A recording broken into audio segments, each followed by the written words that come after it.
Alright, welcome to this short campaign where we have Korvar, Dirk, Ava, Hrothnir, Noah, Okri, and Teteron, and me as your Dungeon Master. So, let's get some different music going in here. For the setting,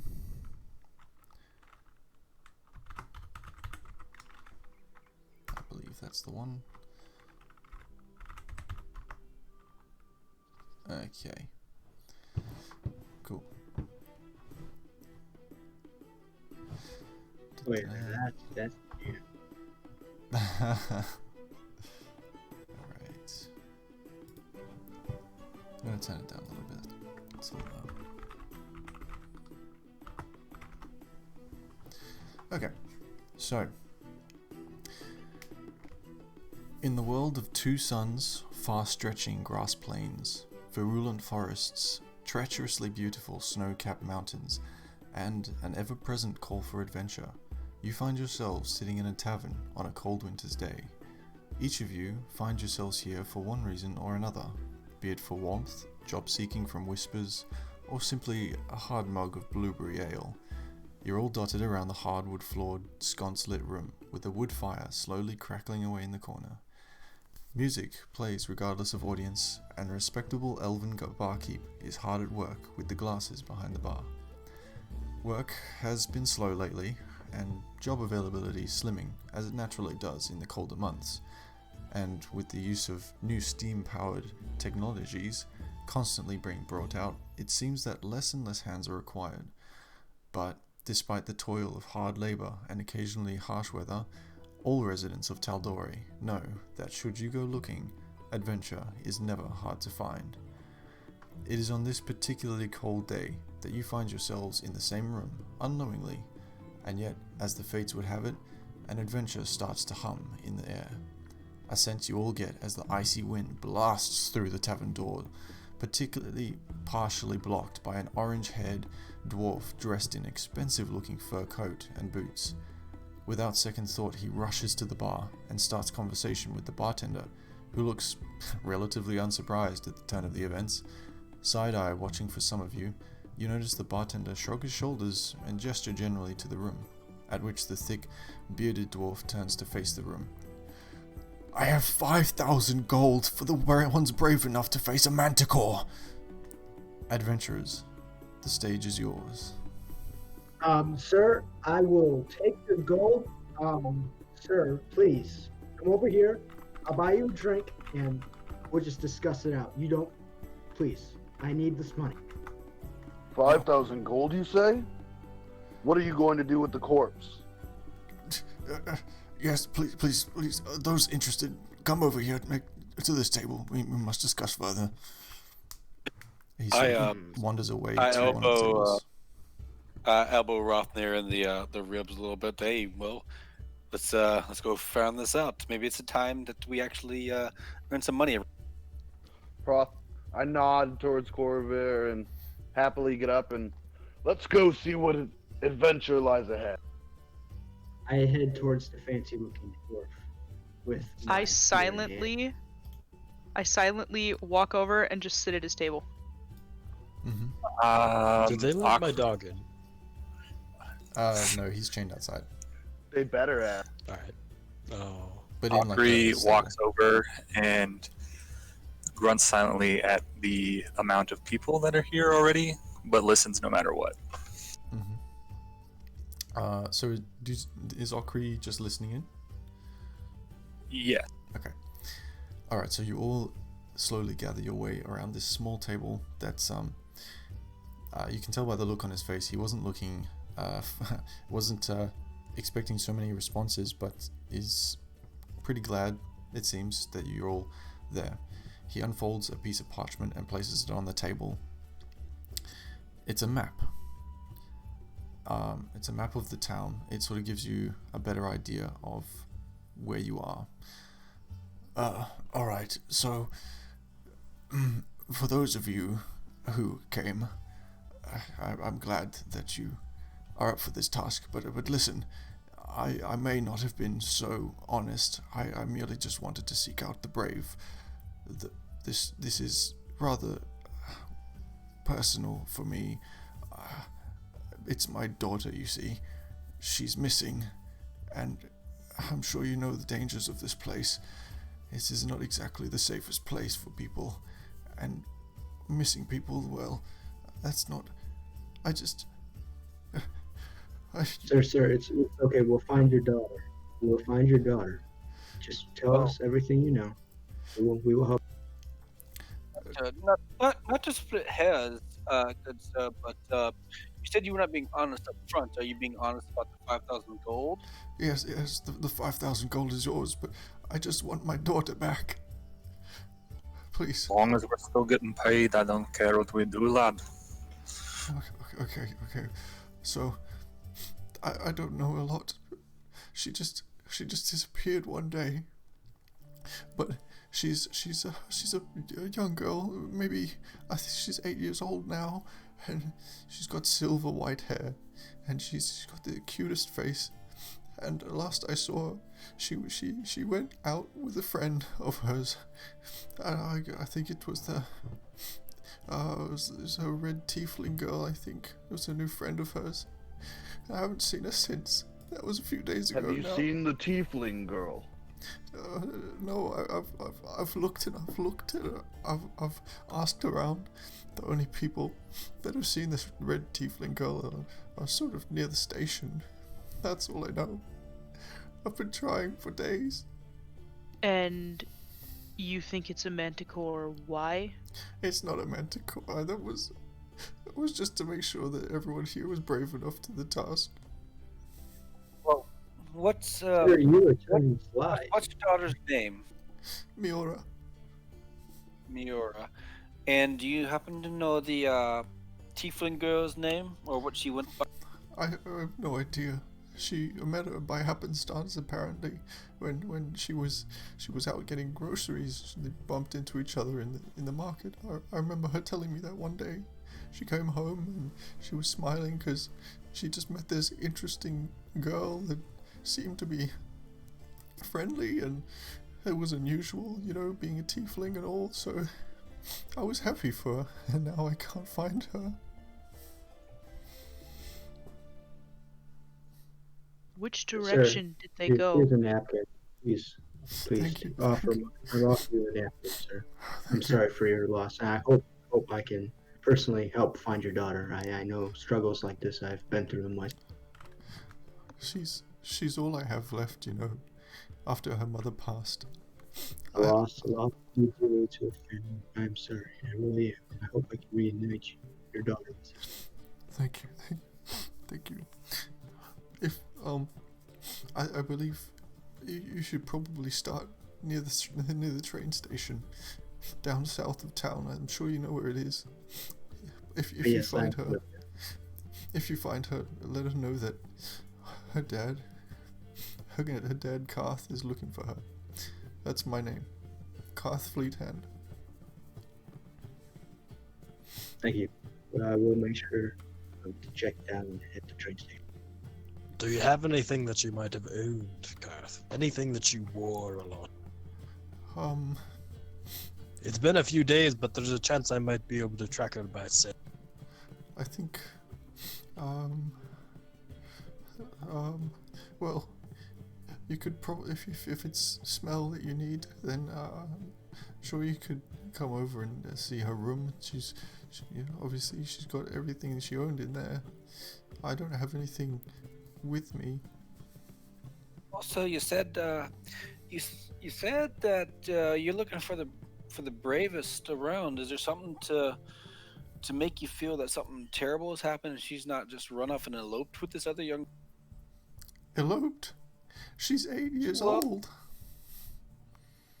Now, sir, has she angered anyone to your knowledge? Has she? No. I mean, I know she's just a little... No. Do you happen to have any enemies yourself? Anyone you could think of who would wish you ill will? We need to know. I mean, sir, you these questions. You talk about having 5,000 gold. Surely there's someone who hates you. No, You can there's just not. think. I just really want my daughter back. I don't know Have who's you- taken her or if anyone has taken her, she's gotten lost. Oh, Good sir, have you spoke with the local magistrate or the what amounts to law in this part of the world? What have they said? I don't know if you've seen, but the nearest law around this place is either Imon or it's Kaimel, and Kaimel isn't exactly known for law keeping. And You're telling me. That's still a Yeah. toll train journeys away. And I can't. It's good that you told you. Thank you. What if she comes back and I'm not here? And then she goes looking again, and then I lose her again, and then I come back. I can't. Might I suggest we see this girl's room as spoken about? Yes, yes, I suppose that would be okay. Yes. Are you willing to split the gold, or are you only accepting one person for this job? Oh, no, all of you. If all of you are okay with splitting the reward, then I'm happy to give you all the reward. Pardon me for not being, for what seems to be cruel, but 7 people for this type of find. I mean, that's a bit Hey, overkill. know Is there any people reason a lot. why that? Sure, I know 7 people is a lot, but jobs pretty scarce around here, and I'm sure all of us could use a job. So if he's got the money, I think we all got the skill sets. I'm not speaking for all of us, but I'm speaking for myself mostly. I need money. That's why I came here. How long has this girl been missing? A couple days, correct? Well, look, if there's more of you, that means you should be able to find her quicker. At least that's what it goes like in my mind. This girl is my daughter. She's about 8 years old. Her name's Miora. What else do you need to know? How long has she been missing? Well, she's A few missing, days. 3 days now. This is the 3rd day. I think we are Well, then, wasting can time you- here. I think we Well, might let's, be able to do more ground if we split up in groups. Well, no. Let's all go over and take a look at the girl's rooms, find anything out of sorts that her father doesn't recognize, and go from there. All right, I'm down with that. Well, good sir, lead on to your place of residence, so we can check it out. Okay. And I believe he should walk in more because I fear there might be an attempt against your life. If someone's willing to take your daughter, someone might be willing to take you. So I'm going to walk with you closely, and because you are my employer, and I'm going to make sure you do not die. Well, thank you, but I don't have any enemies. I'm just a simple cartographer. I've been doing this for 100 years. You might not know you have enemies, sir, but this is a big world, and people will do anything for. With your cartography, have you recently released an updated map or added anything or anything of that nature that would maybe be My latest map, I think, was mapping the mountains up north near Craghammer. That was all. This tiefling girl. Is there a tiefling family in the area? Not that I know of, actually. I don't think I've ever seen a tiefling around this town, but I've never seen you around here either. So there's new people here all the time. Please. So let's proceed.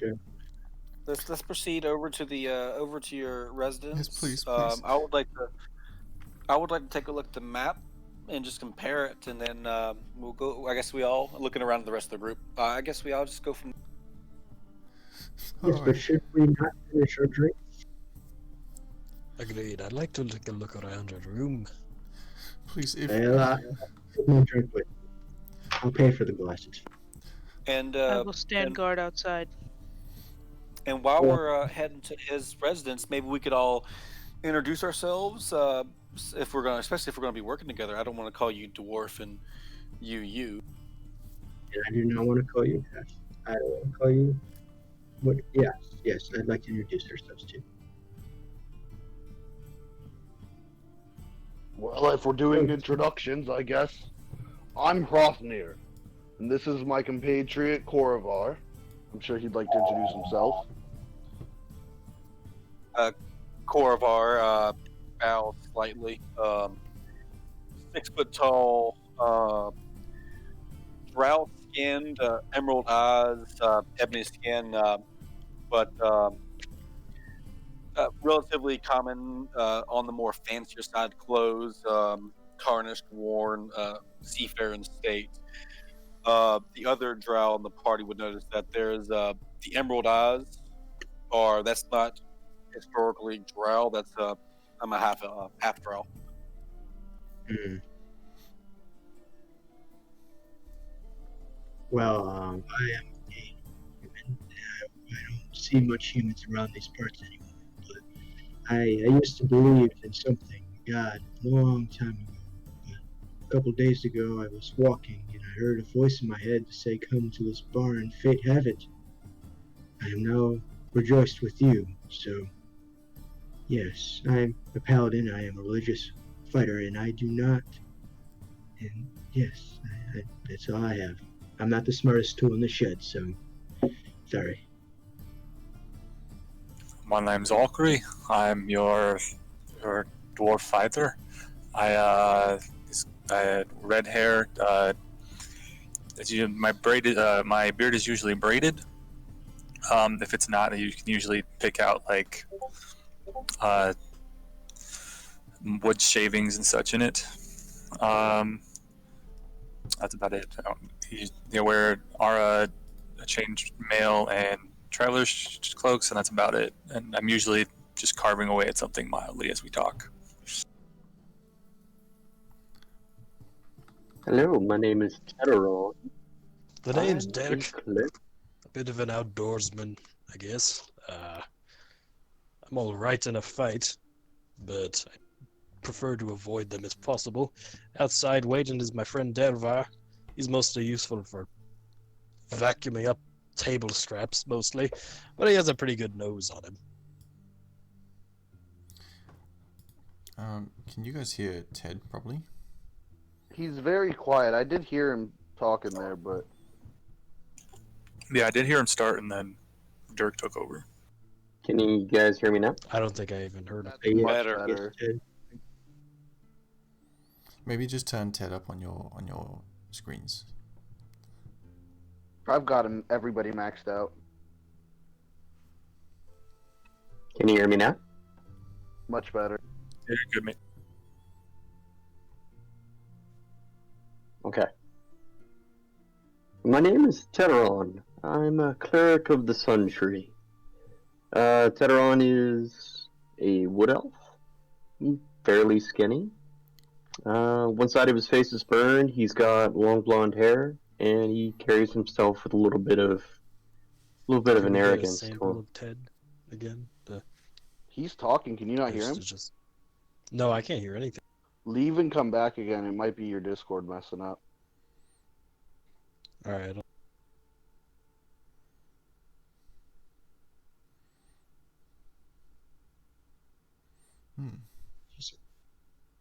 Try again. I'm back. Can you hear me? Yeah, you're good, bud. Dirk, I can hear you just hear fine. Ted? Hey, Dirk, can you hear me? Ted? I He's can. talking. If you don't hear him, Yeah, I hear everybody except Tedderon. Oh, That's weird because I'm talking. no, he can hear you. Yeah, I've had this in a couple other things. I'm not sure what the solution is. Maybe Ted, Ted, can you leave and come back? yeah, join the other voice chat, then come join this chat Yeah, again. sure.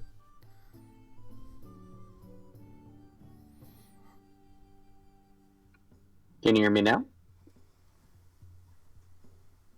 I still don't think he can hear you. Hmm. Yeah, I got nothing. Does Maybe he try have to you disconnect. muted? Wait, John, yeah. is it? Do you have him Yeah. muted? Check Yeah, the microphone right-click symbol. on.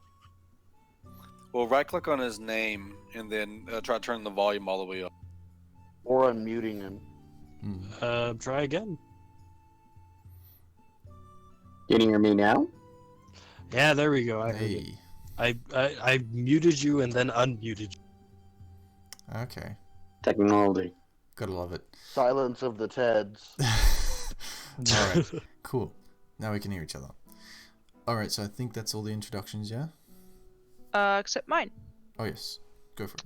So I don't have very much expression on my face, but I look around. They call me Ava. I punch things. You see a very standard purple skin drow, short, slightly curly hair, white with a hint of light purple, and she is wearing a three-piece tuxedo. Nice. I suppose I should That's- mention. Oh, I forgot to describe what I Crofnir- look. Yeah, I didn't describe myself at all.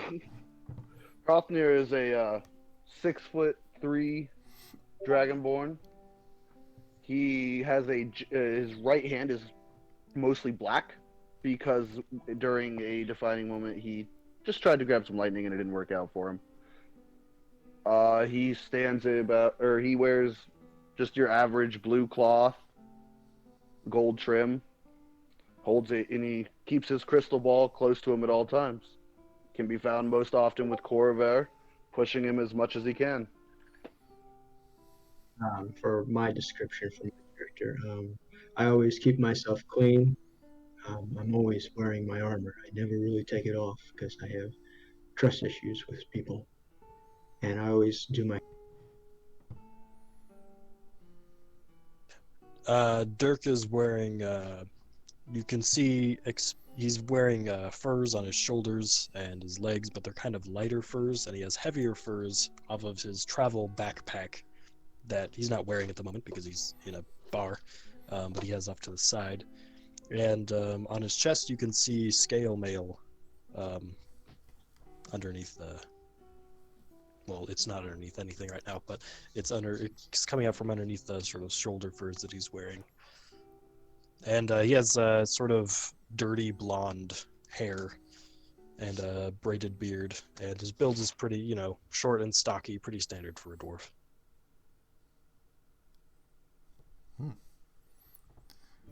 Oh, and he's got a walking stick. Well, it's good to meet you all. I'm glad we have those introductions out of the way. Please follow me. He I. As soon as we get outside, Corvar snaps his finger, and on his shoulder appears a snow white owl. And I whisper, "Ozzy, hey, take off, fly above us. Let me know if there's anyone following us or it looks unusual or suspect." Hey, yeah. And as we also walk aside, do my best to stay somewhat near the person who hired us to protect. As we walk outside, I untether Bill, turn to the group, and was like, "Oh yeah, this is my companion, Bill." Well, that's a very nice Hello there, dog. Bill. Is that a flesh and blood animal? Aye, this is my donkey. And I will go retrieve Delvar, my dog. What, pray, is your donkey's name, sir? His name be Bill.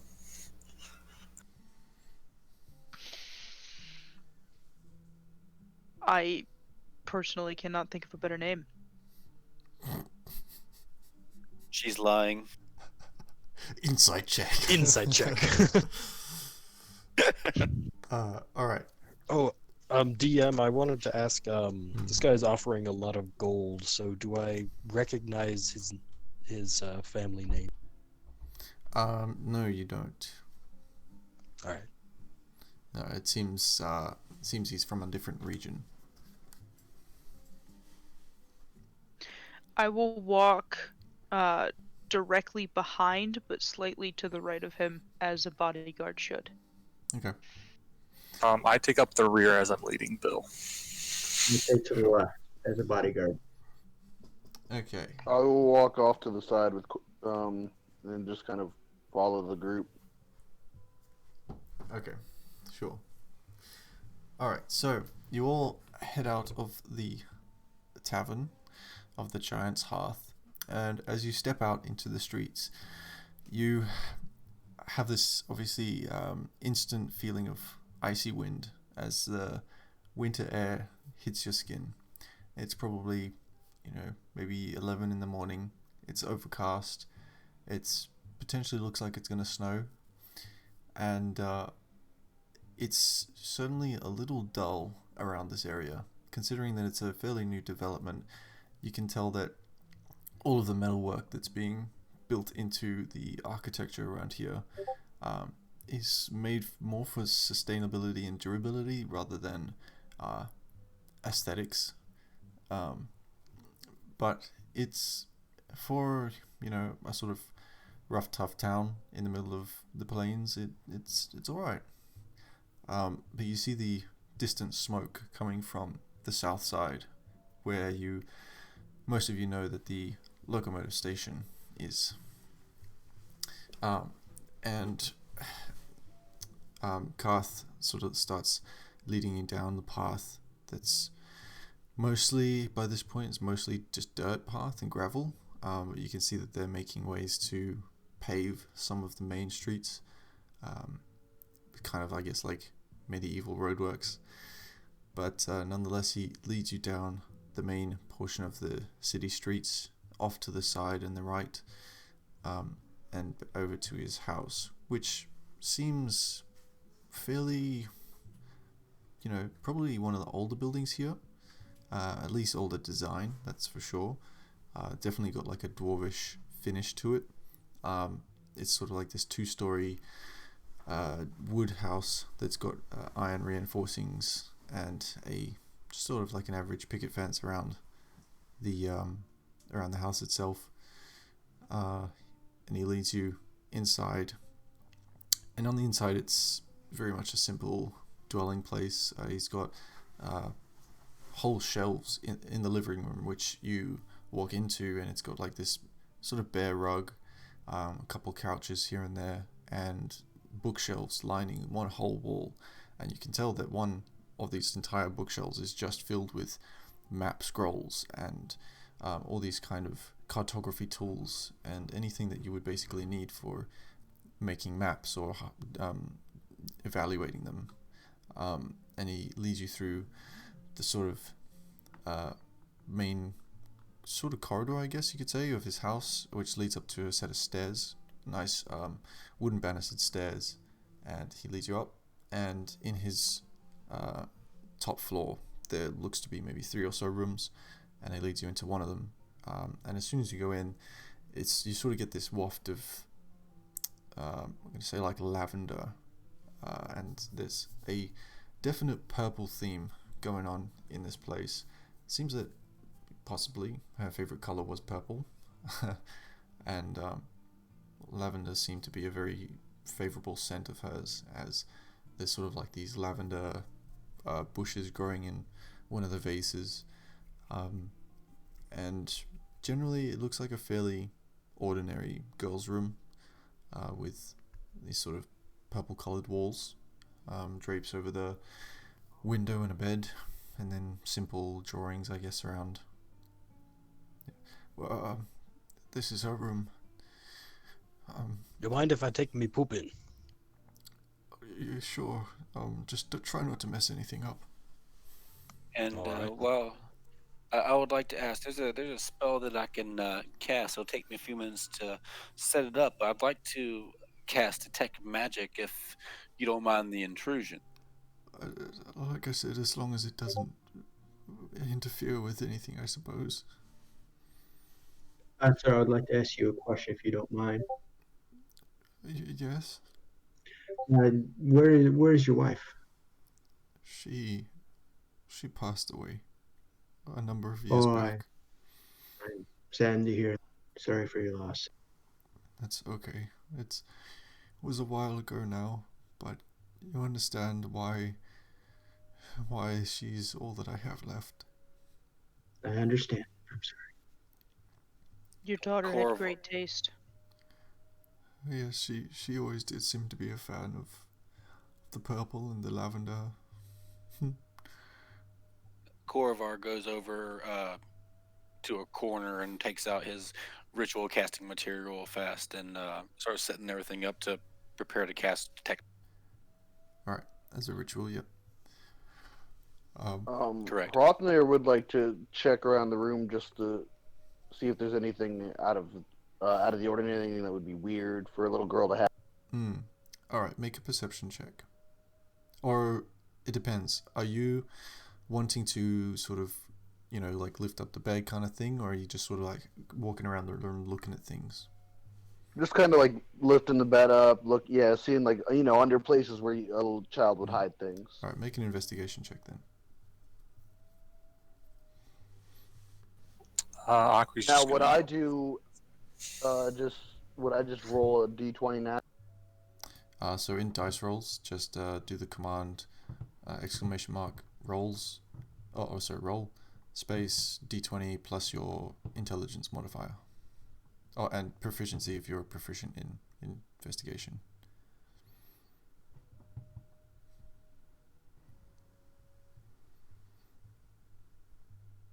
Or you should just be able to go with yours, because you got your character sheet loaded. I think you could just go !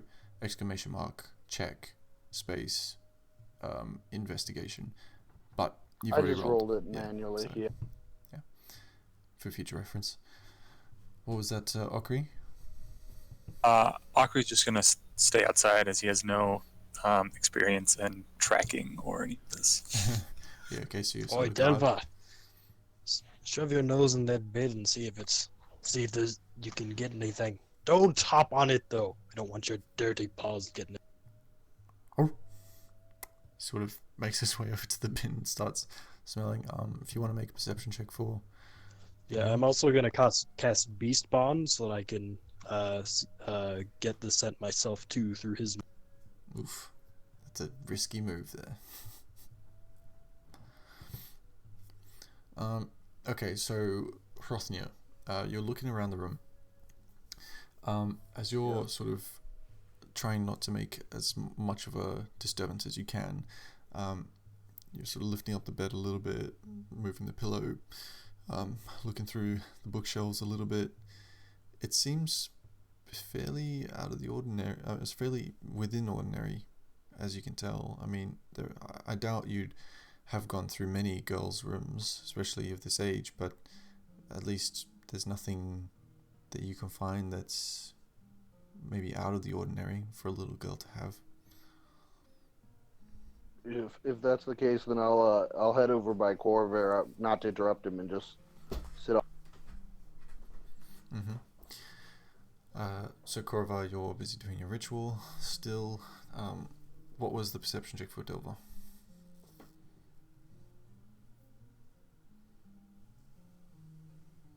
It is Delva, right? Or is it Delvin? Delva? Yes, and he does have advantage on perception checks based on smell because he's a. Yep. So you can just do. Well, I guess for your familiar, you'd have to do. Do I roll skill or something? Well, because it's your familiar, more like pet, you'd have to just do a manual roll and do it twice. So you can say 2d20. I think. I add my proficiency bonus to it. Add the what do you call it? The animals proficiency bonus.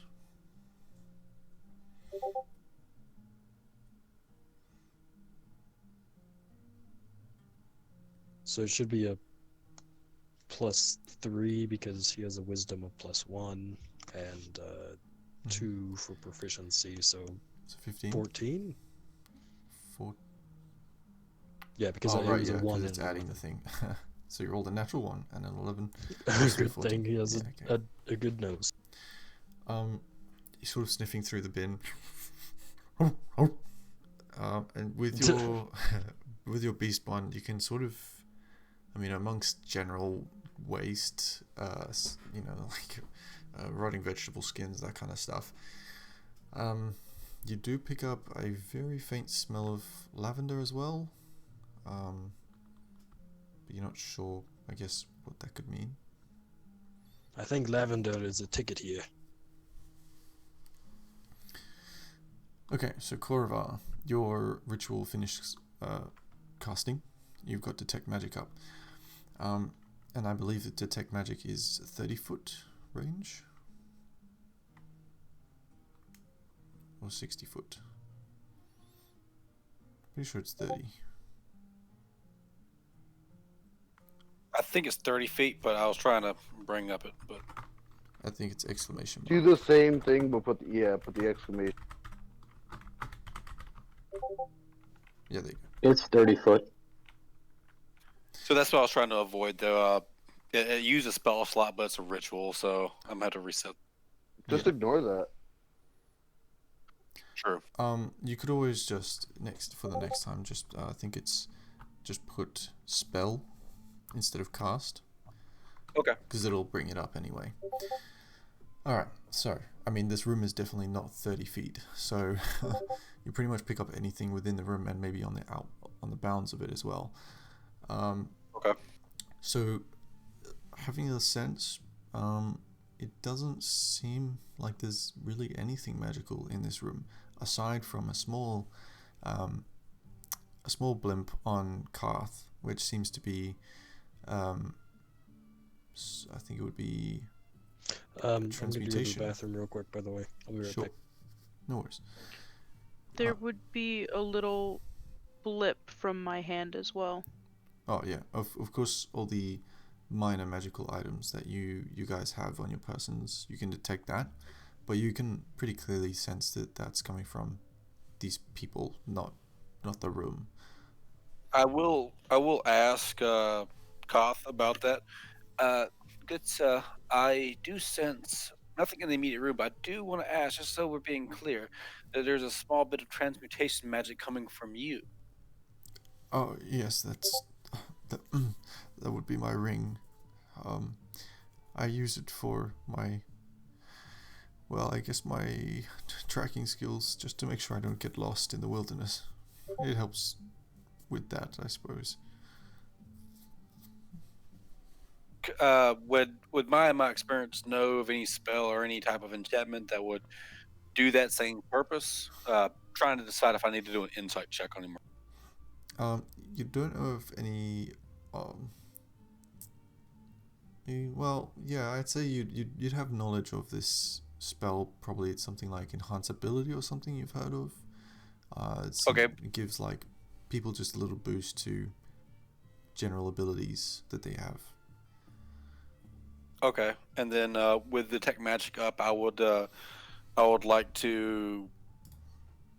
I kind of saw everyone else kind of going through and looking around. I would also like to just do a general investigation check.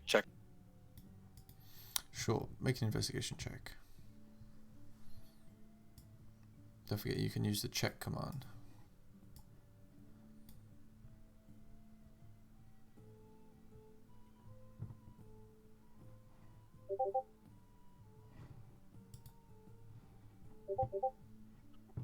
There we go. Spelled that wrong, but it still worked out. Don't forget to put it in the Dice Rules channel next time. I'm sorry. I just did it in the first one. My bad. I'll do it in dice. All good. That's fine. So 16. So you're just sort of having a look around the room, yeah? Correct. I thought that with detect magic, maybe I would have detected maybe an after image or anything, but. Having a look through the room a little bit more carefully than perhaps Hrothnia did before, looking through the bookshelf one more time, you do find what looks to be maybe a slightly older book that doesn't look necessarily bound like all the rest. You pull it out and it reads nothing on the front. There's no title. You open it, flick through a couple pages. It seems to be a diary. I pull this out and I look over at Koth, hold it up, and is this your daughter's? I would assume so. I've never seen that book before. Open it up and kind of leaf through it. Is it written in common or a different language? It's written in Dwarvish. I am. I'd like to because this is this girl's property. I feel like we should ask my father before we go through a young girl's diary. It's okay. If it helps find her, then please go through it. Well, I would actually need the assistance of one of the fellow dwarves, someone that's dwarvish. I myself am unfamiliar with it. I hand it over to one of the. I hold it up for someone else who speaks dwarvish to take a rein on.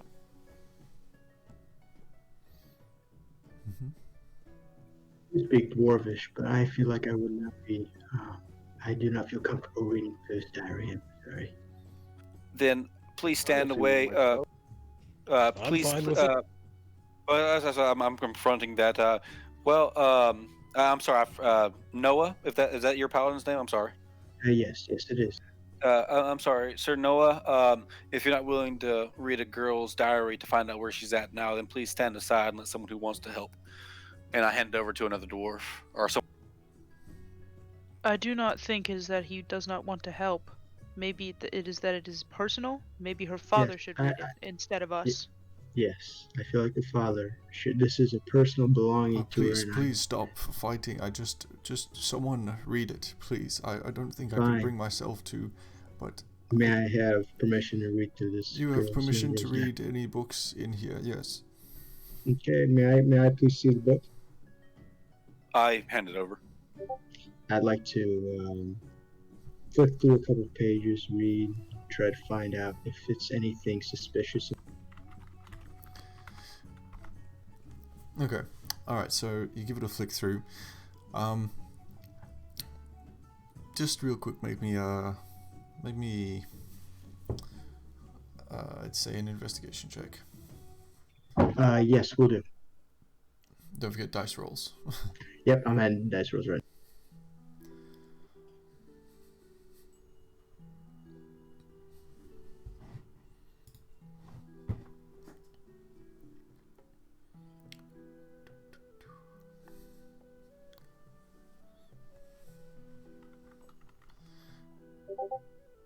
All right. Not bad. Not bad. So you start. I might know a little more than I want to know. So you start going through the diary, and it occurs to you that in a young girl's mind, most likely an exciting point in her life would be definitely emphasized, perhaps either by drawings or highlighting or some sort of emphasis. So paying attention to anything that's out of the usual writing, you find a couple pages. First one you find is a bit embarrassing as it goes over sort of a family event between her and her mother from a few years ago. Seems to be like a memory that she remembers. She goes on about how it's the only one that she actually does remember well. You flick through that, we've passed that real quick. Onto the final one, which seems a bit more out of place. It's about meeting a new friend at a marketplace in town. Some sort of tiefling girl. She goes on about how she casually bumped into her at the market. They struck up conversation, and she invited Miura over to have like a play date. That was supposed to be a few days ago. Okay, and does it at all mention her name in the book, her new friend? Yes, towards the end, she mentions that her new friend's name is Kyla. And I informed the group. I've been reading through this book for a little bit, and it did mention that she had quite recently made a new friend named Kyla. Yes, does the book happen to mention where they may have hung out? Anywhere they may have gone often? Yeah, let me take a look. You keep reading a little bit past the emphatic side, and it does eventually go on to state in the last page that they were supposed to meet around the marketplace again, somewhere a bit public. They didn't want to necessarily meet anywhere other than places they've been for some reason, but it was supposed to be around the sort of fruit section. Okay, and as I informed the group, well, in the book here it says that they wanted to meet at the marketplace. I feel like if we could go find her friend, maybe her friend could tell us if she got any bad business or where she's at. There was also mention of a train station before where they were hanging out. I feel that's another Yes. good location we might look around. Yes, I feel like I would, because I mean in this book they were supposed to meet at this marketplace just a few days ago. So I feel like we should hit the marketplace first before we hit the train station. If you're going to the marketplace, I think that the butcher there, he's the most knowledgeable about anything that goes on in the market. He has a way with knowledge about people, and he might know a thing or two. I'll go straight to him. His name is Bjorn. Bjorn? Yes, he's a human male. He's quite stocky. He's the butcher there. All right, thank you, Kaiser. We'll make sure, do our best efforts to get your daughter back. Okay, thank you. Just as a question too, while we are going through and asking a bunch of questions about your daughter, is there a bad element within these parts? Gangs or ne'er-do-wells or anything like that? Anything that we should be on the lookout for when we start poking around and asking questions for a missing young girl? Oh. Yes, a little tiefling girl appearing out of the blue and then your daughter disappearing does raise suspicion. Oh, well, now that I think of it, actually, this town is actually missing a couple people. I guess I didn't realize I've been so caught up with my daughter. I think there's been probably several reports of missing people in the last month or so. This tiefling girl has only showed up apparently a couple of weeks ago. So I don't know if they're related, but that's We all I should. know. I turn around and look at the rest of the group. Are there those that are there with us? Maybe we should go ask some of these different families and loved ones if there are similar reports of a tiefling girl or other The- common elements before we start asking questions. Yes, I believe that would be a good idea as well. And sir, I believe you should. Have you had a good night's? Have you slept at all since your daughter? Well, um, make a persuasion check. Yep.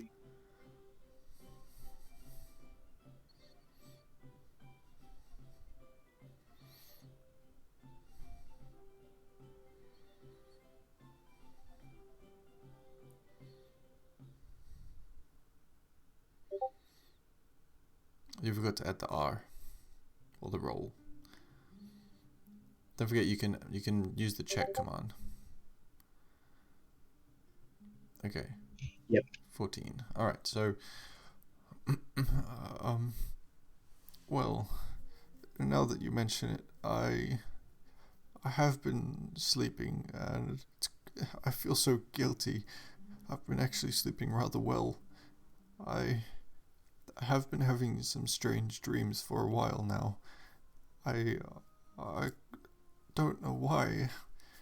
They concern me because it's been happening for so long now.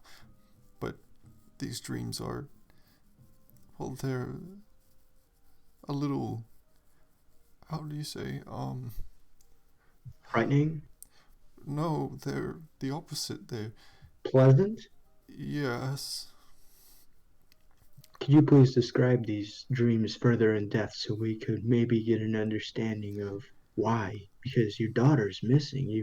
I mean, I wouldn't be having a good dream if my daughter went missing. You can see that he's definitely nervous. Like he looks like he's almost blushing, if a dwarf could blush. And he looks worried. Well, I don't know how to say this especially to a stranger, but if it helps, then I guess these dreams, they're of the more intimate nature, and it's always with the same person. They show up in my dream, and they do these things to me that anyone, I'm sure, would find pleasant. And I feel so guilty. I don't know how I could dream of such a thing with such disaster going on. Do you know who this person is? I thought I did, but I can't picture it. I don't understand.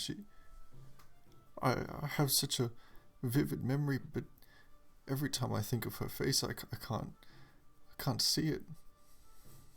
Could you give me a description of her? We know she is a she, but is there anything else you can tell me about her, other like body language?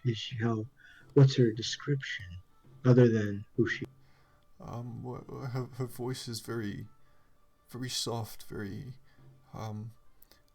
angelic, very, for lack of a better term, sexy.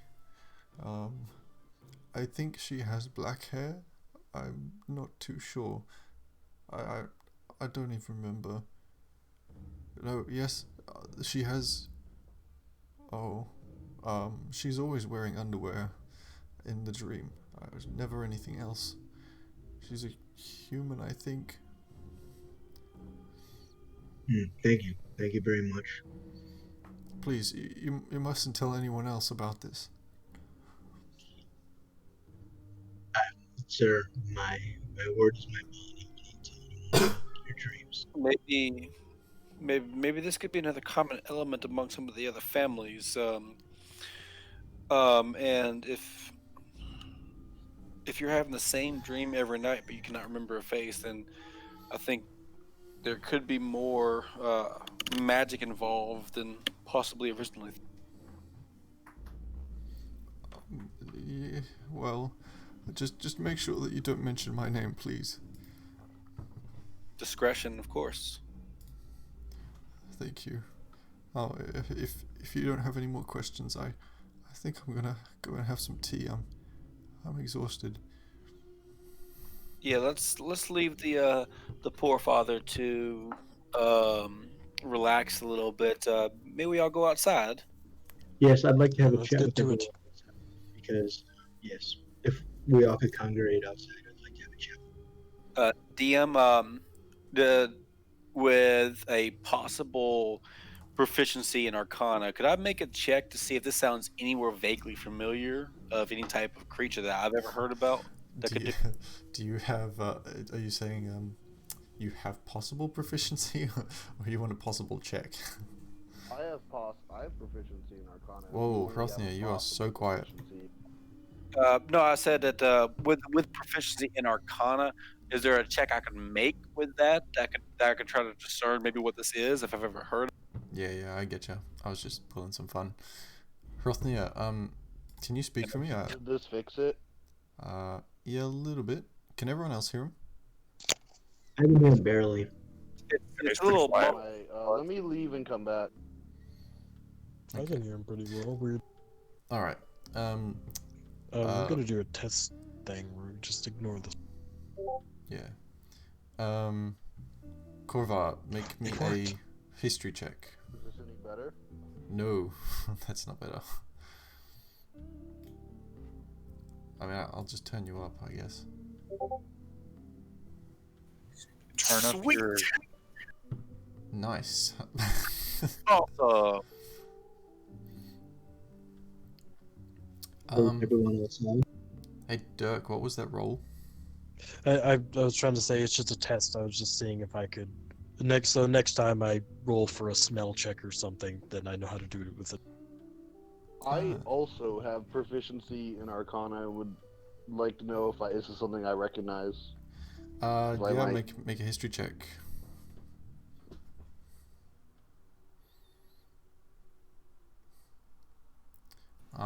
Is it not an Arcana check instead of a history check? Not for this, no. Okay. It's more using. It's more using like your knowledge of creatures. Yeah, no worries. I did even better than you. If anyone has proficiency in history, you can make a check. Haha, I'm outside. In the meanwhile, those that have rolled a I have check, proficiency.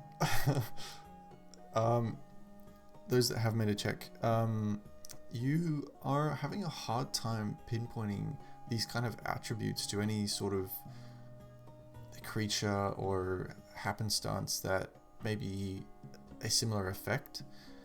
It doesn't seem like it sounds familiar, but you just can't really pinpoint what sort of area it might be. Very interesting. But you guys all make your way outside, and Ted is there waiting along with Delver, I believe. I'd like to inform them of what we. No, me. I'm outside. We know his daughter might have. She has a friend at the marketplace, so we might be heading to the butcher, named Bruno, in a little bit to talk to him. But we also talked about this weird dream he's been having, and we're trying to figure out if that's related to this at all. But I feel like someone should post guard here because those weird dreams he may have been having, meaning someone might want to kill him. Well, also I think not to Delvar mention- and I should head to the market, sniff around. Well, also not to mention the fact that there are several other people within this town that are also have gone missing as well. Maybe Korvar and I could go and talk to the other families. I will talk to the butcher if anyone wants to come along.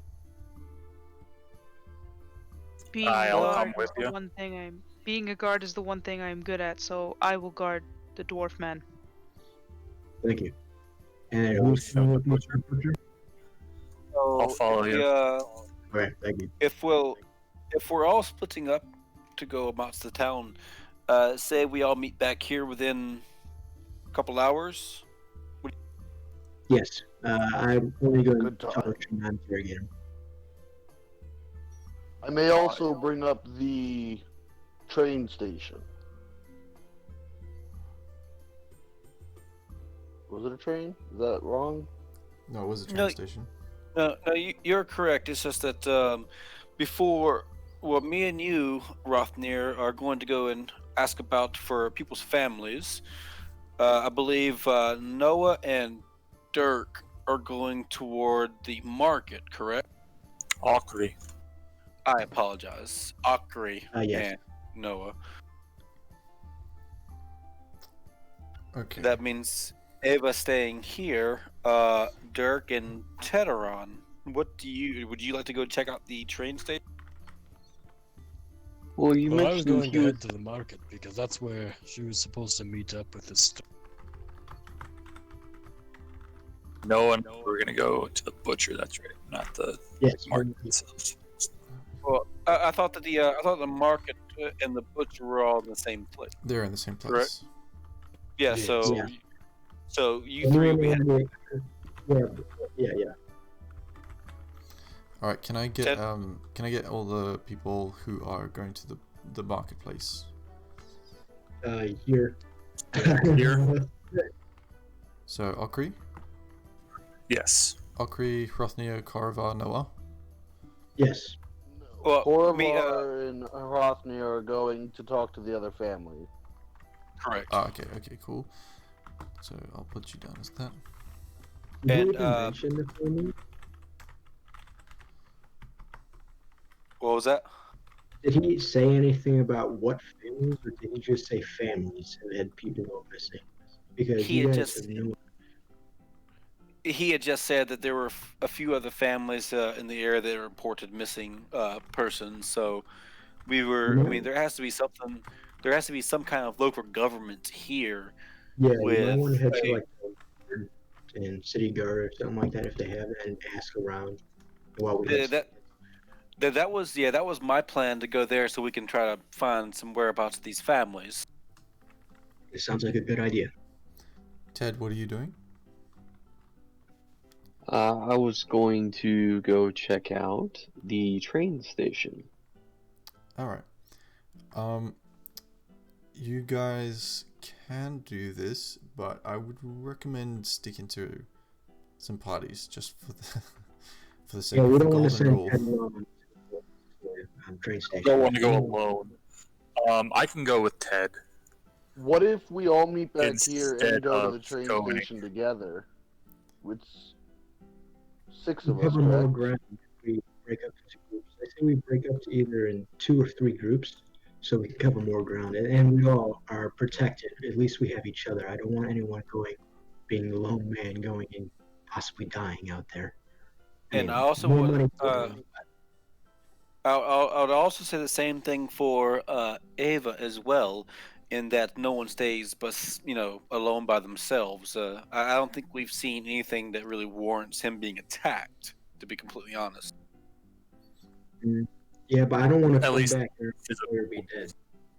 You mentioned earlier to your owl friend that you were able to communicate through each other. Um, I don't believe I actually mentioned that. He's still keeping an eye above us. He listens. I could leave him here. Do you know magic as well? I know of it. I can communicate up to a certain distance with my owl, you could as leave much your as I'm speaking. dog here. But outside of 100 feet, it's he's kind of autonomous in his following of my. How far is the marketplace from the dwarf's house? So it's a relatively small town, considering that it is a relatively new development. So his is rather close to the marketplace because it's one of the founding. You can tell like it's old. It's an older building, so it's probably been around since the beginning of it. It's probably, I'd say, a good 5 minutes walk to the marketplace. Well, how about this? How about I leave Ozzy here. He will keep a lookout, and if anything happens, he flies toward us or communicates with me, and that way we all go, into the town. Yeah. But what happens if it's too late? I mean, that is our employer. That's 5,000 gold. We're talking about losing. We could potentially. What happens if someone tries to attack and our one lone person dies? That's a Well, risk we I'm did- willing to take. We did say we'd be back in a couple hours. I'd like to try to cut that down half the time because I don't want to be away from this guy for that long because it is some weird stuff going on in this town.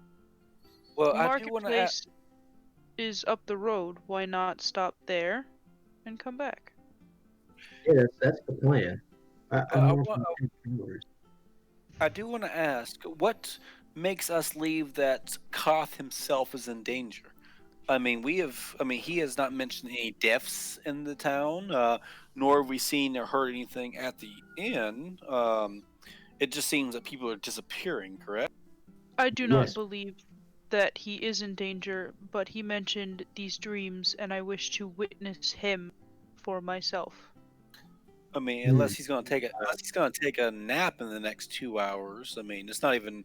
Actually, as a DM question, what time is it? Like, is it still a couple hours before sun?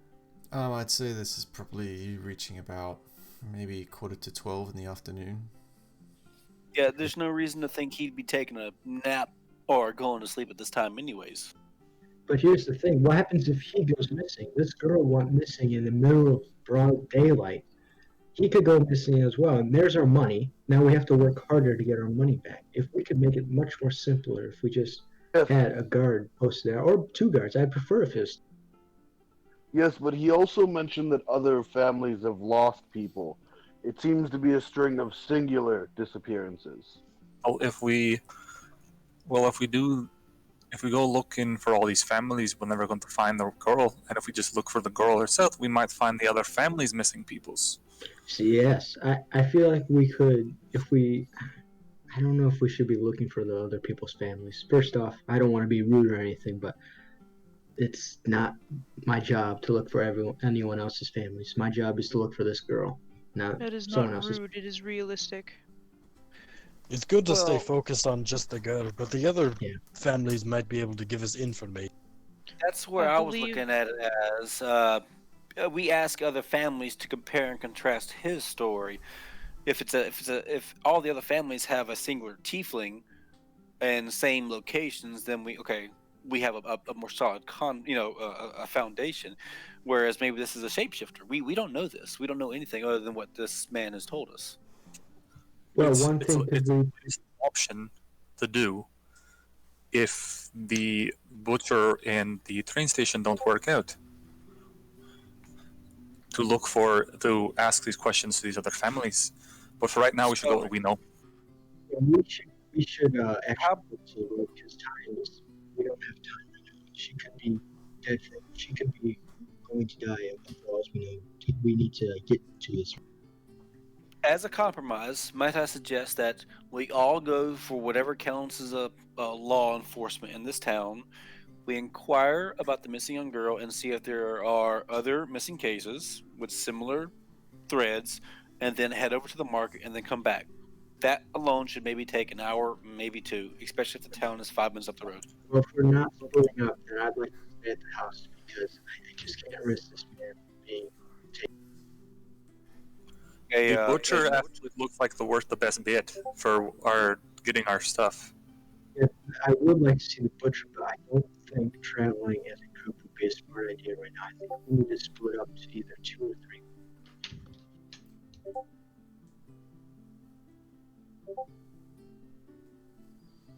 Well,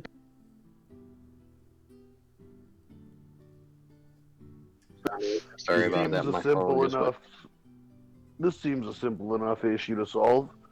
Both Eva and Dirk want to stay behind, guard the man. Why don't we let them? No, I want to go to the market. Not Dirk, sorry. That's my bad. It was No. Noah, correct? Yeah. Yeah, both Noah and Eva.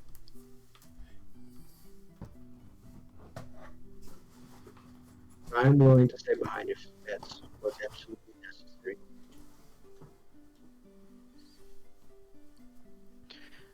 Besides, Noah, if you were interested in other families as well, you could ask some of the other families living around this dwarf's house to ask and see if they knew anything or saw anything. The one problem I have with that is if we do ask questions, and let's say we do get some answers, if one thing leads to another, then they're going to be asking us to find their children. They're not going to be paying. I'm not assuming they have 5,000 gold with them too, so I'm just going to take my bets with this man. 3 of us to do, well, 6 of us, right? No, I can do that. Yeah, 6 of us to go and look for these people. Alright, so what's the plan? I guess I'm going. Me and Eva are going to stay at the house if that's okay with you. And then I don't know with him. Noah, are you able to clarify your mic a little bit more? Yes. Sorry. I'm not used to using press to talk. Okay, just because you're a little bit muffled. Is this better? I think so. A little. It's still talking through a paper bag. Is this better at all? Not really. Is this better at all? Kind of a little bit. When you say muffled, what do you mean? It's like, It sounds like you're holding your hand over your mic while you talk. yeah. Yeah. Let me the chat and then rejoin it and see if that works. Alright. If it's anything like mine, you can just pull his. If he's like doing Bluetooth, you can just move it closer to his mouth. Better? That's what I had to do. No. Okay. That does sound a bit better, yeah. It Yeah, sounds a lot better. A little bit, yeah. Alright, cool. So, what was the plan? I guess me and Eva are gonna stay at the house, and then for everyone else, I have no. I believe the rest of us are going to talk to the butcher, unless we're going with the other. Well, 2 groups. You 2 stay here, and then we'll all head over to the butcher. And I would actually like to snap my fingers and make Ozzy appear on the roof of the house, and then talk to Noah and Eva. If there are any problems, he will try to communicate with me or fly to a position where he can to signal for any danger, and we'll come back. That is Okay, a thank very you. useful companion. Very useful indeed. Good choice on that. Such as magic. Magic is confusing. Yes, magic is confusing. I support my gods. I don't trust magic that much. If you guys think magic is confusing, you should try casting it. Doesn't make sense Religion to is us either. also confusing. With a chuckle from what Rothner said, but turns back. Also, Ozzy will be watching out the house as well, and if you hear him squawk or screech 3 times, then there's probably someone coming up on the house. Okay. And then Eva, would you like to take rotations, or do you want to stay at the front door? Do you want to like walk the perimeter? Do you want us to be walking the perimeter? So. I think us standing outside his front door might be too suspicious. Okay, one of us could stay inside. I could go inside and just make sure no one breaks in, or you could go inside. It really don't. Do we believe that the threat is coming from within or from without the house? Well, the dreams that he's been describing are, I mean, theoretically they're within his mind, but I cannot punch I a feel dream. like Well, to help you make your decision, Ozzy is a familiar, so he doesn't sleep or rest or anything. He will constantly like circle the house and look around, and if it's dreams, then it'll definitely come from within the house. I would happen to think. Absolutely would come from maybe a magic item or an invisible caster, unseen. I would say actually, it would have to be an invisible caster because detect magic detected nothing within the room or the house. I actually have detect good and evil, and I can go in the house and I can use that if he does go to sleep, and then I could detect if it's some evil presence that's harming him. We also might make sure he wants you in his house. Yes, I first off, believe I would ask. you have set it up so that your bird companion here will warn us if there is danger, but I do believe the rest of you have tasks to complete elsewhere. Yep. We're doing a lot of stuff on this man and not finding his daughter. Yes, I think So we I should I suggest the rest of you work on your tasks. me and Eva will take care of ours. I'm going to leave Bill here. Don't let him die. Well, As a- 5,000 gold. Yeah, I'm not gonna let him die. I'm not gonna let a single person. As an offhanded comment, as a slight nod, could always just knock him out and see if he dreams that way. Let's go. Eva, I have to go inside to attend to something. You might want to stay.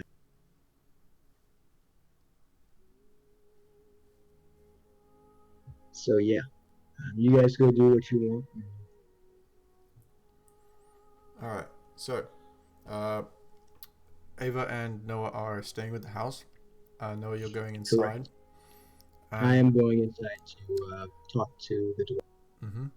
And the rest of you are going to the marketplace, yes? Correct. Yes. All right. I think to start, we'll do the marketplace group. A decision. So, you all start heading your way over through the main streets. It's now starting to sleet. Very thin snow and ice coming down. Just enough to make it a little bit bitterly cold. But I assume most of you have like some sort of winter protection on by this point. And you make your way to the marketplace. Now, walking down, you can see a number of chimneys with smoke coming out. It seems like most people are still at home, busy doing their thing, keeping warm in this kind of town, while the rest seem to be definitely, you can hear the noise at least from the marketplace. As you get closer and closer to it, you can start smelling all the smells, even through this icy air, you can still smell all these warm, nourishing smells, such as like cooked chicken and vegetables, piles of vegetables, and all kinds of those sort of smells that you would generally get from a marketplace. Spices, even. And once you get there, I'd like you all to make like a general investigation check just to find the butcher.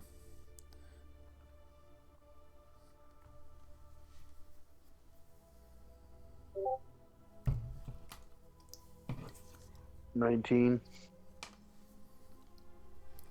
Okay.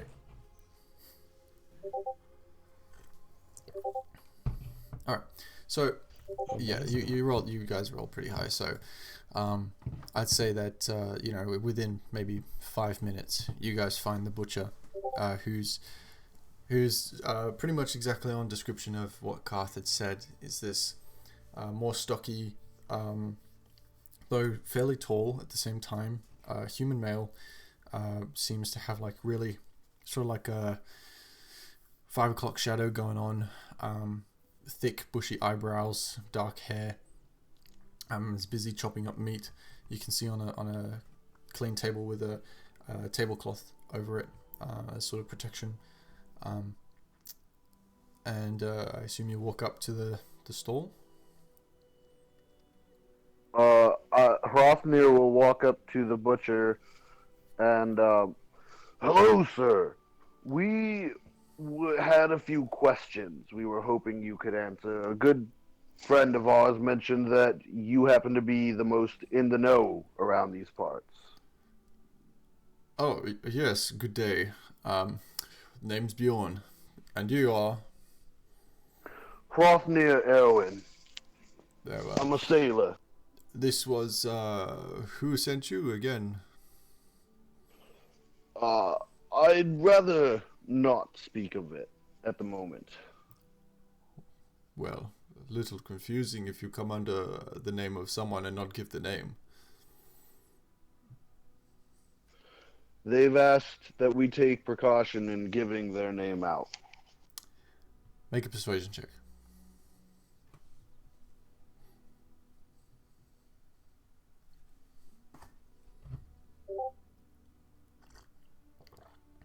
Alright. Well, by any means, you have my attention. What can I do you for? Well, we had heard some talk of disappearances in the town, and we were wondering if you had any information that would be out of the ordinary, something that may have stood out to you. Perhaps this is a conversation for more private means. Follow me into the store, please. He starts walking off to the nearby building that seems to be his actual store. Hrofnir will gesture for everyone to come with him as he follows behind the human. All right. So you all make your way inside the store. Upon entering the store, the last one, once the last person has entered, you hear the door slam shut. Not dramatically, just sort of, a little bit forceful, and you hear this as the lock in the door. You look back to Bjorn, who stands there, just sort of arms folded, looking at you. So, we're in private now. You mentioned you're interested in finding these missing people. That is our goal, yes. Why is that? Somebody's willing to give us a decent heft of money for it. Local authorities? Yes. I've already... Local authorities, and we're concerned about the missing peoples, specifically a little girl. We're just looking for any information. Korva, make me a deception check.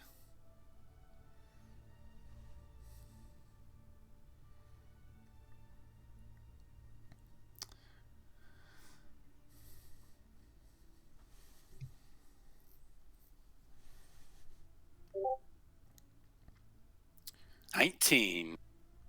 Well, which little girl exactly? What was her name? Someone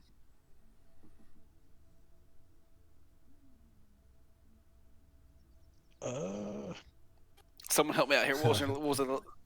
Kayla was a tiefling girl. What was Layla? So I believe the Karth daughter was Miora, and the Miora. tiefling girl was apparently Kyla. Miora. A little dwarven girl by the name of Miora. Oh, yes. I've seen her a few times around the marketplace. She likes to visit the lavender stand. Ah, yes. We kind of figured, and we saw some histories of her liking that color. Do you know who owns that stand, or a specific person we should talk to when we head over there, or if there's any other information you could provide? So you're searching for her, are you? Yes, we are searching for her, and another little girl, a tiefling. I know the one you speak of. Red one, yes? Aye, that's the one. I've seen her around, yes. Rather an odd one. She doesn't seem to have a family that I know of, though, mind you, I haven't followed her. But We have reason to think that she's new in town, and we're wondering if there was anything standoutish about her you might know. she certainly is new in town. She showed up maybe a week and a half ago. Fairly recent. I may know some more, but you know how these deals go. You may have to grease the hinges. What kind of numbers are we talking about? Right. I know how these go. I slide him 4 silver. 4 silver pieces? Yes, I do. He takes the silver pieces, he looks at him. He kind of looks at you expectantly. Any information you got? Hoffnir will reach into his... Go ahead. No, I already said what I was saying. Yeah, I got it. What were you saying, Hrothnir? Never mind, I'm gonna wait it out. Okay. Well, you certainly seem to lack the common knowledge of machines if you don't know how much lubrication goes in general ones. Well, we were more expecting the fact that a young girl is missing, and your altruistic nature would come to the forefront, especially one within a small town. Altruistic nature. That's new. Look, people in towns like this come and go and disappear all the time. I don't have much interest in every single one that goes missing or stubs a toe. I do Hoffnir perhaps will know reach where. into his bag and pull out 5 gold pieces and see if maybe maybe this will help you remember what you knew. Huh. Looks like someone has some sense about them. Alright. You have my interest. So, this tiefling girl. I believe her name is Kyla, something of that nature. She showed up a week and a half ago, more or less. Just started seeming to getting to know people. Visited my store a couple times, actually. Bought a few rare meats. I was quite surprised, to be honest. I didn't quite expect a child to have that much coin, but I mostly figured that she has some wealthy guardians or parents. Regardless, I may have heard whisper of them being, well, frolicking, I guess is one way of putting young folk these days, down to the station. That was maybe a few days ago. Did you happen to see the young tiefling maybe purchase or carrying anything out of the ordinary, other than the money, of course? Let me think. No, nothing quite out of the ordinary. Simple, just sort of commoner clothes, I suppose. Just she really liked the purple colors. Purple and blue, I believe, were things she wore. But other than that, she was a red tiefling. I mean, it's pretty hard to miss. Sounds like we need to head over to the lavender stand or the clothing stand. Ask. If you think that they could tell you any more information, then you're as stupid as they are. I believe we should head down to the train station. Train station acts like the best bet. Very well. Well, I guess our Well, business sir, here I is done. thank you for your time and the knowledge you passed on to us. Absolutely.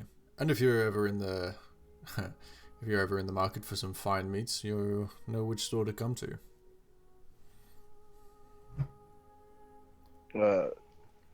Could you let us out, please? Oh yes.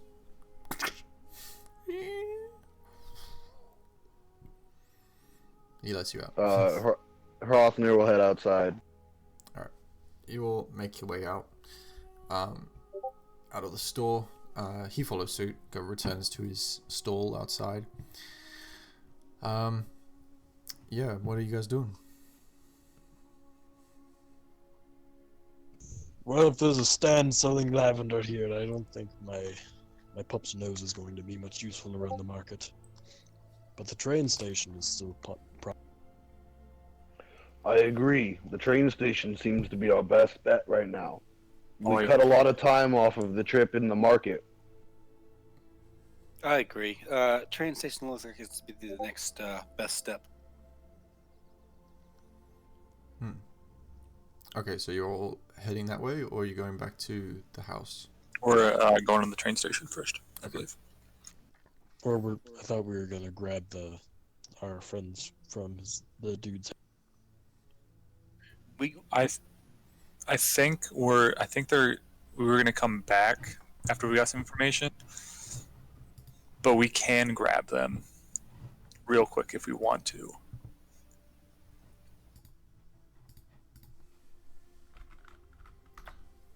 Okay, so are you guys gonna swing by the house, or are you gonna go straight to the station? How much time has passed since we left the house? Oh, not much. Maybe 20 minutes. Yeah, I don't think there's any reason to swing back just yet. We know no more than we did a few minutes ago that the train station is the next spot.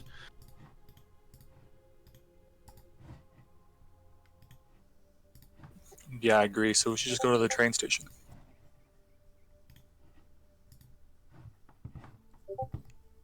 Let's go. All right. So you're heading your way over to the train station. With every footstep, it seems like the weather's getting a bit more and more bitterly cold, despite the day progressing further into the afternoon. But it doesn't seem like any unusual activity for this kind of weather. Some days are worse than others. And as you make your way through the streets, it seems like more and more houses have fires lit inside.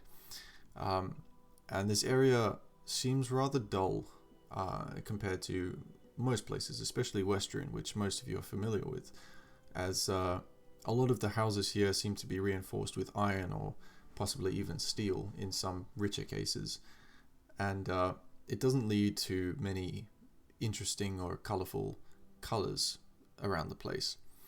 However, it takes you maybe the good part of 20 minutes walk, I'd say, from the marketplace down to maybe 25 to the station, and it's on the furthest south part of the settlement, as it seems that it's a rather new development. Even the tracks themselves seem to be still being a work in progress.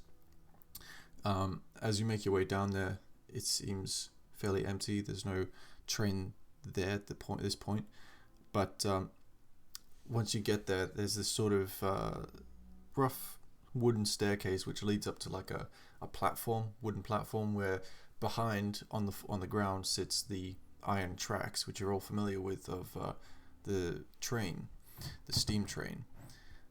which is locally known as the Iron Skater. And you can see that there's the train guard, or the Iron Skater guard, standing there, just sort of keeping watch on a chair. Seems to be a little bored, perhaps. What do you do? Have I received any contact or any weird thing from my familiar Ozzy? No, everything seems to be in order. I just mentioned that just kind of offhandedly to the conversation as we're walking. I guess I approached the ticket window. Excuse me. I guess that is what it'd be. To talk to the clerk or something. Yeah, so you go up to him. Oh, excuse me, lad. I Right, was wondering if you've seen any two little girls around. One's a dwarf and the other's a tiefling. Make me a persuasion check. This is a random guy, fully grown male, coming up to the guy and asking for two little girls. Creep. To be fair, I am a dwarf, so I could just be asking about my daughter. Generally, fathers ask by names and description. But nevertheless, you said what you said. So roll your persuasion. All right. Yes, I think. Come to think of it, I think I saw them heading on a. Yeah, that's right. They came by a few days ago. I think it was a red tiefling girl, yes, and a short dwarf girl. Kind of unusual. She had silver hair or something. Oh, yeah, that would be them. Did they get on a train or something? Yes, I believe they took the one south. I believe. Yeah, paid top dollar for it actually. One of the premium carriages. Is that normal for two young girls of that age to board the train by themselves?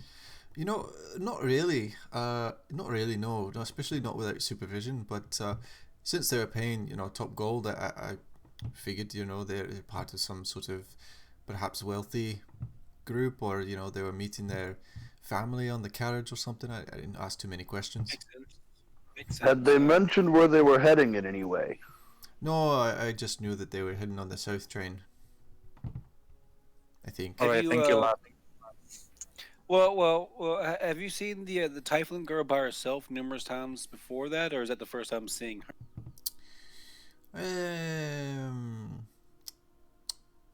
Tiefling. I think that's the first time I've seen her. Actually, I think it's the first time I've seen her in this town. Does he look nervous at all, or Make an trying to insight hide check. anything?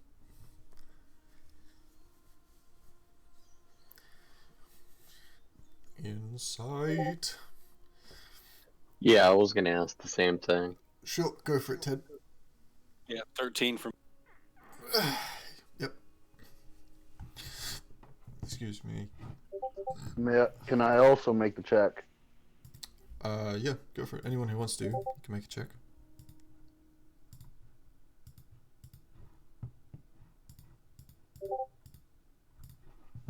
Yeah, I don't think Ted cares today. Yeah. Yeah, Hrotner's not paying attention. Whoa. Damn. There we go, Akri. Akri's paying attention. Dwarf knows what's going down. Dirk, Okri, and The dwarves are crap, I forgot the word I was going to use. Never mind. so yeah, Dirk, Okri, and Korva, I'd say. You gleaned that he seems eager at conversation. It doesn't seem like he's had much stimulation, I guess, in the working hours that he's had here. But he doesn't seem nervous. He just seems like he's genuinely trying to recollect information. We appreciate all of the things we have done so far, and I'm sorry, but we have to go now. Thank you for the information. We probably will buy again, probably to buy an actual ticket. Thank you. Oh, well, Then I supplied him a gold piece for his help. Thank you very much. That's what- very generous. Oh, out of curiosity, so I assume there are multiple trains that run up and down. Would the same train, would the same train come through the station multiple times? Would they go south and come back up here and go back? How exactly do these things? Well, that's fair enough. Not many people know how exactly it works. So basically, you got 3 trains that come by. Mostly 2 are the same. So you got one from westbound, which is sort of Imon side. It makes its way through this town. A lot of trains nowadays do, because this is, a new settlement and trying to get it built and whatever. So you got one westbound that comes by and then does like a sort of roundabout trip that sort of circles back on itself, sort of horseshoe fashion, up to the north and back to Imon. And then you got another train that comes eastbound, so it sort of comes down from Whitestone, through Westerun, down through to here, down a little south, then back up past Kymel there, and then sort of does the return route through the terrace fields and whatnot. And then the final train so far that comes through here, at least, goes roughly from Craghammer, and they have 2 separate routes. So one of the ones from Craghammer can go through Mon, but mostly it goes from Craghammer straight to here, through a couple other towns and villages along the way, all the minor ones, and passes through here, which is mostly where we get our supplies from, and then it kind of goes further south, maybe almost as far as Singhorn. So the first stop to this on the southbound line would be which one again? Oh, let me get my map up here real quick, because all the little stops kind of escape me at the moment, just a little bit. Give me one moment. I know what you mean. I normally travel by sea, so it's kind of hard memorizing all these new routes. And while you are consulting your rail line there, I know what it's like to work in a very unfulfilling type job and just hungry for contact. And you're doing a good job, and I really appreciate everything you've done for us. Oh, well, thank you there. Your words mean a lot. We are buttering this man up so much. You're like whispering into his ear. Well, Korvar was sincere with that comment, all right? I mean, so was I. I slid him a gold piece. You paid for sincerity. I was being sincere with my words.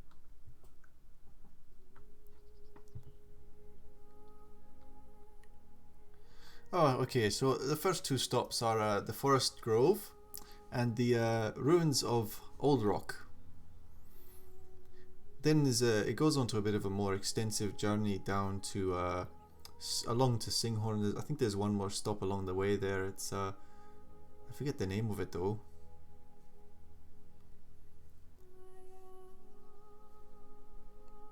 Does that there answer your question? You said the ruins of Old Rock and which one? Oh, so the first stop is the Forest Grove.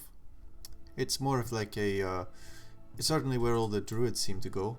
Or those affinity have an affinity with nature. And then you've got the Old Rock, the ruins of Old Rock. It's a town that was once built, and since, well, I'd say from about 10 years or so ago, it's sort of been abandoned and destroyed ever since there was a little incident, I suppose, I've heard.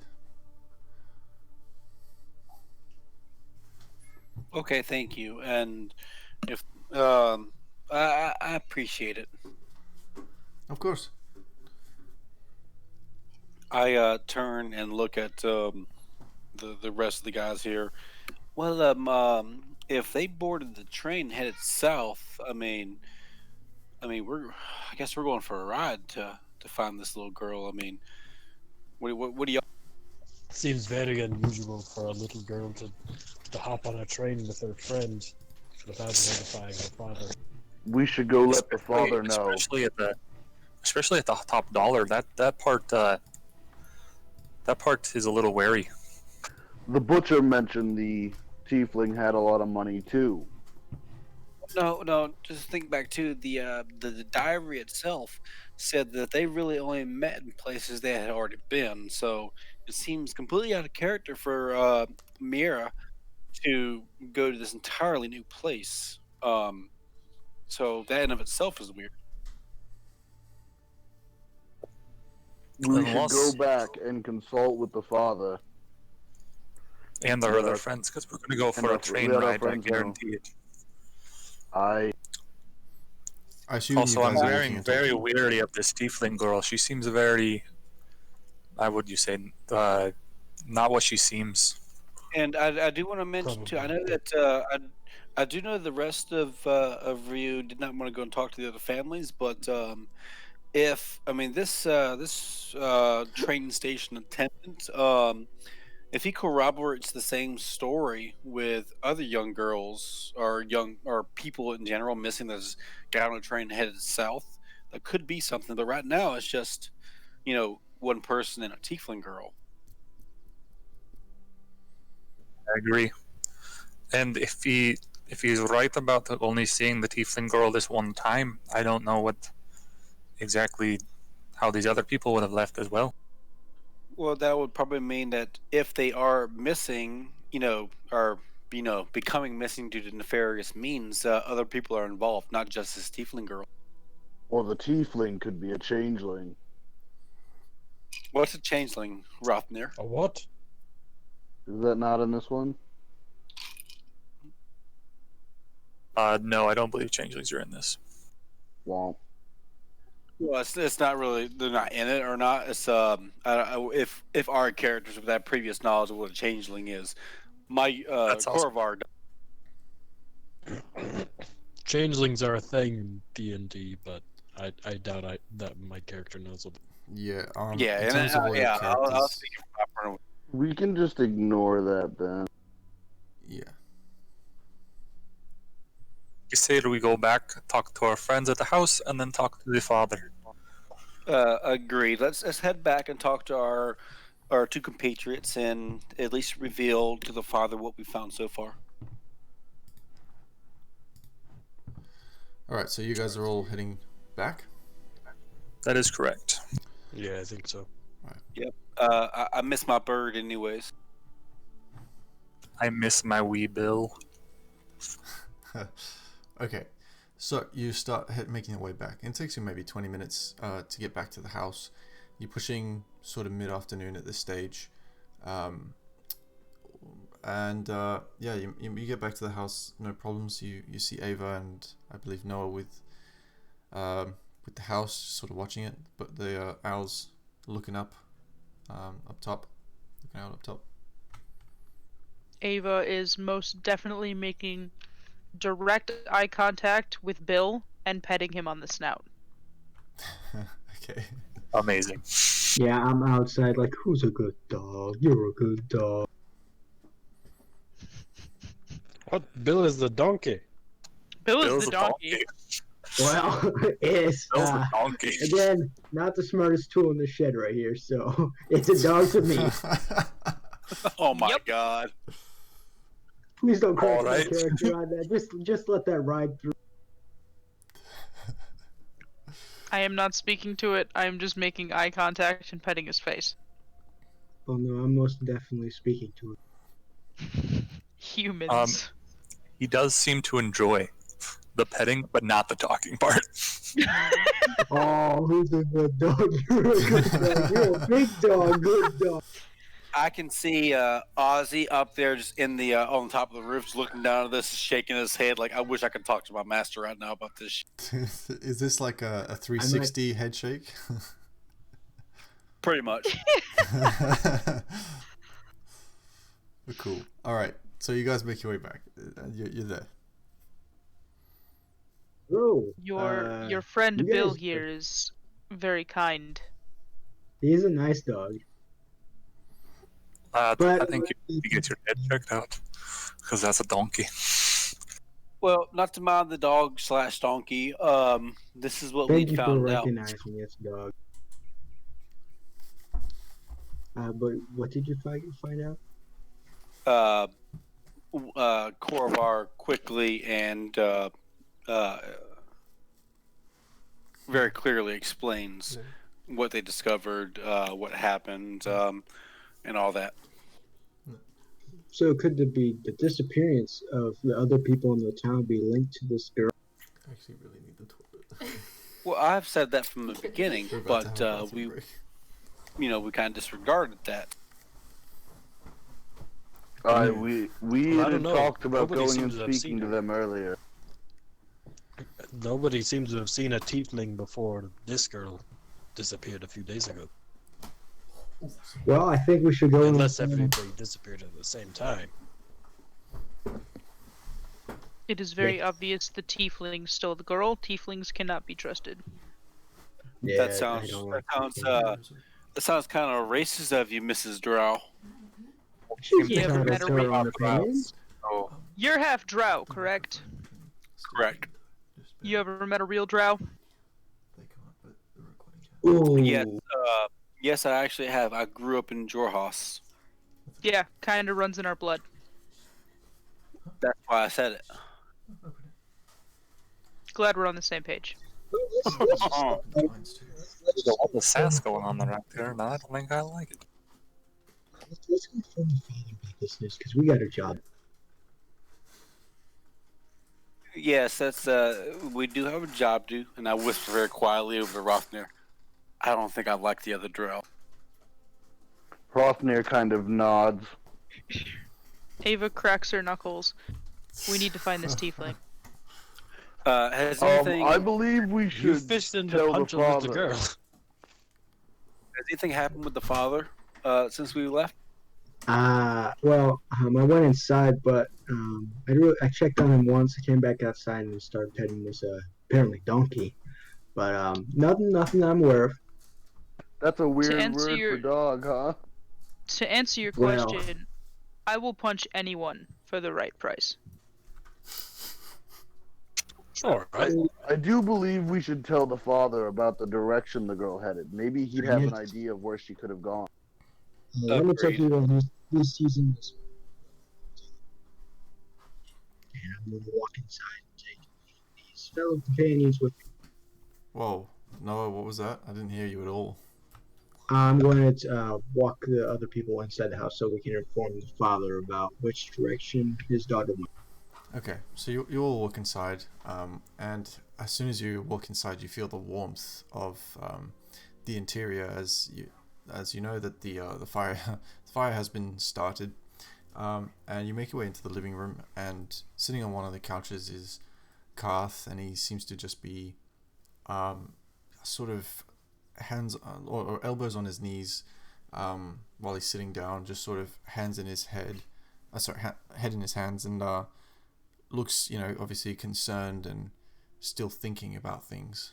And he sees you guys enter and sort of looks up and says, "Hello. What can I do for you?" My friends would like to. I think my friends have some information. Yes. Yes, What is it? we heard that your daughter and the tiefling girl had boarded the train and headed south. What? We thought that, yes, it seems the tiefling carries quite a bit of coin on her. And we thought maybe there would be something south you might know of, something familiar to your daughter. No. From what you've no. explained to us, unlike her to go anywhere unusual. No, this can't. Are you sure this is correct? To the best of our knowledge, it is the most information we've gathered so far. Why would she do that? I've told her not to get on a train so many times. She seems so... Sir, could you please... Is there anywhere she might have headed? Somewhere she knew? No. Only in stories and books, of course. But she never... She What knows kind never of to go without stories me. and books? Oh, just your general books. The ones you get at the library or bookstore. I don't know. There's general stories, like of famous groups years ago when the lands were in trouble, and or things like bard tales. I think she read a few history books, but she would always ask if she could go with me. I told her never to go without me. Well, it seems that the tiefling has persuaded her to board one of these trains and head south. So we're looking for any location that you may have mentioned to her, something she seemed interested in. Oh, my poor girl. She liked the culture, or the sound of things like Craghammer and Singhorn. I don't know. So we will find your daughter. I promise. We will. Good sir. Is there anything that you and your daughter have read in some of these bards' tales that have taken place or happened further to the south a bit?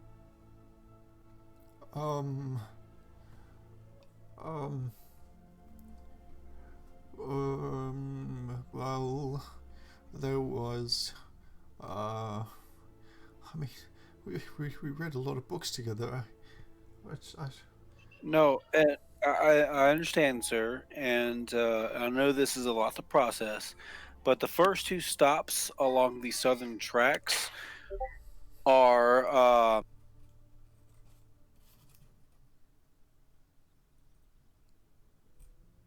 You just cut out there. What did you say?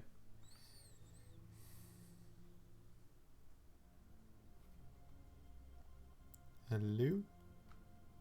I had Yeah, everything you cut wrote out down in my. Sorry, my internet just lagged, and D20 or D&D Beyond just refreshed. Mm-hmm. Old. Fuck, what was the name of the two? It was Forest Grove and Ruins of Old Rock. Yeah, those two places. Those are the first two stops along the south, and that's our only, direction to travel at this point, unless you can offer us something she's read that takes place further to the south. I could lend you the last book that we read. She seemed very interested in. I don't know if it'll help though. It would probably help us out and to at least take a look at it. And I look around the rest of the party. I mean, unless we are all boarding the train and talking to everyone at the every stop to the south. Is the book in Dwarvish? I'm assuming the book that you're going to give us is in Dwarvish. This book is actually in common. Okay. Let me go and fetch it. I hope that it is some use. Please, though, don't spend too much time. I just want her found. If this book doesn't give us any leadway, I say we will have to do every stop. Yep, I agree with that.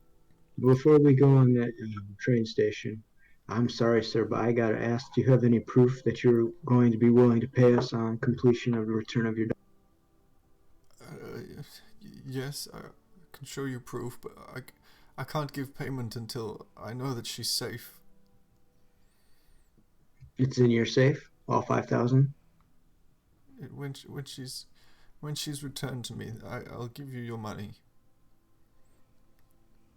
Okay. He said he can't Oh. pay up until she's safe. Not that it's in his safe. Yes, sir. I'm sorry. I'm a businessman. I don't want to have to risk my life if I know I'm not going to get paid at the end of the day. I'm not trying to be rude, just but let me go and fetch the stuff, need to know. please. Just sit tight. I'll be right back. And he runs off, and you can hear him doof, doof, doof, doof, doof, up the stairs. So you can sort of hear the shuffling of wood upstairs and Oh, yeah. oh no! So, as soon as he moves away, I do want to. As soon as he's out of earshot, out of the room, I do want to quickly just look over. I understand that we're contracted to find this man's young daughter, but if all we have is that she boarded on a train headed south, I mean, how many stops are there to the south? We have to be just incredibly lucky to We find do. this girl. You know, My pup might be able to find the scent of lavender if we get off for a minute. But that was a couple days ago. exactly, and none of that too. You know how We have. significant it is? we might have to better get off pay. and talk to the attendants at each station. Do we know if But- anyone else took the train at the same day and time? But I mean, how would we? Of the and DM, it's common knowledge. This train is relatively busy. There are people coming and going. I'm not Grand Central Station, but I mean, there's at least 10 or more people a day just moving about this train. Yeah, I'd say 10 a day is probably a good estimate. With Did a the- couple days ago, with so many people coming and going on this train, we need more information to find this young girl. We do indeed. I don't know much. All I know is she's missing. But if we do board that train, I believe the dwarf should pay for each one of us train tickets as collateral or as our payment. Because I can't pay out of my own pocket. I don't got the. Perhaps it would be easier if we ask the people that manage the trains, not the ones at the stations themselves, if maybe they've seen two little girls get off by themselves. Do we even know where We that also is? may talk to the train conductor. A tiefling and a little girl leaving by themselves stands out no matter what. Yeah, Not to a yeah, train that's what I'm saying. Yeah, that's a very good idea. Someone has to at least ensure that the tickets are punched, that no one's trying to board without trying to. Doof, doof, doof, doof, doof, doof. You can hear him come running back with the sound of clinking coins in a wooden box. And upon return, he's carrying a semi-large book, especially when he's carrying it, considering his size. And on top of it, he's got this rather large wooden chest that seems quite ornately hand-carved. And he hands off the book to one of you, and after that he clinks open the lock on the chest and opens it just enough so you can see in. He says, "This is proof of your payment, but please, you must understand, I can't give it to you until I know about my daughter, until the quest is complete, please." And as you look inside, you can see just like this big pile of probably a mix of gold and platinum. Okay, sir, you need to keep that safe while we're gone. I'd consider tearing up the floorboard and putting it underneath floorboards, but keep that out of sight from anyone else who may enter. Believe me, I've got my ways.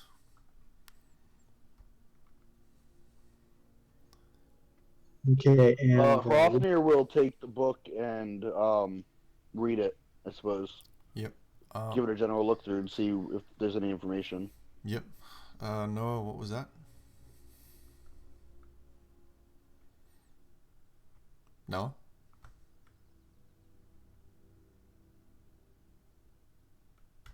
Okay. I think on that note, we're going to take a bathroom break. Just because we've been playing for about 2 hours now. So we'll take a bathroom break, everyone, and we'll be back in, say, 10 minutes sharp. sounds Cool. good. Awesome. All right, I'll meet you back here in 10 minutes.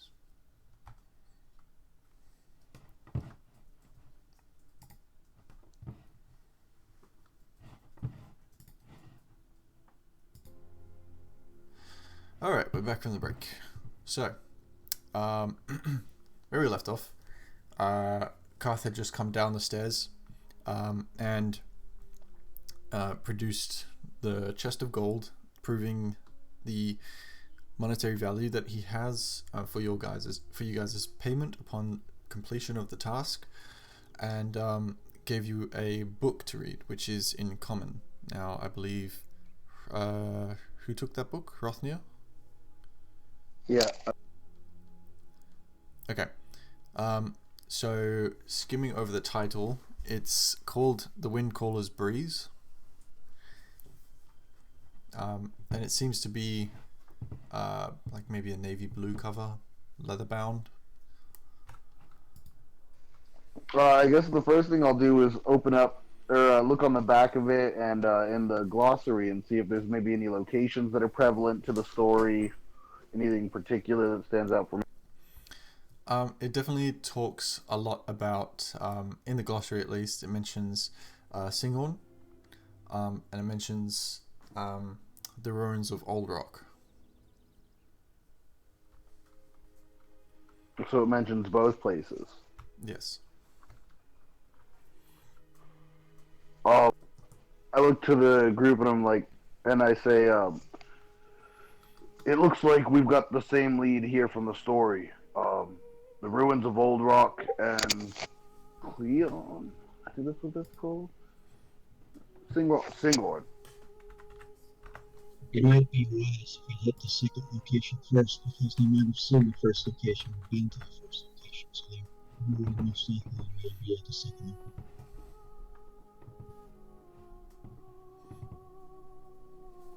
That's a good idea. We should. Does anybody else want to ask?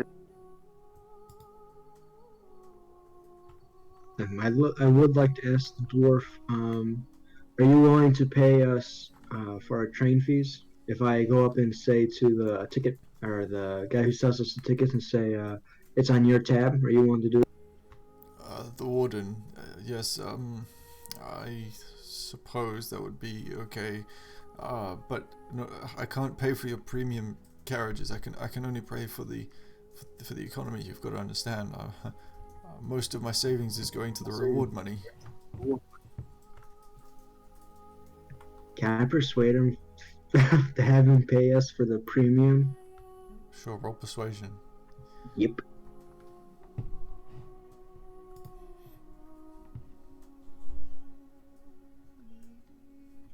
Dice rolls, yeah.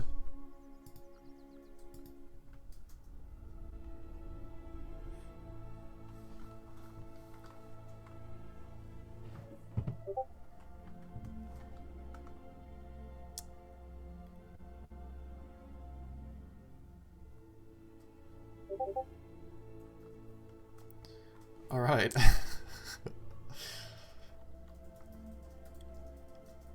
Okay. So, sir, Huh? I think it'd be in your very interest if you, good morale always helps people find things faster, or at least when I was a soldier, the good morale would help us fight through them. Um. Let me see what I can throw together. He sort of struts off, and you can hear him like opening drawers and stuff like that. And maybe about 2 minutes later, he comes back and this is what I could find. It's not quite enough to cover the full premium price, but I could take a little bit out of the reward money, and you can use that. It wouldn't be too much, but it's all I can do. How much would it cost for all of us? How much does it cost for a standard ticket versus a premium ticket? I believe an economy ticket would cost you about the 4 gold, 5 gold mark, and a premium ticket costs 10 gold per person. Do we all have to ride together? I look at the party. Well, are we all? It could give us a good chance to get to know each other a little bit more if we are truly going to be setting on an adventure with you. I am fine with a standard ticket. I as well. I'm fine with the standard. Akri, are Unless, you of talking? course, Corvair stays up. Akri, are you talking? Because can't hear I anything see you're his saying. mic pinging, but I don't hear anything. Yeah, you might have to disconnect and reconnect.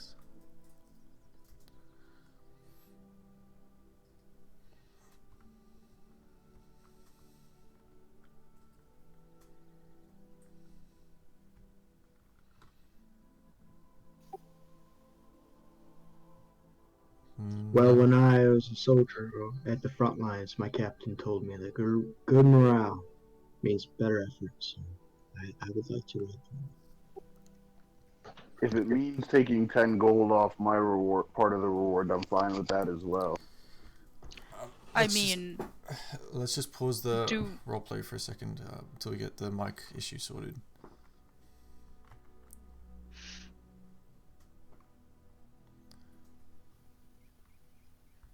Yeah, I don't know. I still can't hear you. Nope. Try again. Try closing your Discord and reopening it.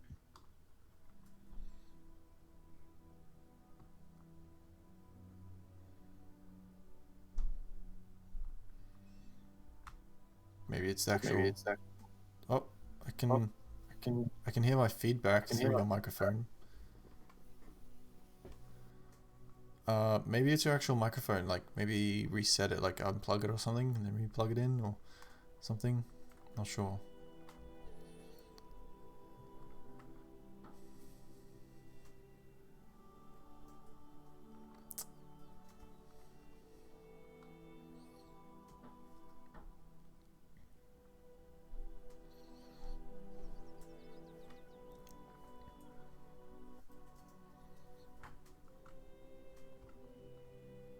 Yeah, still can't hear you, man.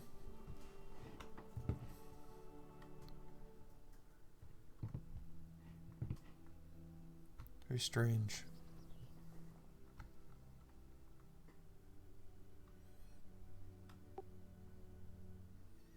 Well, he just muted and deafened himself. Yeah.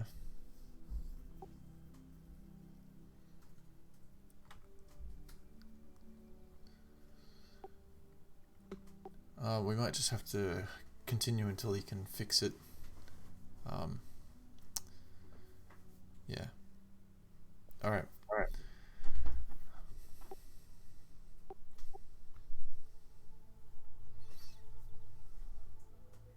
Still nothing, man.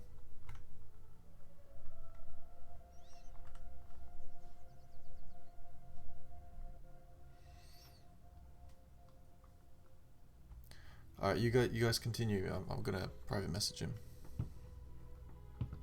All right.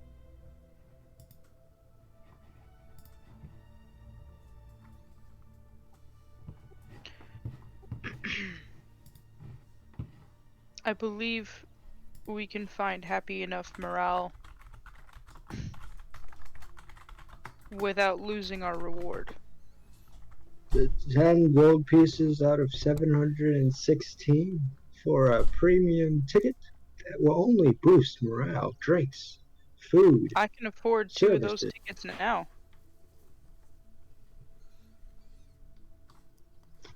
Well, I mean, Would you like me to pay for your ticket, sir? I'd be you know happy what? to. I like to deserve things for myself.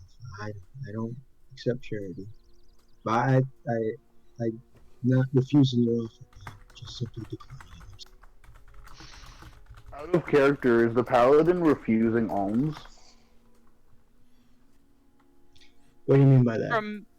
He's refusing it from me, but He's not from the refusing guy we're collections. helping. I work for my own things. I don't accept things from other people. If I don't deserve it. I work. I see no difference in the 10 gold coming from me or from our dwarven friend here. Hrothnir will nudge you, the or the drow, and say, "I wouldn't mind it." It'd be my pleasure. Thank you. I'll be sure to pay you back. I will remember that. And I will give Hrothnir 10 gold. Alright. Thank you.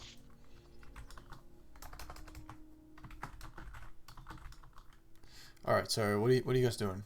You guys are just kind I of am standing there taking the exchanging gold. money from the dwarf and dividending it out for everyone, so we all can get free meal. I took some money from the kind, not kind drow who offered it to pay for my premium.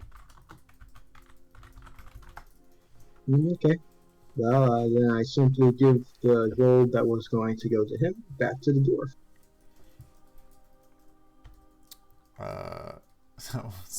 So okay, this is a weird cycle of money. Who's got what? Can you afford the premium tickets or not? So, the dwarf was going to pay for how much? 50 Did he gold have? worth.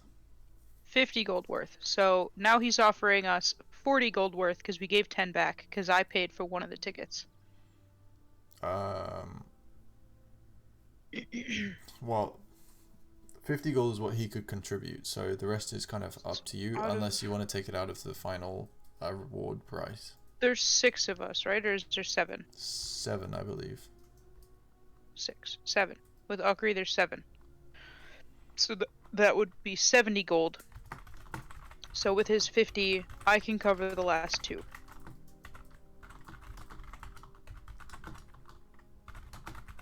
So that would be 70 gold, and that would be premium tickets for everybody. Yep. Sounds good. Indeed. My mic just occasionally, like, I suddenly can't hear anybody, and I have to leave and come back every once in a while. So that's Yeah, why now you're really quiet again. Can you hear me now or no? Yes, we can hear you. Yes. Woo. All right. So it seems that the Discord chat is a little buggy from time to time. You have to sort of reset it, I guess. Hrothnir, you've gone back to being like really quiet. So you might have to do whatever you did before. Is it working now or no? Yes, we can hear you, Okri. I hear you. Nice. What was it? What did you do?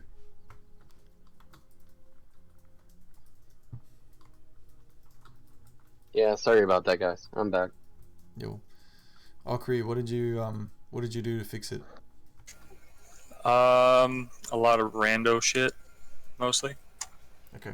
I disconnected it, and let it sit for a little bit from my computer, and then I had reset it, like hard reset from my Discord and stuff, so it was a little funky.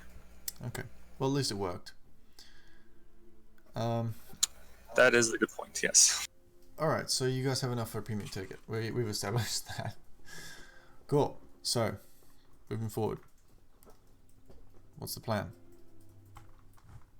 we board the train. What I was asking before I was cut off was how much does it cost to transport livestock?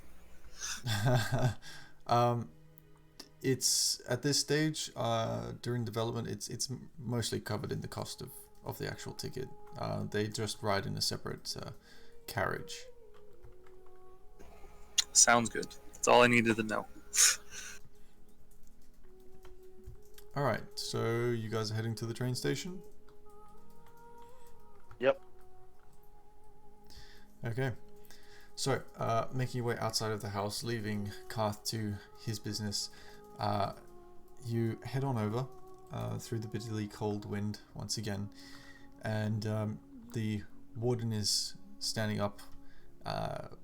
Looks like he's being attentive to something, and in the distance you can see this puff of smoke constantly being emitted from something moving, and you'll recognize it as the steam-powered locomotive known as the Iron Skater, slowly making its way through the landscape towards the station.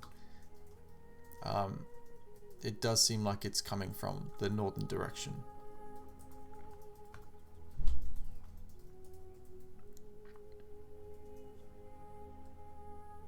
Well, I can't wait to enjoy premium access on this train. It looks like a very nice train. This whole steam locomotive stuff got taken over. I mean, I remember the days when it was just carriages. You know, while I am happy to have a premium ticket, do we really need this premium ticket? Gods know we don't actually need this. I'm perfectly fine sitting back with the bill. I do not understand the difference. This is my first time on a train. Same with me. It is also my first time on a train. Just premium sounds a lot more nicer than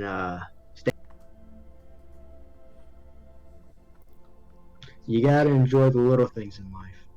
We can always pay the dwarf back later.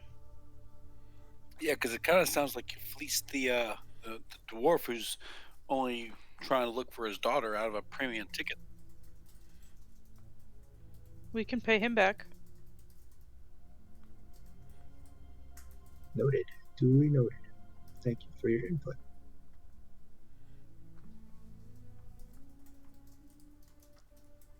So are we going to buy these tickets, or are we just going to talk about them? Oh no, we- definitely. We Yeah, assessed they're that very we had different. enough to cover the tickets. Yeah. Yeah, I believe we're just waiting for the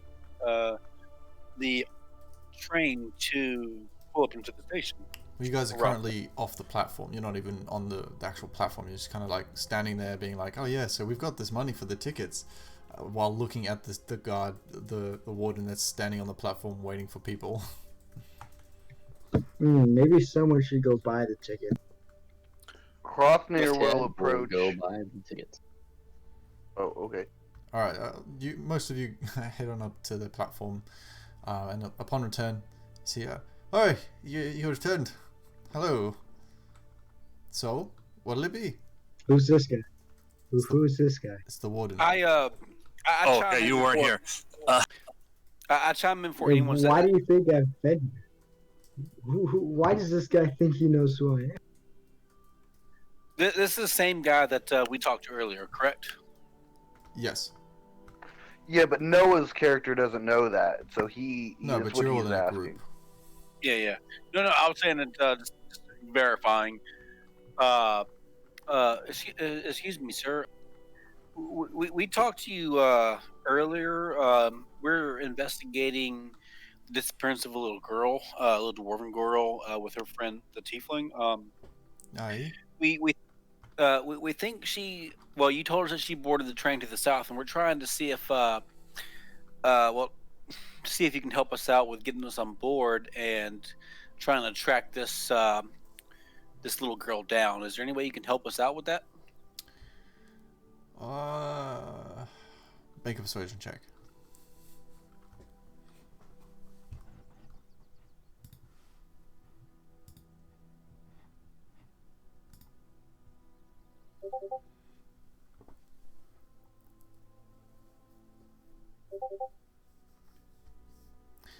You know, well, I suppose you did come by earlier, and you're a nice enough bunch.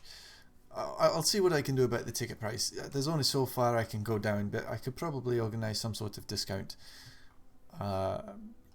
Yeah, whatever you can do would be much appreciated. We only want to facilitate the return of this little girl to her. I understand that. You do seem genuine enough. Alright, so let's see. What tickets would you be looking at buying, and are you all coming along? Correct. Me and my 6 other friends here, we've all been contracted by her her father. Alright, so 7 tickets, and what price would you be looking at? Which standard? Looking- We're all looking at the not the standard tickets, the deluxe. Oh, the premium carriages. Yes. Premium. I'm sorry. This train terminology is new to me. No, that's fair enough. They might even be changing it later. Who knows? It's only a recent thing anyway. Especially the split in differences between the carriages. Okay, so usually it's about 10 gold a person, but I think I could probably push it to about 7 gold. Yeah, 7 gold per person. We'll take it. Alright, so 7 of you, I believe that's about 40 to 14 something. I couldn't do the math very well. I think it's 49. Let's just make it an even 50 gold. I take that money that was given by the father, by Loth, or excuse me, Koth, and just hand it over, and I slip him I 2 will. gold. Well, I will give him 9 of the gold that Eva had given me, and then toss the last coin back to her. Okay. Cool. So you give him the gold, and he takes it and he puts it in a pouch, and then you see him go back behind the chair, and you didn't really notice before, but sort of part of this platform, there's this sort of closed off section where there's a door with a lock. He unlocks it, and inside, just briefly past his shoulder, you can see these cases. And he opens one of them and he throws the gold in and closes it, locks it, and then locks the door again. He then opens his coat and pulls out what looks to be some sort of metal, like thin metal, and passes you each a token. And these tokens are red in nature, and you can see as you have a little closer look, it's roughly the size of what would be like maybe a cucumber slice, and it's got this symbol of Craghammer stamped on it. Well, there's your tickets per se. They're more like tokens to say that you've bought your place aboard.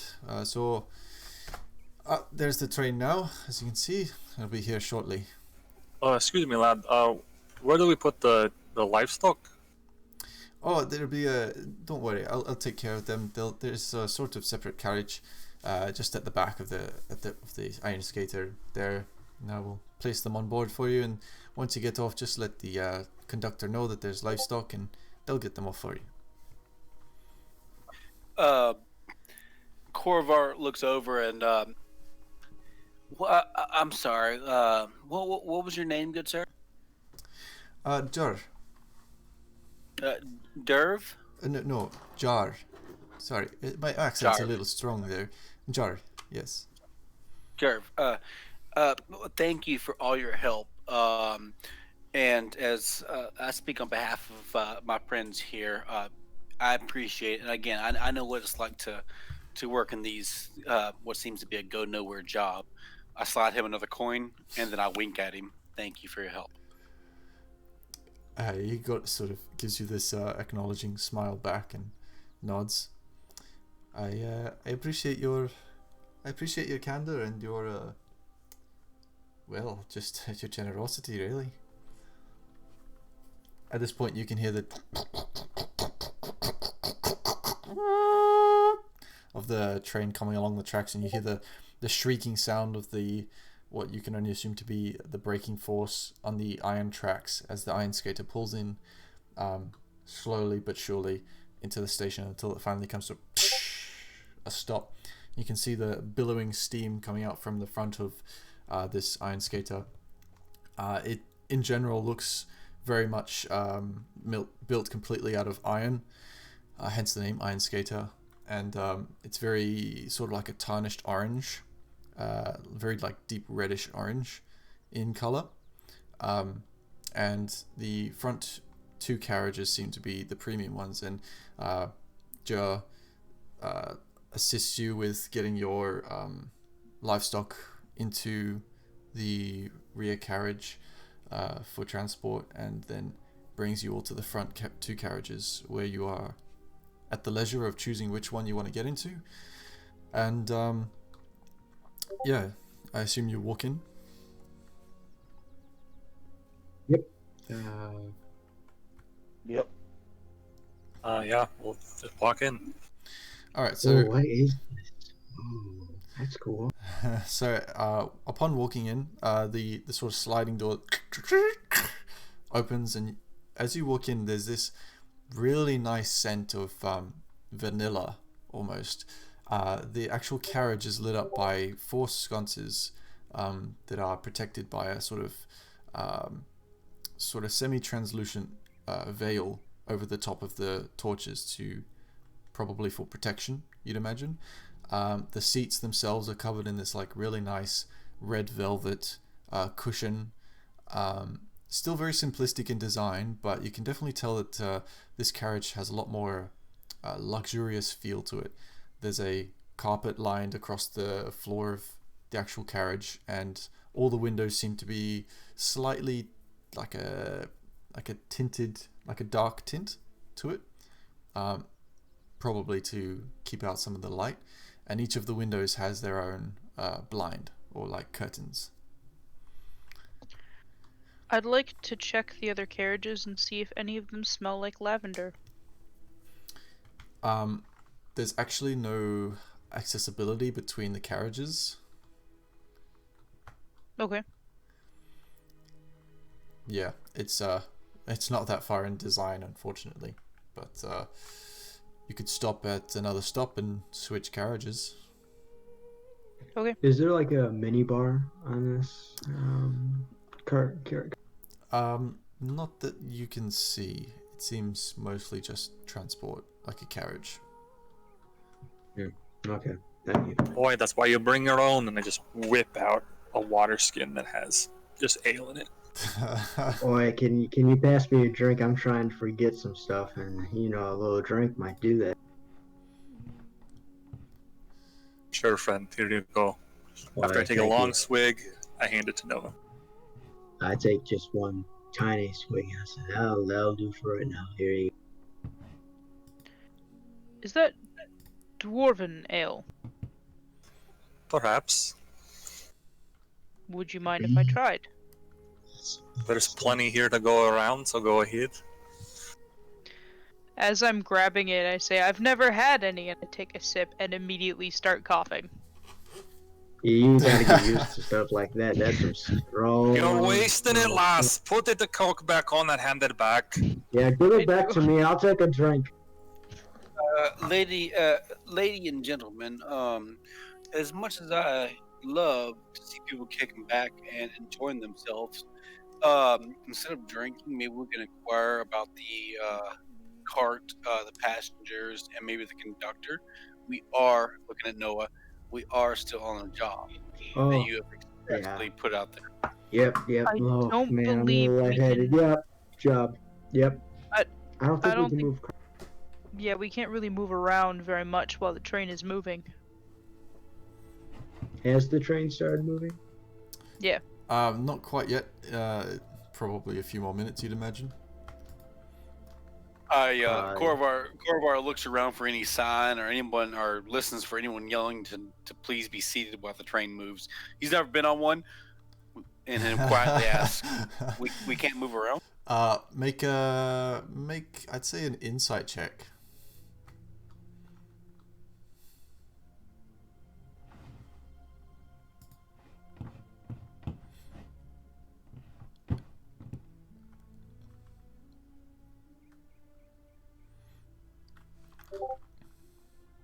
Alright, so looking around and sort of trying to read the room a little bit, in a literal sense as well, you gather that you should probably just stay where you are until the train takes off, which it's probably going to be soon. So unless there's something else you guys want to do, we'll just fast forward into the train actually moving. Well, there should be let's somebody out party. here. Somebody work. Sorry, one at a time, please.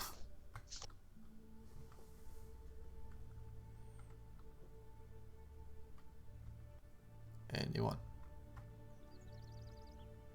There should be somebody on here that we can talk to. Yeah, I'm sure Somebody there who are. works on the train. Well, I imagine just- somebody will come to check our tokens eventually. Yeah, that would be the one. The ticket, please, guy. He'll be in here eventually. Well, in the meantime, while we are, I guess, leaving the station, maybe just dial back on the booze a little bit, please. Well, that's. I don't got any booze, so it's up to whoever's got the booze. I mean, I'm all for drinking. I mean, I don't know how long of a trip we have ahead, but might as well enjoy it. Rothnir, did you I put want the a taste of that at some point. did you put the book back? Say again? Did I what? Did you put the book back, or do you still have it? I still have it. All right. So you guys all hear this from like some sort of strange contraption you've never really heard of before, but it definitely sounds somewhat like a whistle. And you then hear this.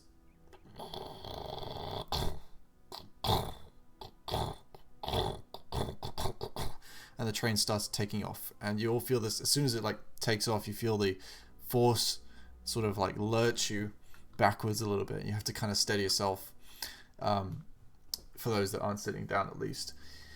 But the train starts making its way down south along the tracks. Is there anything you wanted to do between here and the next stop? Just talk. I'd like to skim through the book and see if there's anything else I can pick up. Anything of note. All right, make an investigation check. I'm just gonna cork my ale and then sit back and whittle on my donkey. Okay. 11. I don't know where you at, that dog.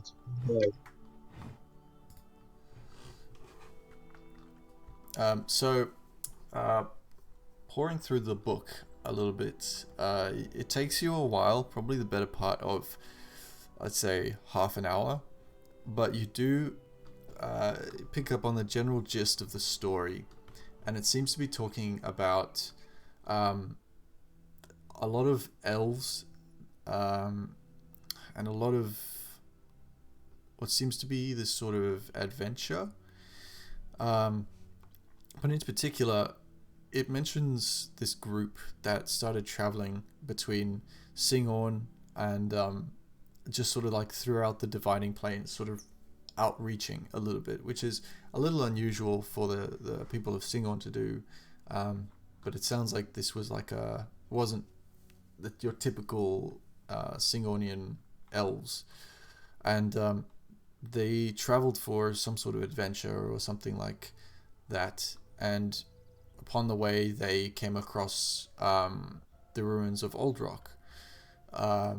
And reading through just a little bit, you're getting the vague details, but there was some sort of attack on the group. A number of them were injured, while a couple of them died. There was mention of fire. There was mention of something hard to see.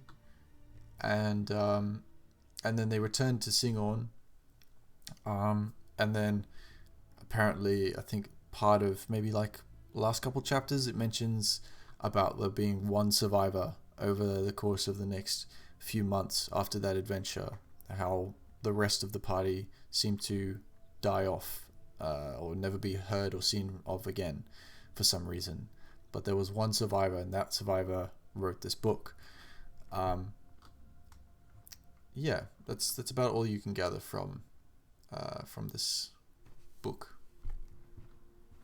So, upon reading this, Hrothnir will look to the group and inform them all of what I've read and give them a short summary of it and point out that the sole survivor happens to be the author and possibly alive, maybe around.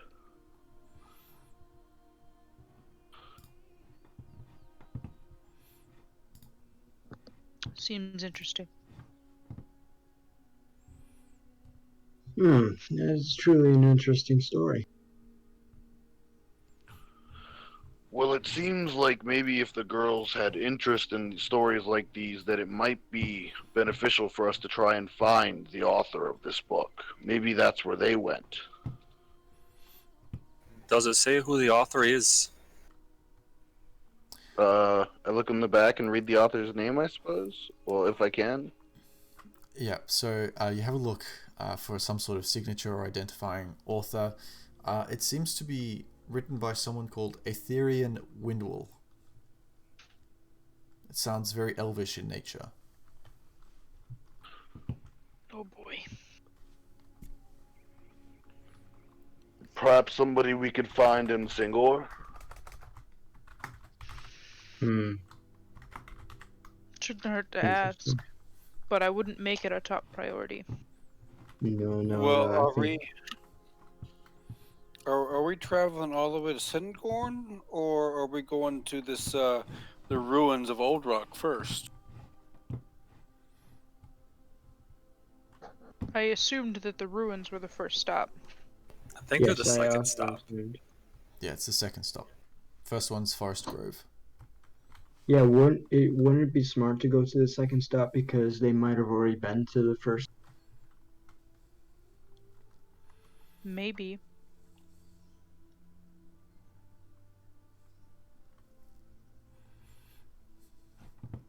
Alright, so what's the plan? We can fast forward, or you guys can...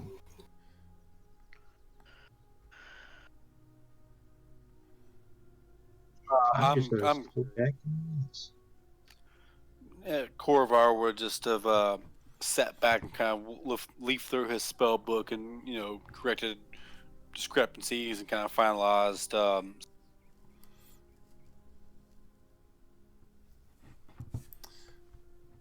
Okay. Alright, so you're sort of going over notes, basically?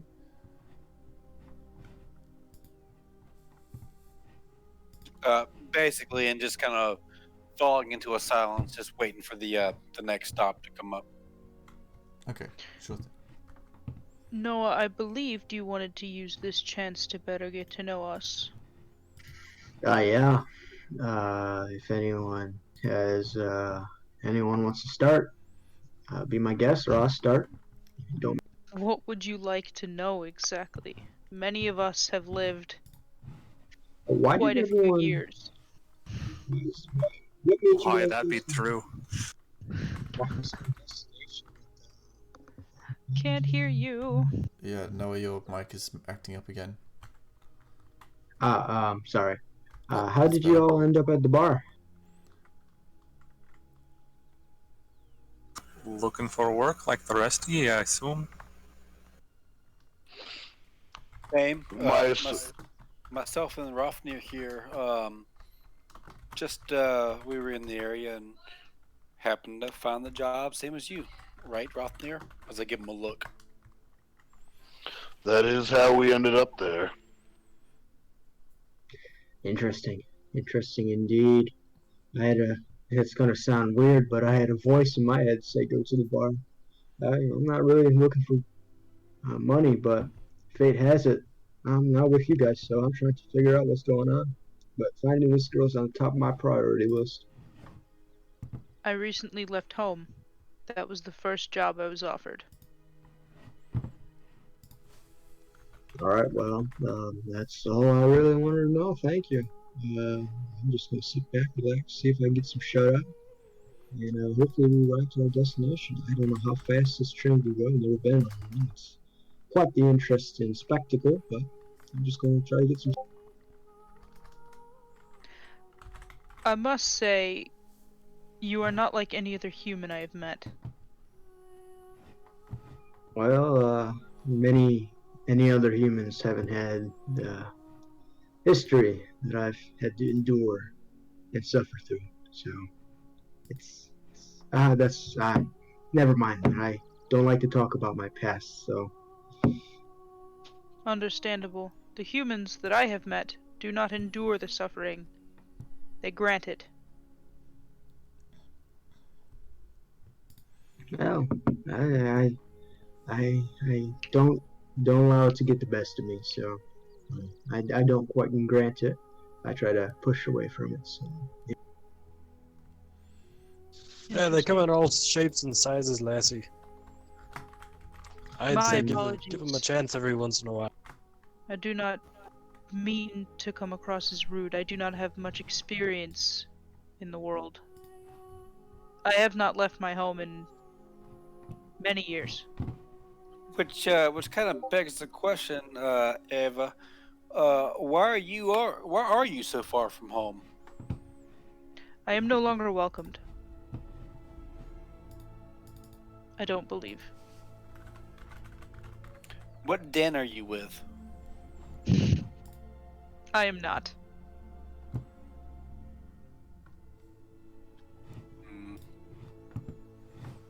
We do not come from the same place. Except that any drow who's anybody is welcome within a den within Jorhas itself, unless you're or you're from one of the surrounding cities like Asarius. I may have been born there, but that is not where I am from. Not consecuted? I am not. My parents left while I was still young. That seems the one thing we have in common then. Indeed. Who's just a random question. Whose donkey is that? Oh, that'd be my donkey. Where do you get the donkey from? I bought it off a merchant from where I'm from. It is a good investment. It looks like a strong, healthy donkey. I was a little drunk. I'm embarrassed to admit. I actually thought it was a dog for. Or sometimes he do act like a dog, so it makes sense. Yeah. I still believe that Bill is a very creative name. You must have been very wise to come up with such a name. Thank you.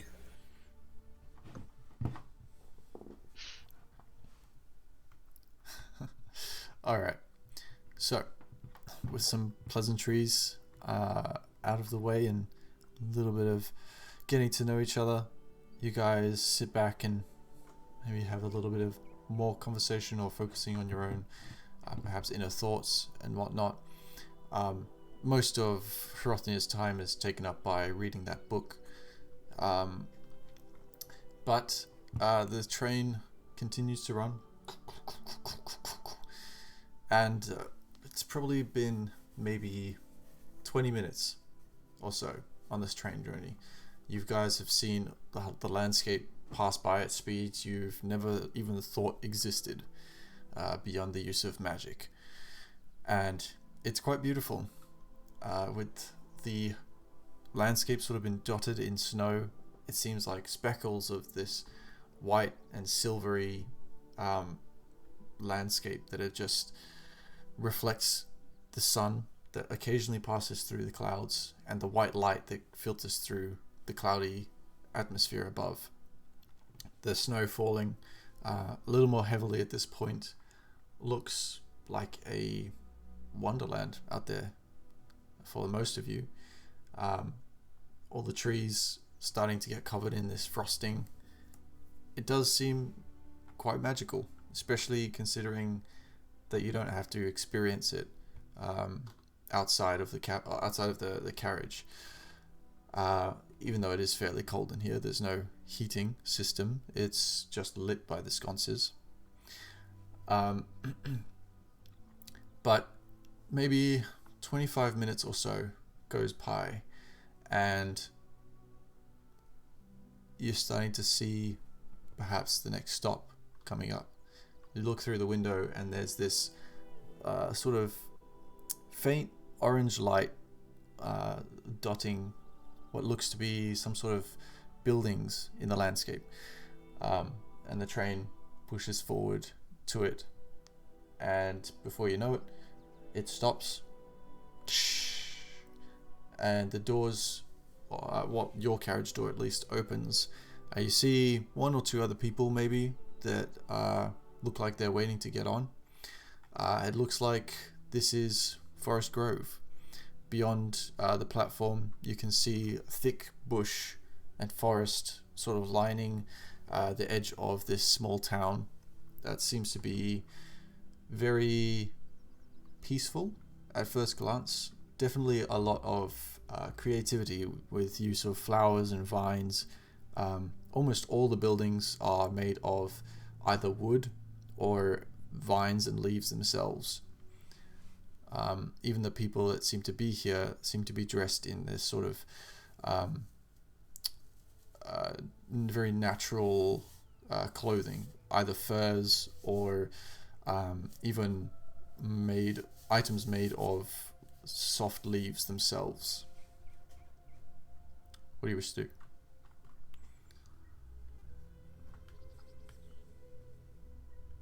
Well, we need to find somebody who might have seen all the passengers that came onto this train. There's no way to know whether whether they got off here or somewhere else without talking to somebody who might have seen. If we exit now, do we have to pay to get back on? We could just hold on to our tickets and just say we bought the ticket. No one came by and stamped my ticket. This be true? Or do we wait for a conductor and then hop back on? Yeah, I mean, I don't know how this whole train system works. Nor do I. Maybe we find the conductor and ask him some questions before we disembark. That sounds like a good idea. So you guys can see just outside the window, now that you're sort of all looking about trying to figure out what to do, on the platform, aside from the two people that seem to be wanting to get on, there is the warden for this station, sort of directing people, and you can open your door if you want to.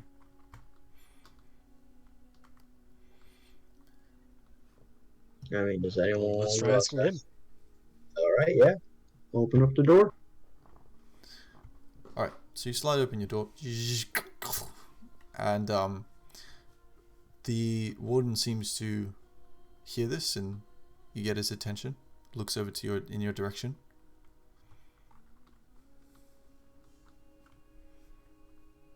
How far away is he? Oh, maybe 15 feet. Hrothner will shout kind of, "Excuse me, sir. Could we have a..." Yes, let me be right with you. He sort of finishes directing the other people onto what looks to be an economy carriage, and then comes up to your door and greets you. Well, hello there. What can I do for you? Hello and good day. We are looking for a few passengers you may have had days ago. And we're wondering if you may have some knowledge of where they have gotten off. Yes, okay. What are these passengers? A couple children, a tiefling and a dwarf, silver-haired dwarf.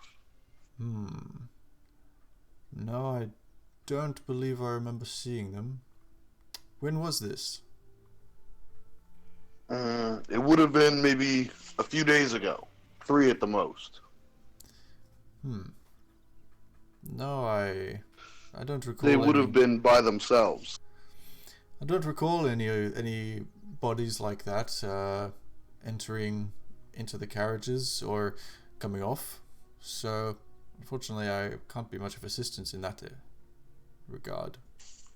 Would you know maybe somebody who might?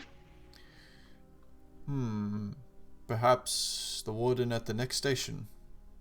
The only people they can really talk to, I guess, or be seen by is the wardens that patrol the stations themselves, getting on and getting off. Thank you for your time, sir. I will, Hrothner hands him a gold piece. Oh, thank you. That's very generous of you. Will you be hanging around any longer, or can we set sail? So to speak.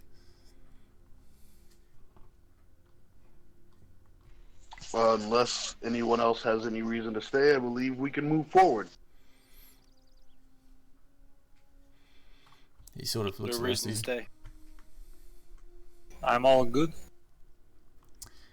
Alright, with sort of like a silent nod from most of you, he closes the carriage door and closes another one. And just before he seems to get this strange contraption out, which, you know, paying more attention, it's probably the source of the whistle from before, you see a number of other people like basically run up to the platform, and you see them talking to the warden, and he sort of nods his head and seems to guide them onto one of the economy carriages. There seem to be maybe 4 or so of them, 4 or 5. They all get onto the economy carriage. He shuts the door, and you hear the train again. A little more used to it this time. You prepare yourselves and don't get caught out too much by the force of takeoff, and you begin to set along on the tracks again. Is there anything you guys want to do between now and the next stop? Are they on our cart? Sorry? They're on an econ one. Yeah. Well, I'd like to ask what you figured out. What did you figure out from the map? I was in the cart, so I didn't get out.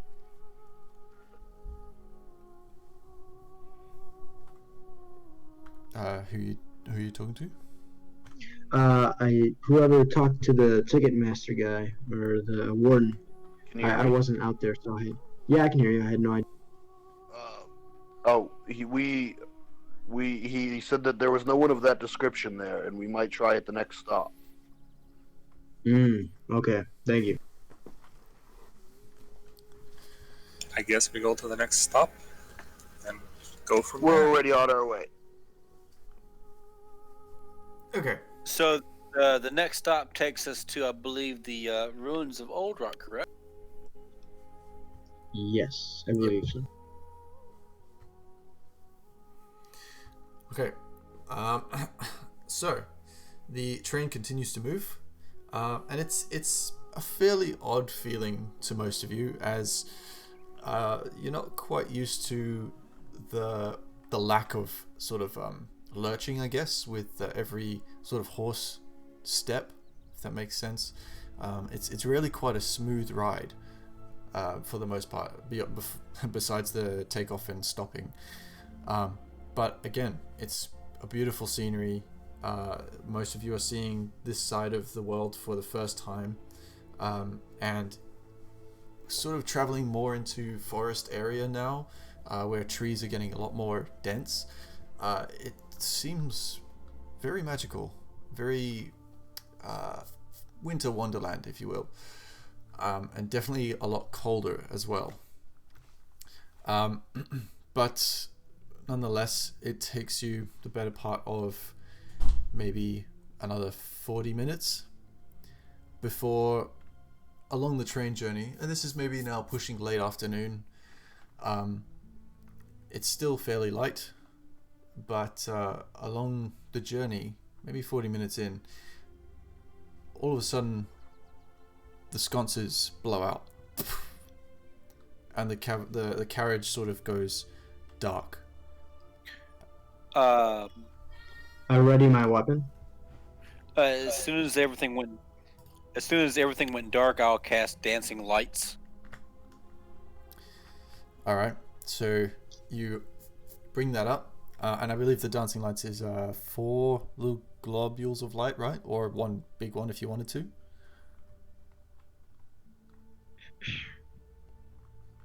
If that's correct. I want to say it's 4. I'll create 4 lights Oh, boom, hovering within range. boom! Look at that. All right, so you make them sort of like in the 4 corners of the carriage. Right. Upper corners. Yeah. Okay, so you do that. I would like to take off my suit jacket and begin rolling up the sleeves of my white dress shirt very calmly. All right. I slowly stand up and draw my maul. I stand up and I draw my shield and I say, "Is this part of the train ride?" As you Rothnir stays seated with his crystal in his lap. all right, as you finish that sentence, Noah, you guys hear the as you suddenly hear this from the wind outside, as all the windows, all 4 windows of the carriage are smashed open, and 4 figures sort of lurch into the room, smashing through, sort of almost attached and swinging on ropes.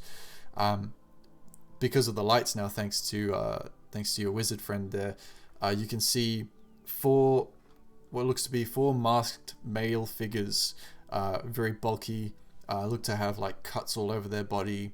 They look like perhaps sort of mercenary group or some sort of task force. They sort of look to each other and look to you guys. There's this sort of split-second tension moment, and I want you all to roll initiative.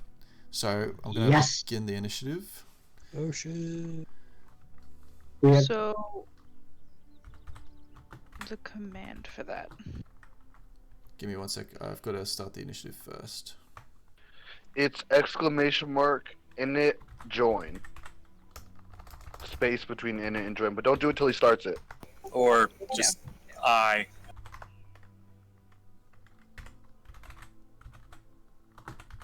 I join. Don't do it yet. Oh yeah, no, I was just preparing it in the chat bar. I think I'm gonna make something where you can just copy and paste off of like a Google Doc sheets where you can just pull up in the Google Docs and just copy and paste the command onto the chat instead of type. He did give a link that does give you all those things you can copy paste if you want. Mm-hmm. This is true. Yeah. Sorry, I just got the wrong music up. Definitely need the combat music. We're gonna have a fight scene. Well, whoever just jumped into our cart, they're about to have a bad day because it's the wrong motherfucking cart. This is the worst train ride ever. I thought this was premium. I paid for premium, not some cheap. This is premium. Well, Also- not to split hairs, but you didn't play for premium. The dwarf did. And I did. Out of the But kindness to of be his- fair, also because of the dancing lights, you guys also notice as I roll up my sleeves that my arms are covered in black ink tattoos. I don't think the light lit everything up in the room. If you have, You would notice they're moving. Oh yes. Oops. Okay, cool. Oops. Those hands seem to still be pitch black. This is something. No, weird. my skin is light purple. Oh wow. Oh My yeah. skin okay. is light purple, so the yeah. tattoos are There you go. pitch black against my skin. All right, roll for your Which, initiatives. which by the way, too, we're both pretty much the same shade of skin tone too. So the light purple. This is so bad. I'm loving this There's the music. kid I know. Wow. what's this up? mission I is did so bad. good. Oh, I got an 18. Yes. I got a 6. Ted and I Ted, me, and Eva successfully taken up the. I got a rock. To be fair, if I'm Okay. trying to hit things, I think we're all dead. It's not just a boulder. It's Just a don't rock. cast fireball. Don't cast fireball in the carriage or wall. You're not high enough level for that yet. Yeah, we Oh, can't wait. cast fireball yet. Yet. Not Keep yet. the AOE's to a minimum. So I'm not supposed to be chucking scorching rays like they're fucking like No, a. no, That's No, the AoE's not. solution. Scorching Ray is not an AOE. no. Fuck this. Everyone dies. Right? Yeah. Just screw I'm it. okay with that. Fireball.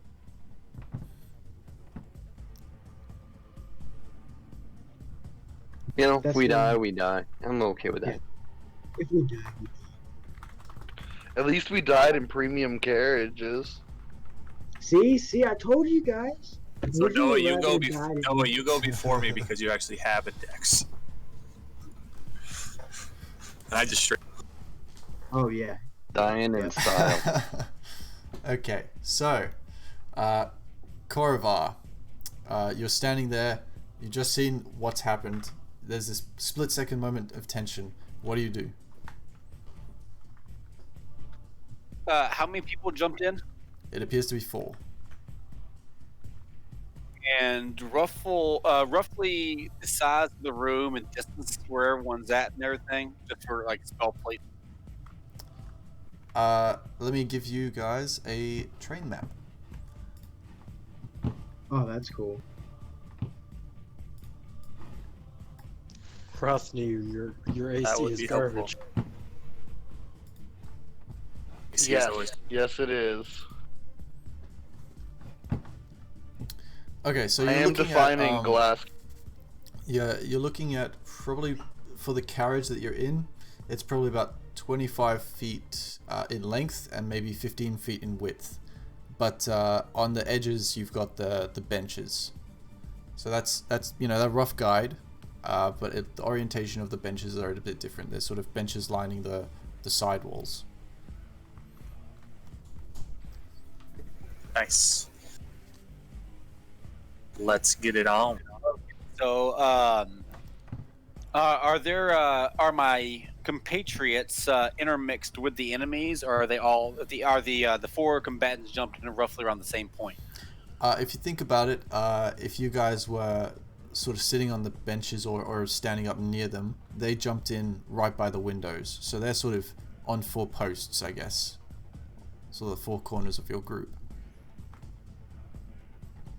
Cool. I would like to cast web on them and their general. Okay, so web is a strength or dex save?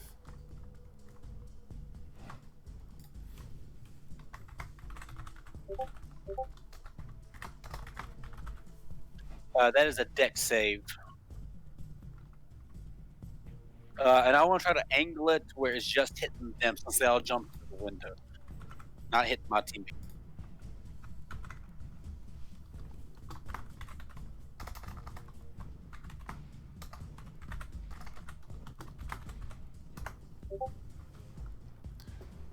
That's 1. Fail.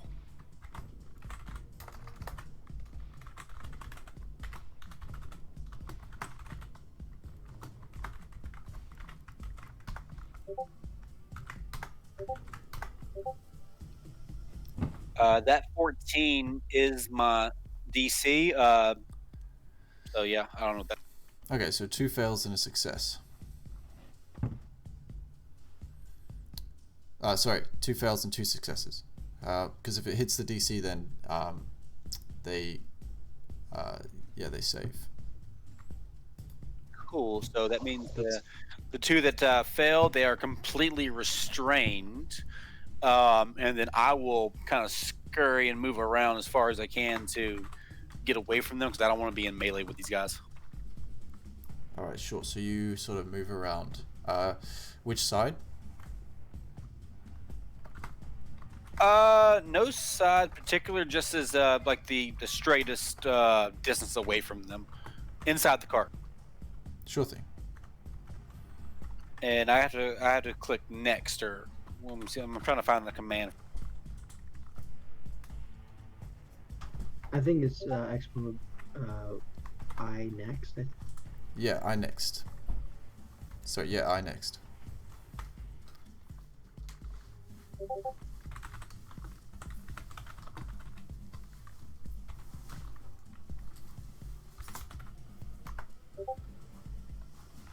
I think I did that right. Cool. There you go. It's just sort of like to help you guys visualize. So we got 2 with web on them. So let me just read the description again. So each creature starts its turn in webs, enters them during some dex save, failed save, restrained as long as it remains in the web. Okay. So restrained.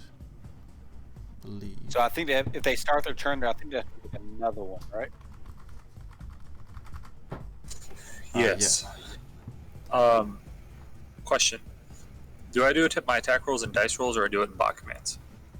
All rolls are in dice rolls. All commands to do with, like, say, casting a spell, I guess, would be in bot commands.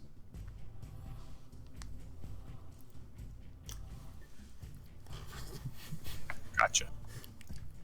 So yeah, looking at the spell again, the 2 that whoever starts their turn there would also have to make that check.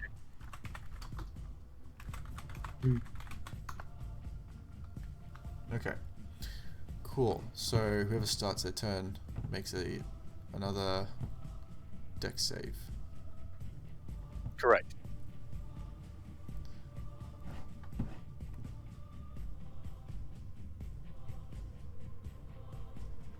Okay. Right. So attack rolls against the creature have advantage, and they have disadvantage. All right. Good to know. So that brings us to Noah. Yes. I don't think he's done my next chance because it doesn't show up that my thing is next. Yeah, I forgot to actually start the initiative, so if you want to just do IN again. Who, me? Yeah, Carvar.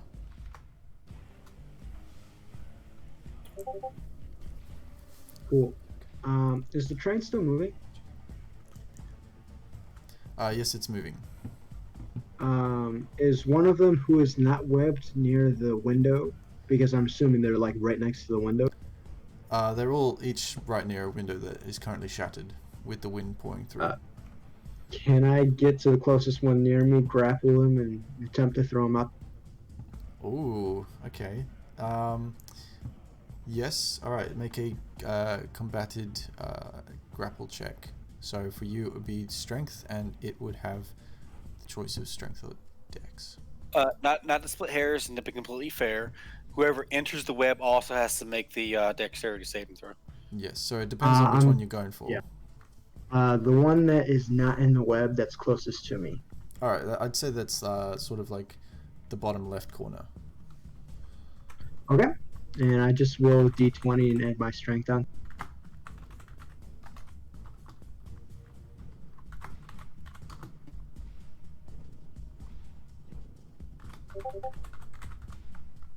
Uh, 17. Ooh, fail. Yep. Alright, so you managed to successfully go around to him, grab him, get his sword, sort of push it out the way just enough for you to grab him enough to have power over him, and you're trying to throw him out the window? Yeah, and then before I throw him out the window, I'm going to say something to him, and then I'm going to throw him out the window. Alright, well, what are you going to say? Well, I'm going to say, get off my train. That classic Ionic movie saying, like, get off my plane, but I'm saying, get off my train. And like okay. a low, like, get off my train. Don't know the quote, but it sounds cool. Alright, so you say this and you throw him out. He's going to have the opportunity to make a dex save.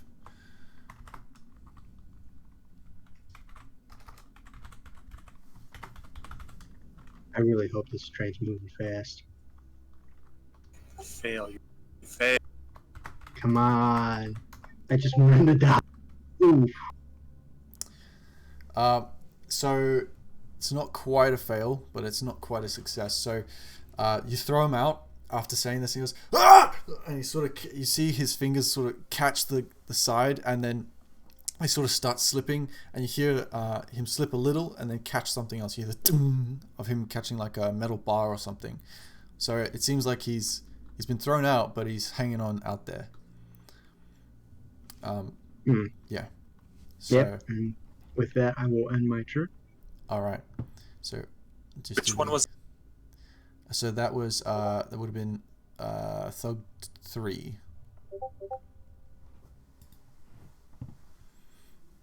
Nice. I didn't even have to fight him. Just threw him out. All right. Okri, what are you doing? I am going to run up to Thug 4, and I'm just gonna smack him hard enough, hopefully, to. Okay, make an attack roll.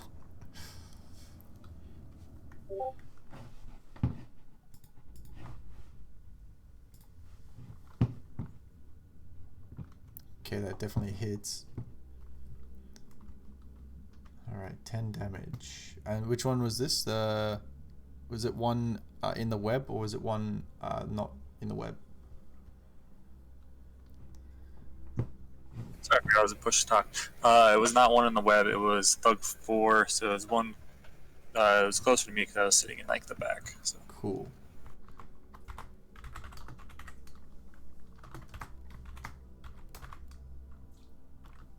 Alright, 10 damage. And that's my turn, so let me do my bot command.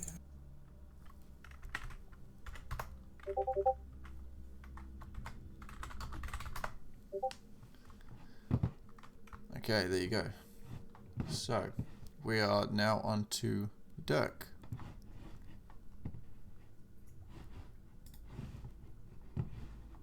Alrighty. I will join Okri in attacking Thug 4. And I'm gonna poke him with You're gonna poke him with a what? both hands with my walking stick, my quarterstaff. Oh, okay. I thought you were gonna just say Because I'm gonna that's poke him. yeah, because that's what I have out, and I'm two-handing it, two-handed jab, so All right. it should be a D10, I believe. Does it have the option for that for versatile weapons in I this? think it is thing? versatile. It should have as a second. Cause I used to have a battle axe, so it should have your battle axe like two-handed. You should be able to like put two-handed in whatever it is, if it's a versatile weapon.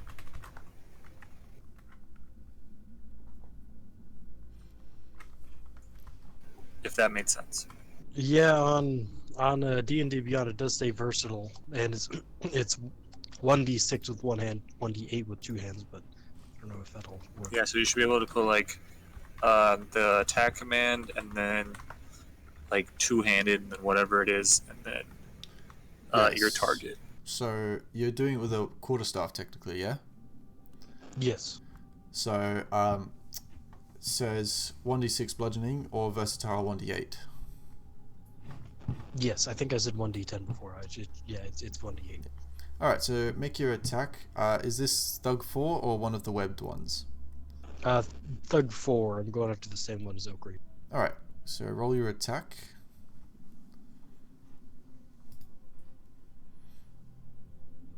So do I just do quarterstaff and it'll? Yeah. If you go Is there- exclamation mark attack quarterstaff, it should do it for you. Two-handed or versatile. I'm sorry. This is also pretty important to the relative situation. Web is also concentration, which means dancing lights is no more.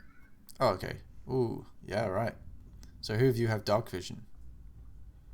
I I Okay. do. Okay, a better question. Who doesn't have dark vision? I'm blind. All right. I think it's just Also me our and, paladin. yeah, as I said, I think it's just me and the paladin. Okay. Wait, what? Am I blind? You're not blind, but you Um, have disadvantage on perception checks, and you currently. DM. Yeah.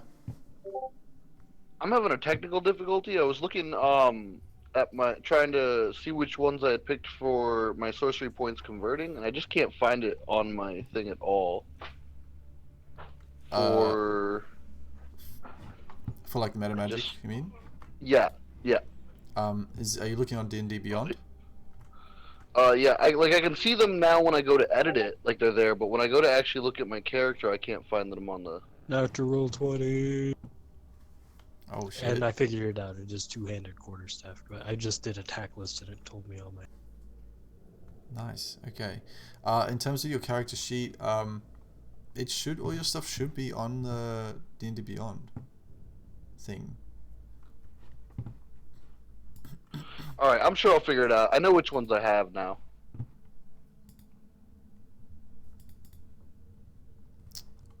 I got 13 damage with the critical staff jab. Oh, check in features and traits. It's sorcery points, font of magic. All right. Yep. So that definitely hits. Thank you, found them. Let me just do that.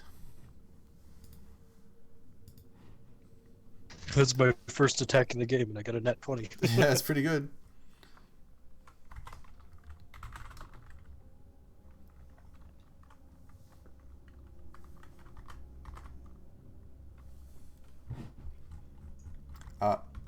Was there anything else you wanted to do? I don't have any bonus actions, I don't think. So no, I think I'll just stay there.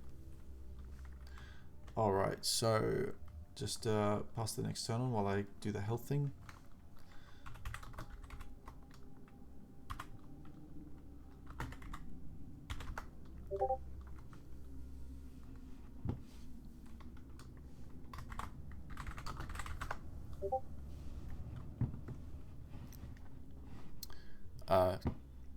Can you do the next command? Oh, right. Do I do that in bot commands? Because that's where we... Yeah.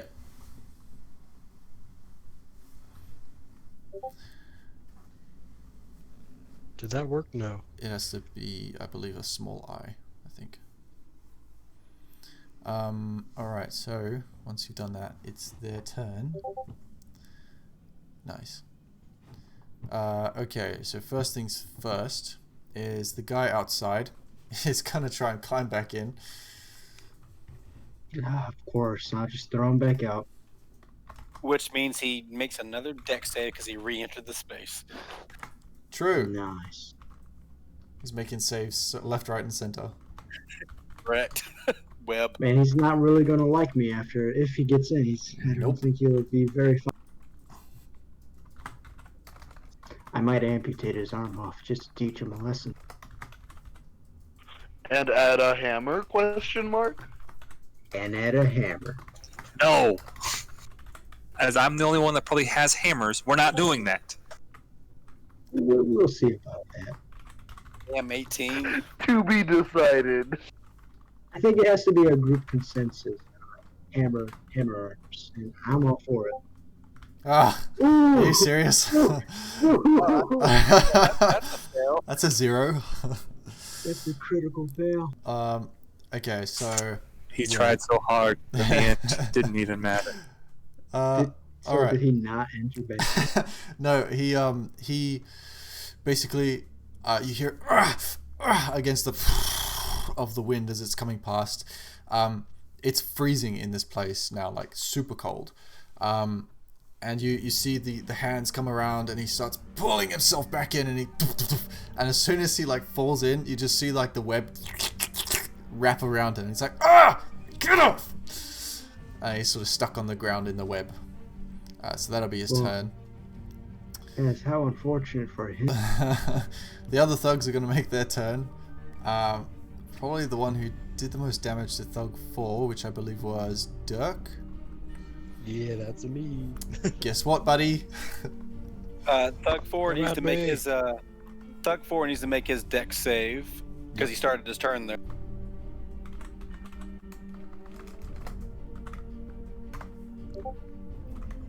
Damn it.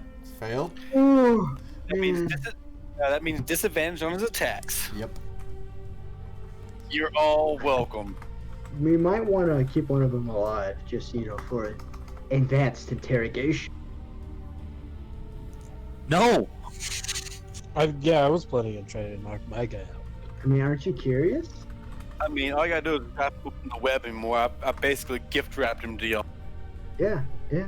I have +5 in intimidation, so I mean...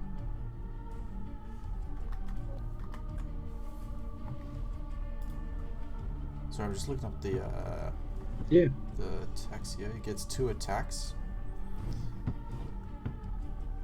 Let's go disadvantage. Woo! Yep. What happens if we catch the web on fire? Doesn't that do extra damage? It does do extra damage.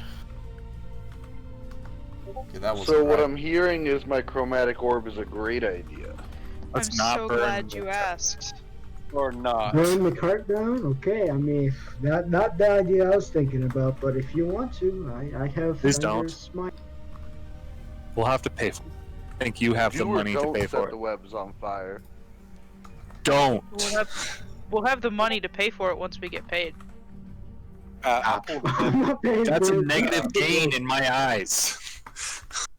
You know how pulled much the, a movie- Don't Just worry, saying. guys. It's chromatic. It doesn't have to be fire. Well, But you I can pulled make it web. fire. I Okay. pulled web back up, and it does 2d4 extra damage for any creature. Does it? Yeah, for if the web gets set on fire and they're stuck in there, yeah, extra 2d. Yeah, but you just said don't use fire. I would rather you not. Okay, so trying to make an attack with monster rather than my actual character, which is proving difficult. Yeah, I may struggle with my roll too, because I'm not sure how it's gonna work. Yeah, I'm trying to refrain from using my paladin spells right now because I quite don't get how this spell thing Ugh, works. That's okay. probably something for another set. Yeah. You know what? I'm just gonna. I'm just roll gonna manually. manual roll mine. Yeah. It sounds easiest at this point. I'll figure it out later.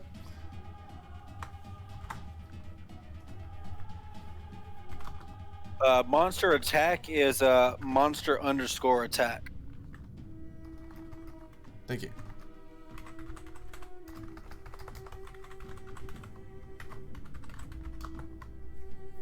And I mean, even if we do kill them all, the easiest thing would to do. Does anyone have like mending? We could mend the windows back, mend the whole cart to make it look like nothing even. Is it the does it say that the it's a what's the syntax? Is it monster _ attack and then attack name? The help I got from the bot was just monster _ attack, so it doesn't say anything else. Okay.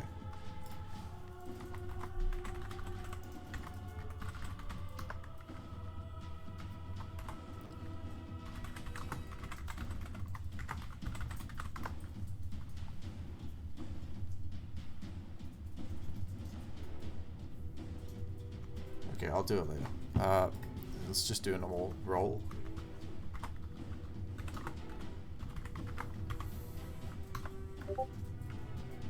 Does 10 hit, Dirk?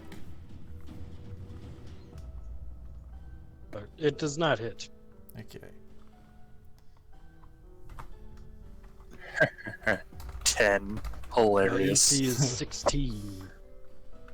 When you have an AC, could possibly have an AC of a 20. Well, if I was proficient and had enough money to buy plate armor. Didn't work. I wish I had plate armor. Oh, it's all about the Well, chain. I'm assuming a natural 1 doesn't work. That also does not hit. Considering that the first roll didn't hit anyway, I'm just going to say I'm not going to roll again for it. So both attacks miss, basically, for that thug. So he tries to hit you with a mace, but you're just too quick. You manage to dodge out the way, and he's sort of like trying as hard as he can just to whack you across the face, and he keeps getting like the seat and then the floor, and he's just like getting super frustrated. He almost stumbles over himself. So that's him. I'm down here, lad. Come on. I believe the 2 others.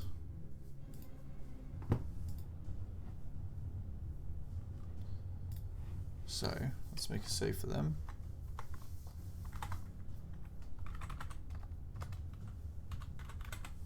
If they've already failed it, they're just restrained until they use an action to break it, or Yeah, sorry, they're Or trying the to time. break out. okay, cool. I think it's strength, right, for it to break out.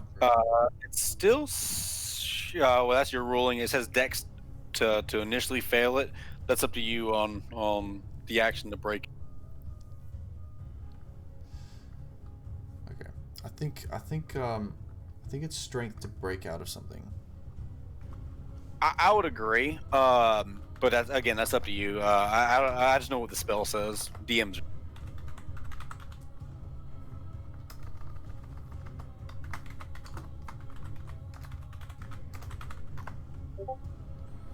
Okay, so the first one doesn't make it. I assume 11's not your DC. No, 14.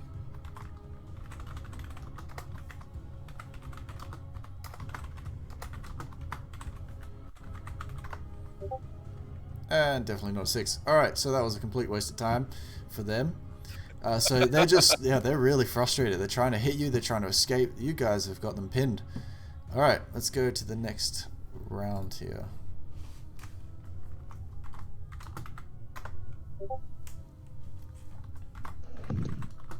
Let's do this. Okay.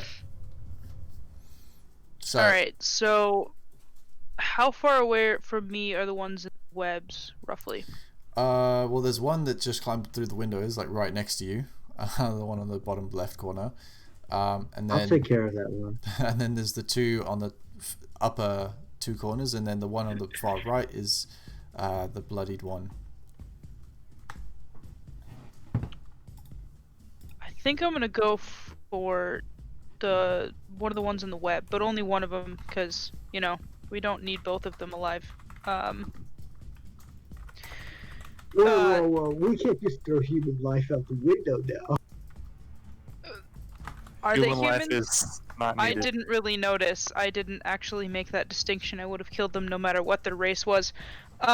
So you watch as Ava pulls her fist back, her left fist, and the tattoo on her arm comes to life, and there's a black falcon flying out of her arm, and it launches itself towards number 1, and I'm going to use Fist of Unbroken Air. Nice. Don't forget advantage. It's attack, space, and then the name of the attack, correct? Yes. And the target. Dash T and then target. I don't think for you guys, I don't think it takes health off automatically for the actual thugs. Oh, like the enemies. So I was going for 1.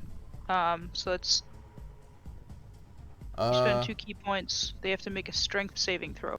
Oh, I see. Okay, yep. DC 12. It doesn't say it there, but So strength save on just the one? yeah.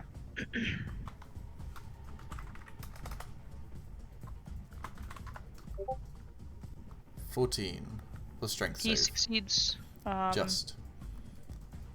He doesn't take any damage and nothing happens. But you got to see a really cool falcon fly out of my arm and disappear into the web. And then my tattoo reappears. Nice. Whoa. Now let's throw him out the train.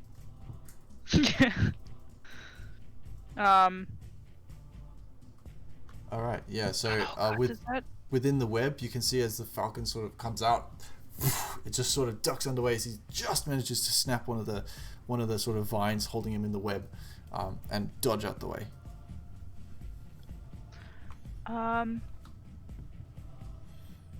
After you take the attack action, do I have to hit in order to do flurry of blows? Yes, I believe so. Okay, never mind then. Was That's it. That's my turn. I don't know if it was it hit or just take the attack action. Reading it here, it says after you take the attack action. Okay, so it doesn't matter if it hits. So yes, you can use flurry of blows. I would like to spend a key point to turn around to the guy in the window and just punch twice. Yep, sure. So I assume this is Thug 3, the one that climbed through the window. So this is the unarmed attack, right? Yes.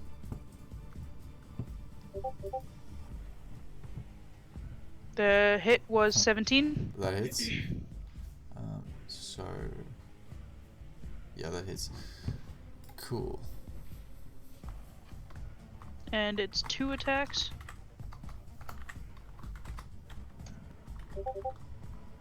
Second one is a 24 to hit. Definitely hits, and that hurt. Both were 7 damage. Yes, I saw that. Nice. Nothing flew out of my arm that time. Nothing but pure fury. Nothing but pain. Alright, so it's pretty easy to hit this guy. He's just sort of on his back on the floor. Yeah, you do get advantage, by the way. I mean, if you want to try for a nat 20, it's up to you. I could. Always D20. again, just as Always go for the next.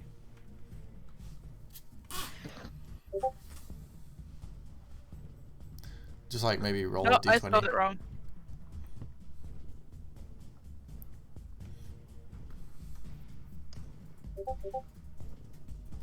Nope. And the second one if you want. Always worth the effort. I can't spell today, but that's fine. No, but that's okay. That's That's all right. 14 damage. Alright, With so a bonus action. nice. Did well. Feels good. Alright, did you can you pass on the turn? That's... Boop. There you go. Alright, so Hrothnir, what are you doing? I will reach into my component pouch and pull out my diamond, and I will spend one of my sorcery points to use. Now I don't know how to do it in the bot, so I'm just gonna manually roll if that's all right with you. That's okay. To use twin spell. Yep. So hitting 2 targets. Yep, and I'd like to target the injured one and the healthy one, both of them in the webs, number 2 and 3. All right, sure. Yep. Can do. So roll your attack for each of them. It says, hold on, I'm trying to give me a minute. I need to make a spell range attack.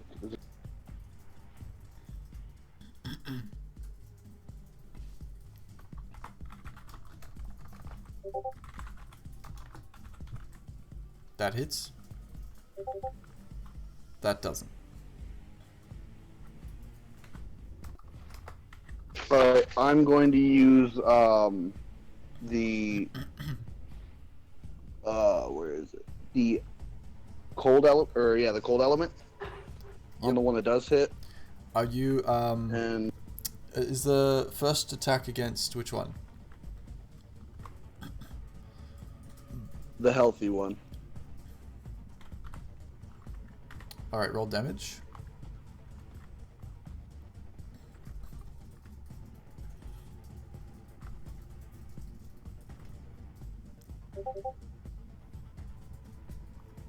Oof. Yeah, okay. Cold damage, my bad. Forgot to add that part. That's okay. I know it's cold damage. Yeah, so this like frost basically envelops this guy and it almost causes the web to freeze up and he just sort of like kind of looks like one of those frozen guys in movies where it just it definitely looks like it hurt. It's getting some frostburn there. Alright. Anything else? The other one didn't hit, unfortunately. It just sort of hits into the back of the carriage. No, I think I'll end my turn there. Sure thing.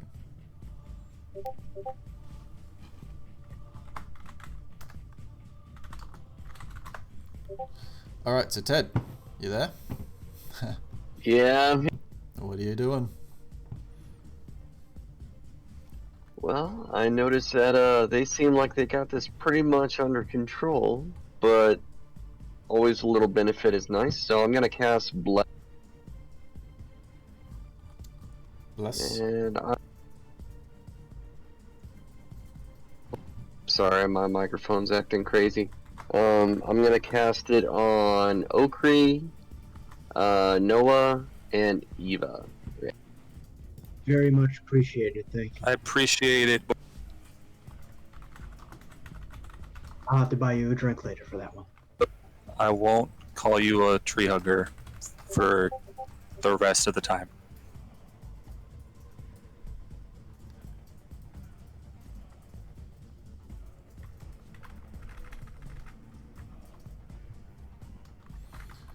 So I don't think I can manually add them, but That's okay. So who did you bless?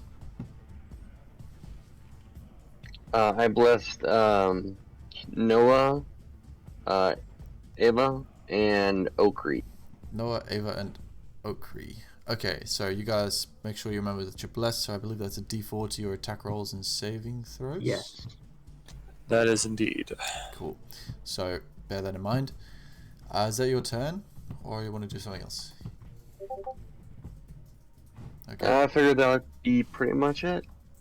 All right, Corvar. Okay, awesome. I'm trying to look up something real fast. Give me.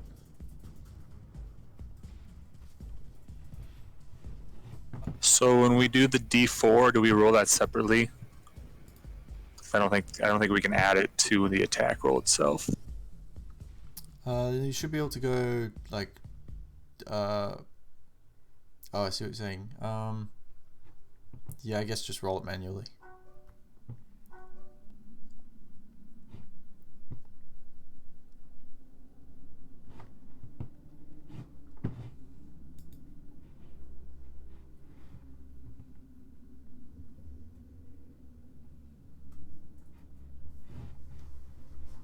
Cool. So, I see that everyone's kind of webbed up, and my compadres are kind of taking advantage of the situation. So, I wink over at Rofnir, and I would like to use a spell that I affectionately call as Lich Slap, using chill. Nice. It's called what? Chill touch. Chill touch. It's chill touch. I'd like to call it Lich Smack. So it's chill. All right. Roll your attack.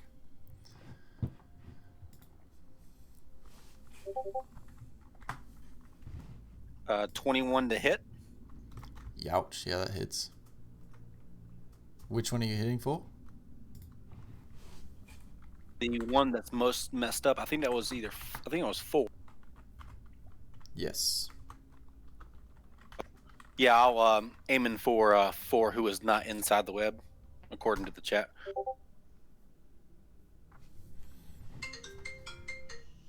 Or who isn't webbed up. Yeah.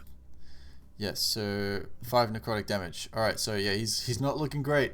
You do this chill touch and it sort of like, it does this sort of spine cracking, like, it looks back at you and it's sort of like this evil glare, but focuses on those directly around him.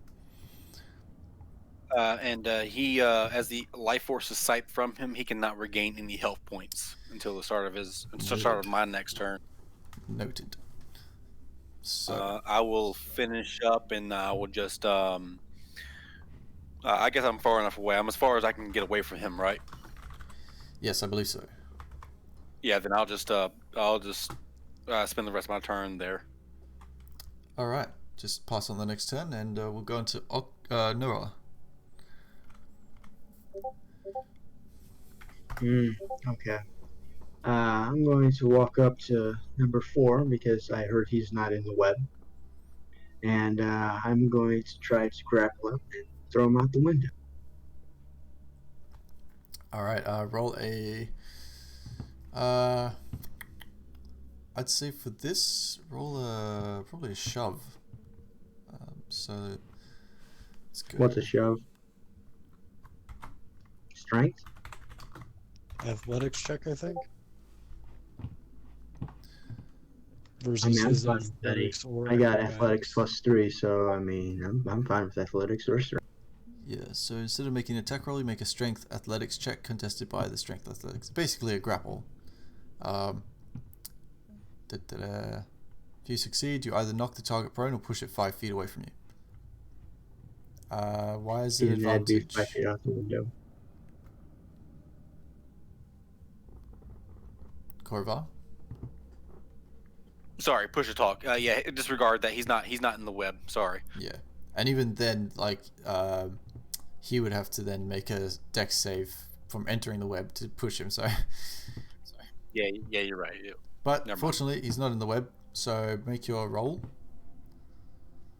Got it. So it's a 1d20 plus my athletics or strength. Athletics.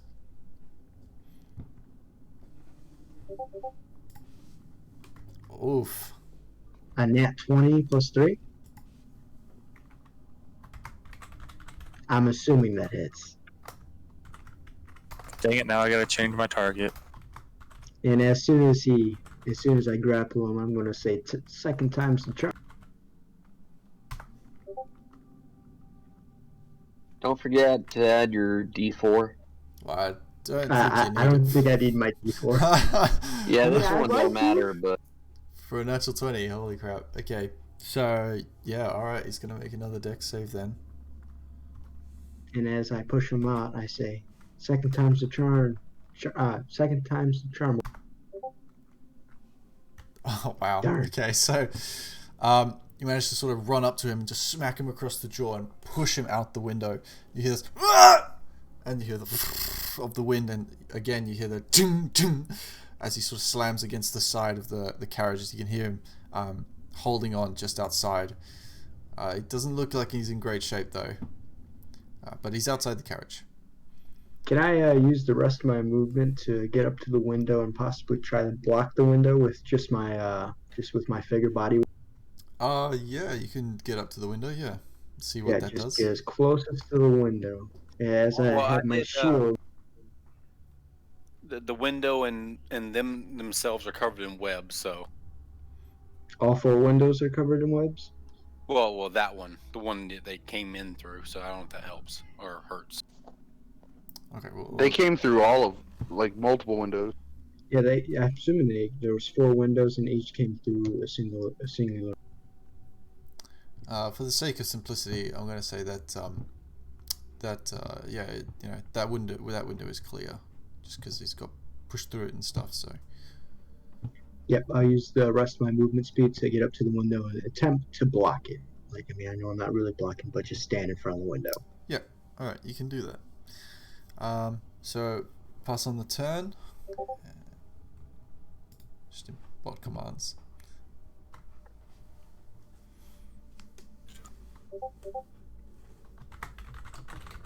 Yep. All right, agree. Agree. He's back. I don't know why I moved. Anyway, so since my guy has been yeeted out of a window, I guess I'm gonna go to make. You're gonna go to the what? I'm gonna go to thug number 3, and he's in the web, so I have to make a deck save, correct? You do, yes. And Okay. Yep. This is not. if you're like within melee range, I think, like within 5 feet of him. I don't know how in the web he is, so. Yeah, it's probably, if you're going for a melee attack, then probably you're gonna have to make it.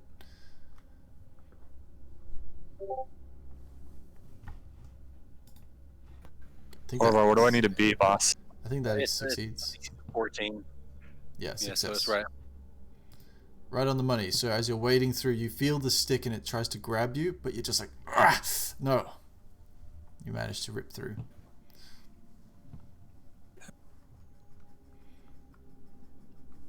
So what are you doing? I am going to attack him after I move through that. All right. The Your attacks at advantage.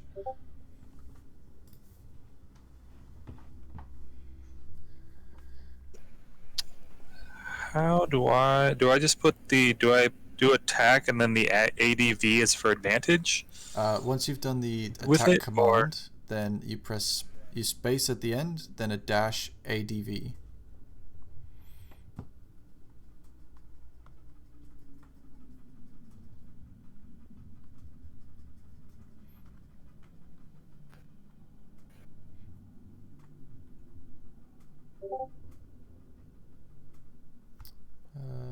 Yeah, there you go. So 16, that hits. Alright, and a natural 1. That's funny. Good thing it's an advantage. Okay, so this was at the third. Yes, is that the third one? For 15.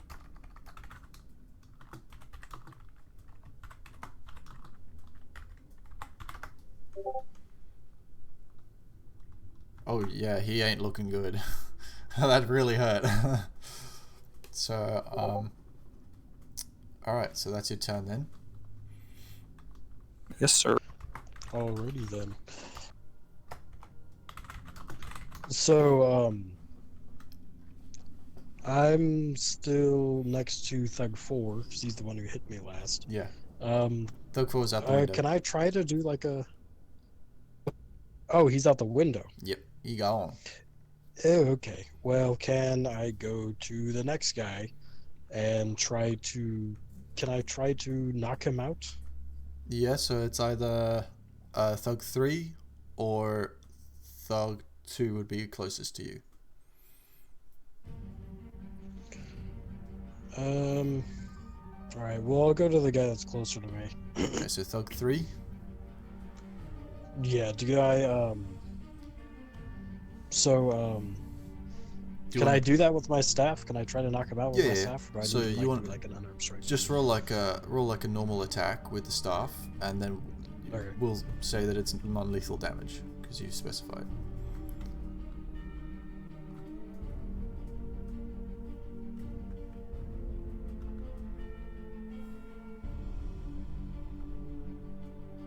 And I get advantage because it's web. Correct.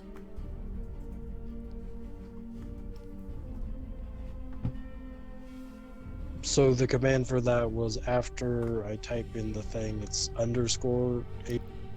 Just a space dash ADV. Ah.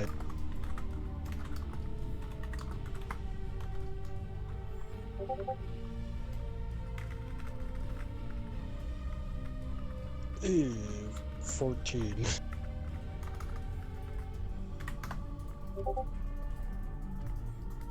Oh, it hits. Hooray. Okay, so it says dead, but he's unconscious. Hooray! We have a prisoner.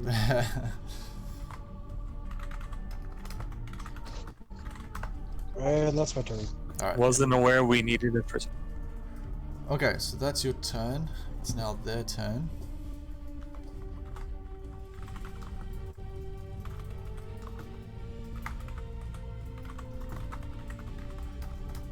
Or I still need to Somebody- do the next thing, right?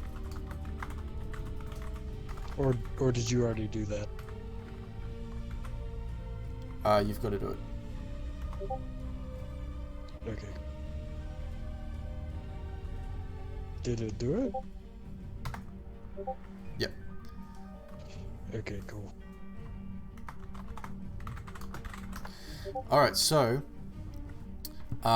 during this whole endeavor and battle, it gets to their turn. You can see that they're struggling, they're frustrated. One guy's out the window, one guy's unconscious in the web that's slowly like cocooning him. And then you all hear this, "Ha! You're all a bit feisty then." And you see this sort of rather large, stocky man sort of basically burst through another window and say this to you guys. And it's this man who's holding would be like a great sword, and he looks in similar fashion to the rest, if not a little beefier. But he... Must I throw you out the window too? Huh? Matt, must I throw him out the window as well? I prepare my fisticuffs. No need. I'll take him on. He can't hit me. So, deck saves.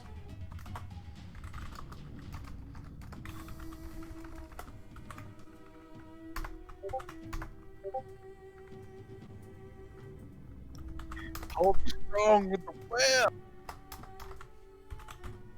This web is their strongest ally. You're welcome. Indeed. So far it is.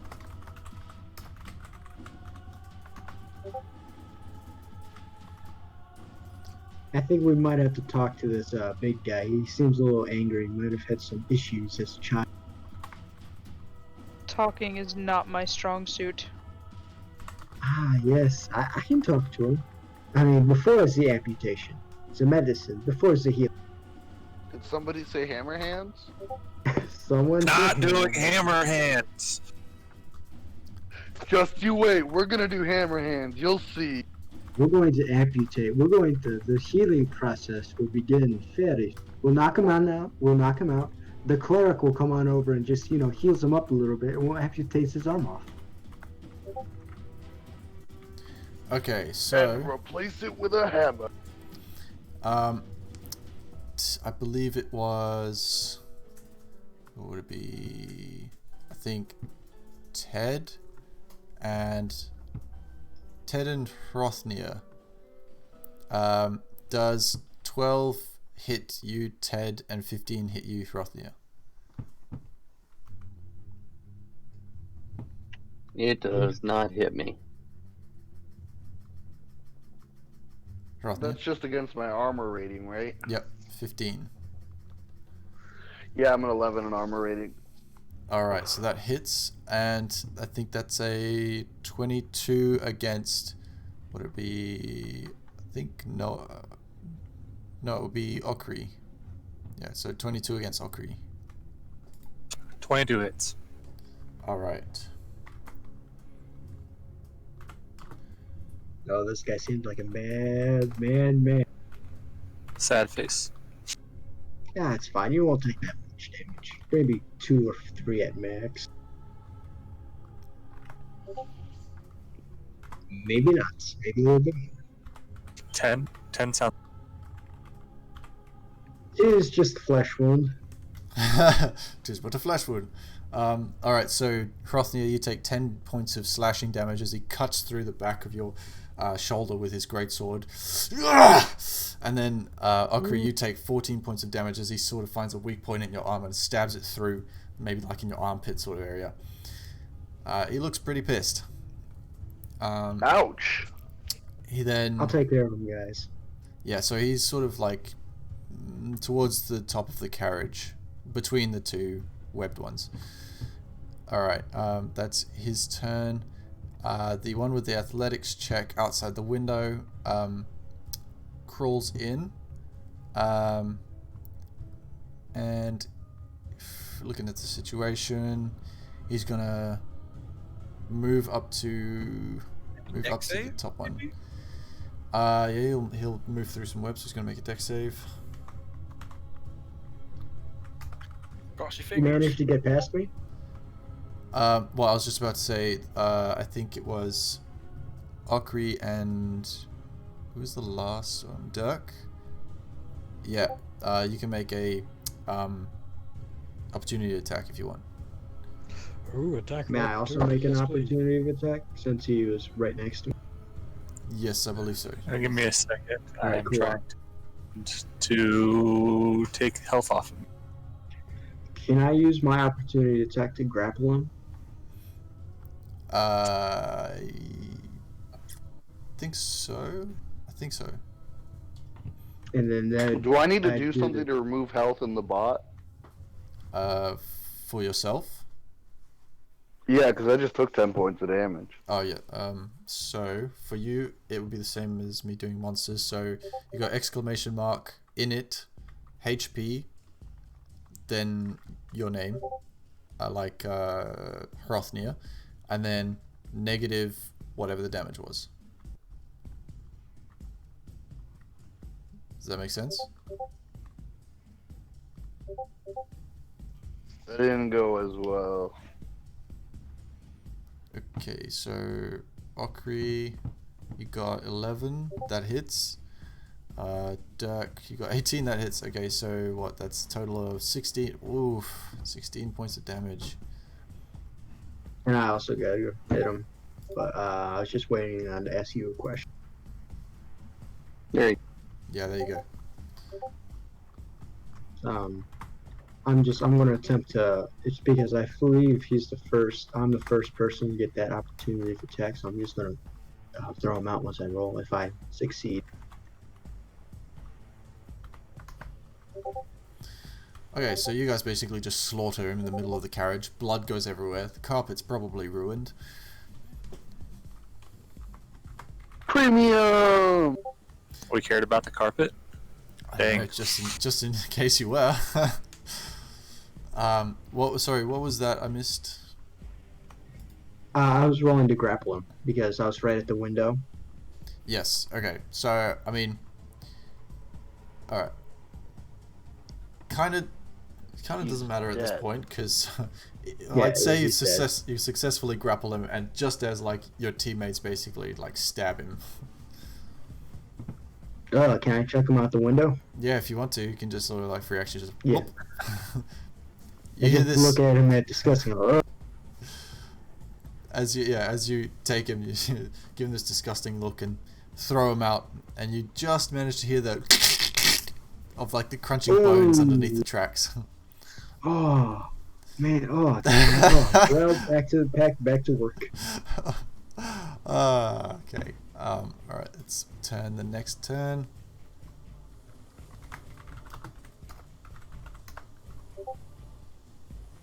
All right. Well, Thug 3 is still there technically because he's unconscious. But Ava. Okay. So this big guy is pissing me off because he's attacking all my friends. So I'm just gonna do the smart, and I'm gonna run right in and just try to jump up and knee him in the face. All right. Roll me an attack. Cause I'm out of key points already. Yeah. Don't forget your blast. Yeah. Presto. With the power of my knees, I am. Yeah, knee him in the face. Well, that Okay. No, I don't knee him in the face. Ooh. At least you tried. I jump up and I probably hit my head or something. Yeah, that You doesn't work. intend to next hit to a Add your D4 bless. face. Add your bless, my dude. Because you never know. Apparently 11 hits. Is this guy wielding a shield? No shield. Okay, Just a great sword. 13 to hit, 13 hits. Woo! which would make the damage 8. And he gets kneed in the face. Big baddie. Ego cries. Fight and the whimpers in BBEG, corner. guys. This is the BBG. Oh boy. Hey, yeah, see, Ted came useful. That 1d4, that was... Welcome to his TED Talk. Hello! Let me Alright. offer you a 1d4. It's Teteron talk? Okay. Sorry, his Teteron Oh. talk. Sorry. Alright, so is that your turn, Ava? Or are you going for another? Yeah. I can't. I'm out of key points. Right. Right, you had your 2 attacks, hey.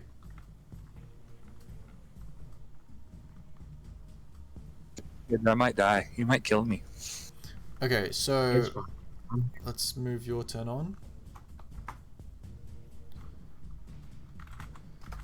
Lay on hands. I got you, man.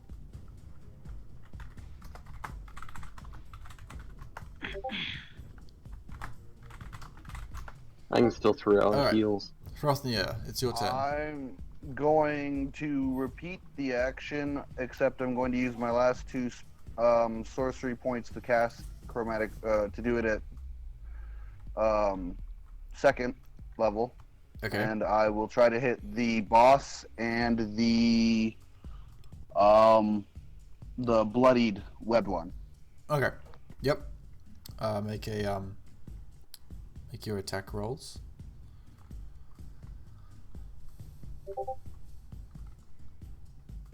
Uh, 9 does not hit. I assume that's against the boss.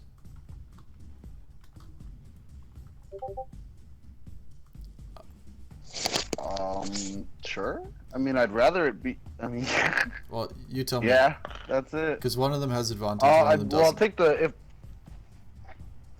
I'll take the higher number on the boss. Alright, so roll one more time for the smaller one then. Do try and specify which order you want to attack, guys. Yeah, that's on me. My bad. Alright, so 12 does hit, so both of them hit. Roll your damage. So just roll it once, because it'll be shared between them. Now, do I add my +5 rate? No, this is No, just wait, hold on. damage. So spells, unfortunately, Yeah, they... just straight the 48. Yep. All right, that's what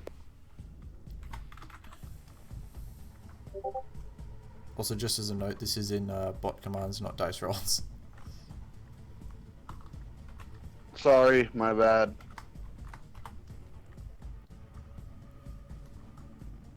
There's just so many options. We gotta go back and forth so many times. Yeah, I do most of my spell casting in dice roll and all my watching in bot commands. So the damage rolled twice. It was 12 and 13. Alright. Yeah, the Thug 2 is looking really rough.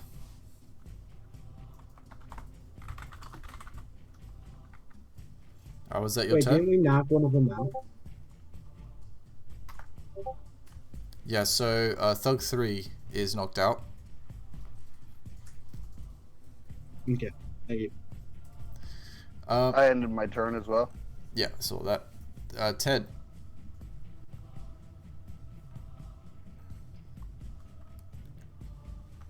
Alright, I'm definitely gonna do Healing Word as a bonus action on Hrofnir. Yeah. Thank you, my friend. I thought we were friends. Hey, I can get you 15 points of healing for a price. I thought you didn't need money. I don't need money, but it's always nice to have. You're contradicting yourself, my friend. Yes, I see the paradox that I'm making for myself. Alright, so because I'm a life cleric, he gets another 5 onto that, so he heals for 11 points. Okay. Alright, so that's to Hrofnir. Yeah, it was for Hrofnir. He was looking pretty bad. Alright, I think Hrofnir can add his health. And it's just the 10, right? Because I'm not missing 11. It's Or just, is it the 1? just Yeah. add 10, yeah. So put you back to full, Thank buddy. you, my friend.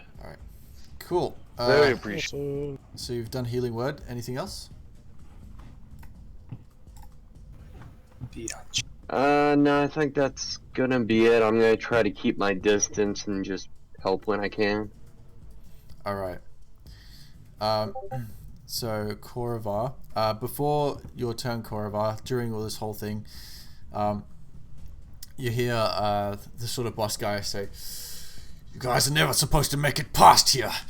You will pay for this."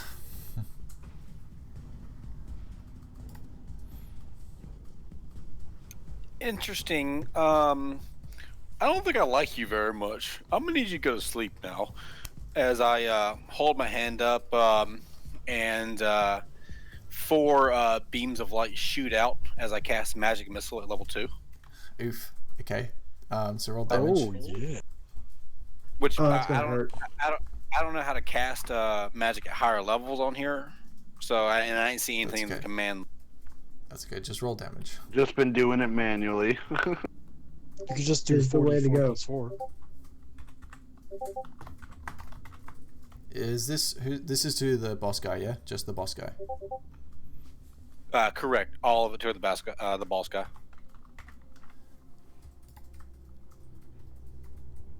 Okay, so 5 points of force damage. Is that or? That's not right. It should Should be more than that. Yeah, it should be 3d4. So. So just roll 3d4. Oh well, 4d4. So total. So I have to roll 3 more times because I cast at level 2. Go for it. So you've got 4 so far.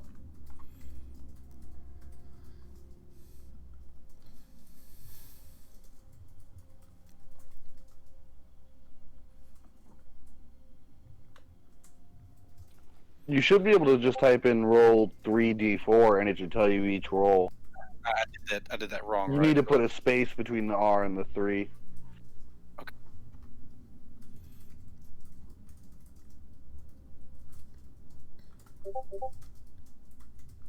Nice. There we go. So Plus 3 4, so are that's 16. 12. 5, yeah. So it's, no, plus the original 5. I cast 4 bolts. So 17, alright. Yeah, total of 17 points of damage. Alright, he's looking a little rough there. Looks like as the missiles sort of shoot into his chest and his waist, you can see he sort of turns around and he's not happy with you at all. And the way these missiles came out and everything, like straight up like Final Fantasy, like Dragon Ball Z style, just swirled around and then converge. Yeah. Alright, so is that your turn? I look around, am I a respectable distance away from both the guys in the web and the boss guy? Like there's guys between me and them, correct?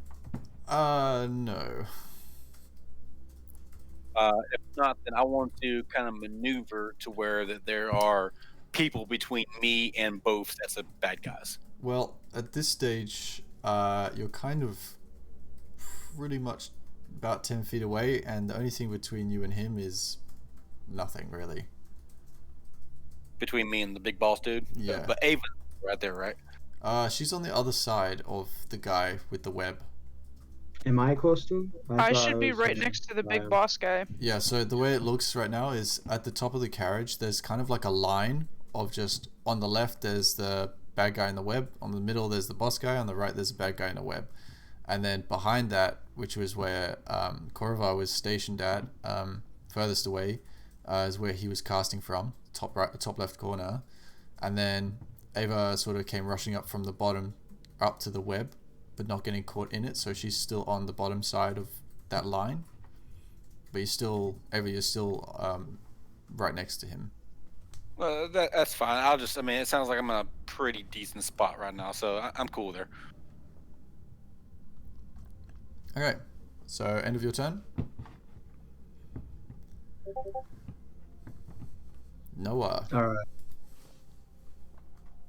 Alright, so I'm not going to throw him off the train this time. I'm actually going to walk up to the big boss guy, and I don't know how much movement speed would that take? From where you are, I think just like 15 feet. Yeah, so I move up, so I'm directly right in front of him. I'm going to try to intimidate. Intimidate? Yeah. Say, you're going to drop your weapons and you're going to talk to us. Man, we're going to kill you in the truck. Try to intimidate. Sorry, I didn't catch much of that because your mic is a bit fuzzy. Yeah, sorry. I'm going to say, you're going to drop your weapon and we're going to talk to you, or we're going to kill you and your crew. Very painfully death. Alright, roll me an intimidation check. Am I able to assist by screaming, "Oh, I will definitely kill you"? Sure.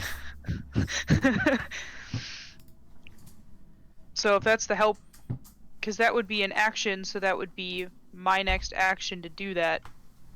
So that's an extra. And then D4 can I for add intimidation. on Ted's +4 onto this? Yeah. And Ava, I'd say it's just a free action. Don't worry about it. Okay. 25. Okay. It's a mighty fine roll there. Yep, I got intimidation of +5 and plus that inspiration. Thank you very much. Hopefully he's intimidated. Did you actually roll the d4 or did you just add 4? I just added 4. Alright, you might want to roll the d4 instead. Oh yeah, yep. Let me just redo that. Yep, I see the.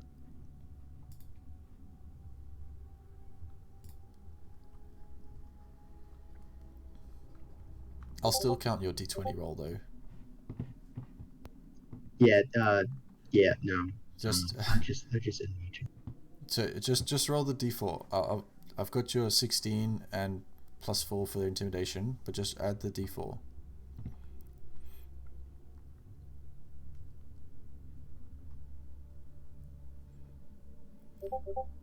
There you go. Alright, so it's a total of 21. Still, it's a good roll. Nice. Alright. Well, given that, let's have a look here. Yep. Alright. Given that, you sort of see him taken aback a little bit as he's calming down somewhat, and then you see the other two in the web that are conscious next to him just sort of stop writhing and wriggling, and then look at you like pale faced, and then look at the boss, and he's like,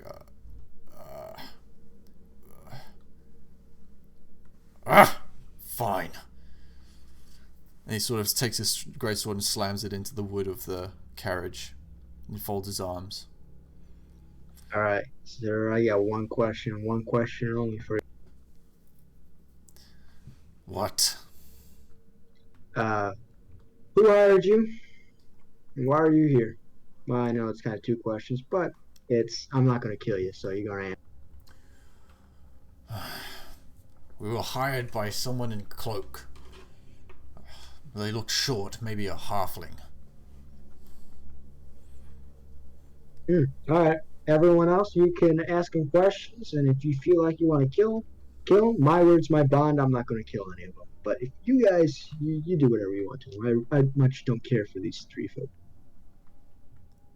So we don't need the. So we don't need the one that you knocked out earlier. It would look like no. But we do kind of need that big guy. But if you want to kill his two bodyguards and intimidate him, feel free to. I'm down for whatever. Do I have to end my initiative? Currently we are out of initiative unless you guys want to carry on attacking them. I'm good. They have no reason to attack them. Surrendered, yes. Well, what now? We've still got 10 minutes left until the next station. Do you know anything about two girls? A dwarf and a tiefling? Well, that's your hand, lads. I got some rope for you. Can you guys hear me? Yeah. Oh, I was asking if the boss guy knew anything about the dwarf and the tiefling, the girls. I may have seen them across here sometime. May have sounds like you didn't want to keep breathing. Alright, I did. I crack my knuckles. A few days ago, they came across the station. Later on that day, I was hired to stop anyone from following them. And Where where were did they they going? go? They got off at the next stop. How did you And know you that we were following them? Can I see if can I tell if he's lying on that last thing? Make an about insight heading check. off at the next stop. Because it's my job to have a bit of subterfuge.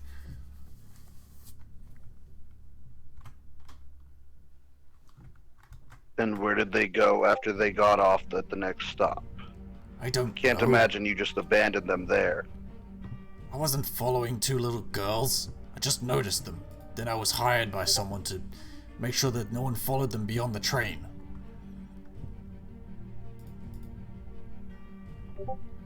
Where did you Where? meet this man? It was in town.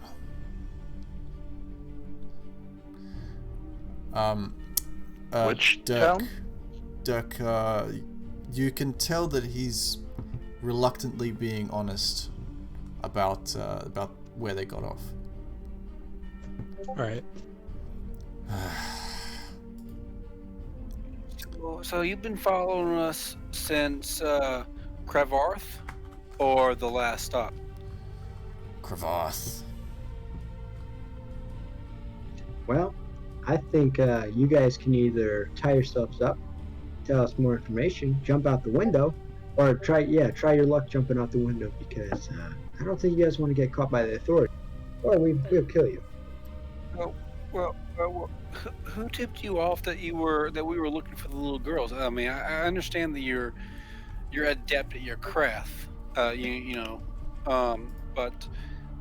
were you watching us the entire time, or what? We were waiting for the usual drop-off pickup point for contracts. Someone approached us, gave us a job, and then we were in town and, well, no one really tipped us off. It's kind of obvious when a big group starts asking questions. That's fair. So can I start pull tying up everyone, the big guy. I mean, can I pull everyone aside and ask everyone I already started tying everybody. Okay. I would like to try to see if I can't take anything out of his pockets once they've tied him up. What did you say, Anything Noah? of value. What? What did you say? I just wanted to discuss with the group what we're going to do with them, but they're tying them up, so it's Yeah. Okay. So you try start tying them up. You get the ones out in the web out of the web and tie them up. As you go to tie up the boss, he kind of is reluctant. Sort of shifts away at first, but you give him a stern look, and he reluctantly puts his hands behind his back as you tie him up. And he's sort of got this really filthy look towards you guys as you do it. You want to rifle through his pockets? I do, yes.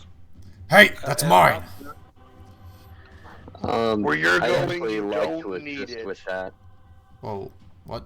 Personally, while we're tying these guys up, though, they are a party to the possible kidnapping of a very young girl, and they tried to kill us. So, I honestly think we should kill them. Oh no, Personally, No. my word's my bond. I said don't wouldn't know kill about them. killing them. Killing them is a bad idea. If we They kill failed them, their what job. leave them No. in the criminal? Taking their stuff, definitely. They failed their I'd job. just They're hand being them off tied to the up. authorities in the next How town. They're about gonna this? be We incarcerated. can compromise. How about we? if the only question I will ask is if the tables were reversed and they succeeded in subduing us, would they have given us the same option? We are Well, they're not different them. people. Yeah, we're not them. So Hey, You start hey, comparing listen, yourself listen. to villains, Look. and you start going downhill. Look, just don't kill me, please. And please, I'll That's give not for you you to say. everything Please we shut own up. if you don't turn us to the authorities. too Um, late. I crackle a little bit of frost magic in my hands. Then if you don't want me to kill you, then I would at least like to know a little more than just a quote unquote halfling that hired you. That's all I I know. definitely still want to take his stuff. All right. Can we just pick up one of the sidekicks and throw him out the window to intimidate the big guy? Say like, you could be. he's already giving us information. We don't need to treat them with any more abuse. Yeah, we're on I the think he's winning told us side that. of this tip. I think he's already told us everything he knows. All right. So now we got the Question. question. All of the windows were smashed through, right? Yes. Okay. Sorry, continue. I'm just gonna walk up to the big guy and say, "You're going to jail for a very, very long time, Buster." You can feel the hot breath as he sort of snorts in your face. Not spits, but like when you deep breathe out of your nostrils. Yeah. I mean, if he would have spit on my face, I would have smited him. But good thing he didn't. I'm just gonna walk away and be like, Yeah. What are you guys doing? I'm going to Just like very. rummage through his stuff. All right, rummage. As you're rummaging through their stuff, I assume you're looting all of them. So, you find about 150 gold, 20 silver pieces, and you also find just a couple rather nicer gems. okay. And I'm I'll gonna be walk up taking to these. Orc, I believe. Is that how you pronounce it? Okay, or I look. I don't Aukrey. know. Okay, and I'm gonna use lay on hands on him. Oh, I'm How- good. I already got healed, but I'm going to give 10 of the gold that I took to Eva. So now what do we Told you do? I'd pay you back. Do we spare them, or do we throw them out the? I would very much Did like you to throw them off. say... Question, I real would quick. say Is spare this them. boss wearing heavy armor? He's wearing medium armor. It's sort of like Ooh. chain. Free? nothing special. Is it chainmail? Oh, It's just thought I'd it's kind of like chain point shirt. that armor out. While you guys are doing this, if it's possible, Ted would like to try to stabilize the enemies that he can and provide aid to whoever's in. I think that's a bad idea. Don't If- heal the I agree with the paladin. These guys just tried to kill us, and you're trying to save their lives. See, Yes. I said I wouldn't kill him. surprised. I'm not gonna kill him. I'm surprised But that if you we- all have lasted in this world. if we pick them up and All we can throw be them out the spared train, through the teachings of the Nature Sun will just- Tree. Hold on, guys. One at a time. Where Sorry, no, I Korvar and can't I are from. Oh, go ahead. No, I'm having a hard time understanding what everybody's saying. Where Korvar and I are from, we'd have thrown them overboard long time ago. No arguments about it. Oh, but here's the thing. What if we turn them in? That makes us good people. But if we kill them, which I mean, I'm down for throwing them out of the train because I don't want to kill them because I gave them my word I wouldn't kill them. But if we throw them out the train and Mother Nature tends to kill them, well, that's out of our hands. So we can do it in a way where we're not to blame. Mother Nature is, or we can just turn. Is that really I what you say tell we just yourself leave them to on the sleep at train. night? Well, I fact that we just usually defended drink. ourselves? I usually drink a lot, and then I don't think much when I drink. So I say we just whoa, tie whoa, them what's up the and captain- leave what's the them on the captain train, What's the captain doing? and they can pay for the broken wind. okay, I'm gonna walk over to the bandit, pick him up, chuck him out the window. Well, just before you do that, and you guys are having this discussion, the captain, the sort of boss guy, sort of takes the opportunity to start slowly walking back, and then he sprints for the window, lunges through it, and gets stuck halfway with half of his body outside the window. Ah, no! Ah! I immediately cast. Amputation. Come on, he doesn't need his legs. I was gonna cast Gust and push him the rest of the way out. But then he's gonna survive. You wanted to Possibly. throw him out the window. Oh yeah, Is I he- don't want him to throw I himself thought he out. was That like- ruins the fun. 7 does. The natural one does not hit. Unfortunately, you kind of just slap him on the butt. It does Oh, nothing. I'm going to back that up with a Gust. The All Kinks of right. Gust. Let me see. Does it need any rolls? Yeah, it does, doesn't it? It's a now that saving I'm- throw on What his does fault. Gust actually do? Well, he Wait. fails automatically. So It says medium or smaller creature that you choose must succeed a strength saving throw or be pushed up to 5 feet away. That's Alright, the that's ability it. that I'm choosing at least. with Out that, the window. with that, you boom! just hear, and then the sound dissipates. Does he die? You don't Like know. I said, overboard. No questions asked. We need to stop this train to make sure he's dead. We need to I stop this think we train should right just now. leave him here, We don't because have any otherwise more they're gonna time ask to us to pay for the waste. window. We need No, to no, no. stay on mission. Okay, this guy is going to go report back. If he survived, he's going to report back to the guy who hired him and say, Well, And we we should have just almost left him killed here him. on the. We should have just left him Dude. here. We we almost should- killed him once. If he comes back, we'll actually kill him next time. yeah, but he'll I bring don't more understand. people. I agree with the loss. No, I Have don't to understand agree your as well. problem. We You keep wanted to throw going. him off the train anyways. We threw him off the train.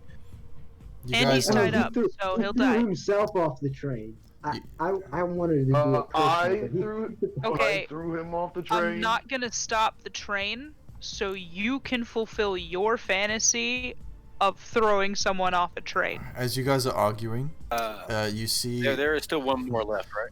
Yeah, as you guys are arguing, you see that the two that are in the webs left, and the unconscious one is unconscious, but the two that are left see is the captain sort of get flung out the window. You see them just go white as sheets. They just look at you like pleading, basically, without saying anything, and then you hear that we as the kill him train now, starts to or- come to a stop at the next station. I would Not like to killing everyone. Leave them I here, would like to cast, tied up. I would like to cast Chill The- Touch on one of the The ones that's crew still will alive. come. They- The Yeah. crew will come through, and the crew will come through and, no find them, witnesses. and they'll turn them into the authorities themselves.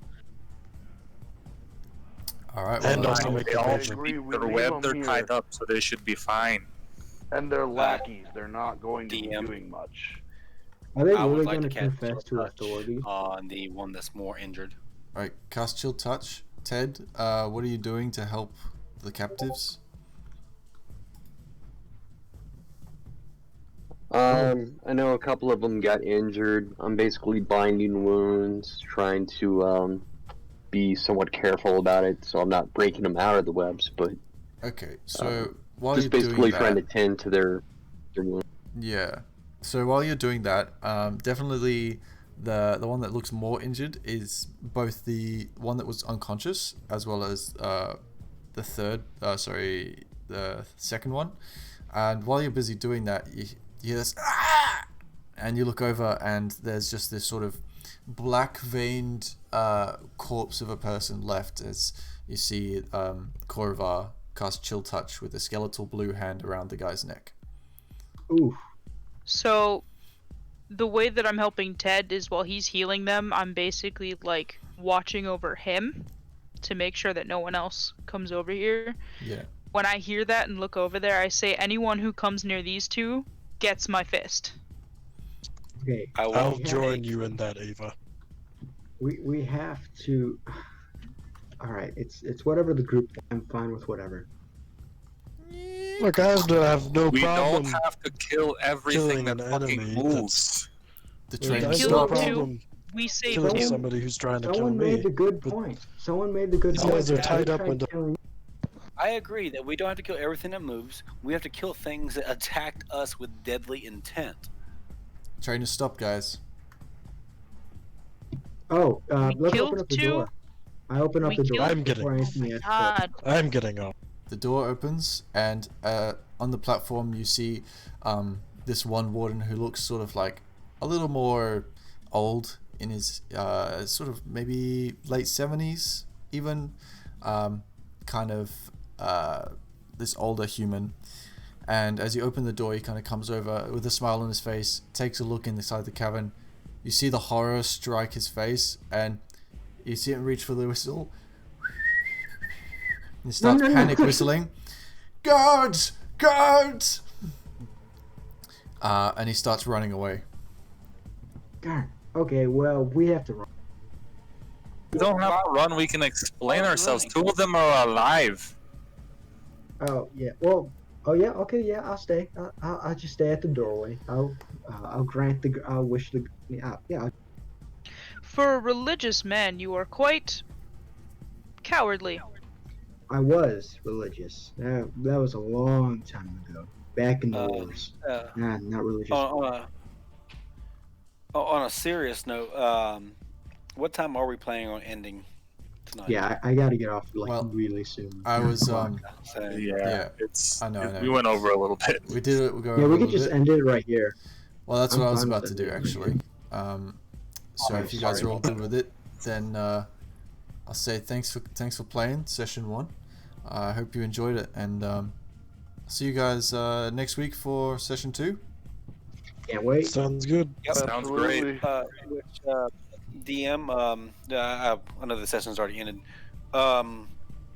For next week though, hard stop. Me personally, I have to be off by like 7:30, 7:45. What's the If that's- time now? Now it's 9 p.m. for me. So Yeah, it's 9 p.m. for me as well.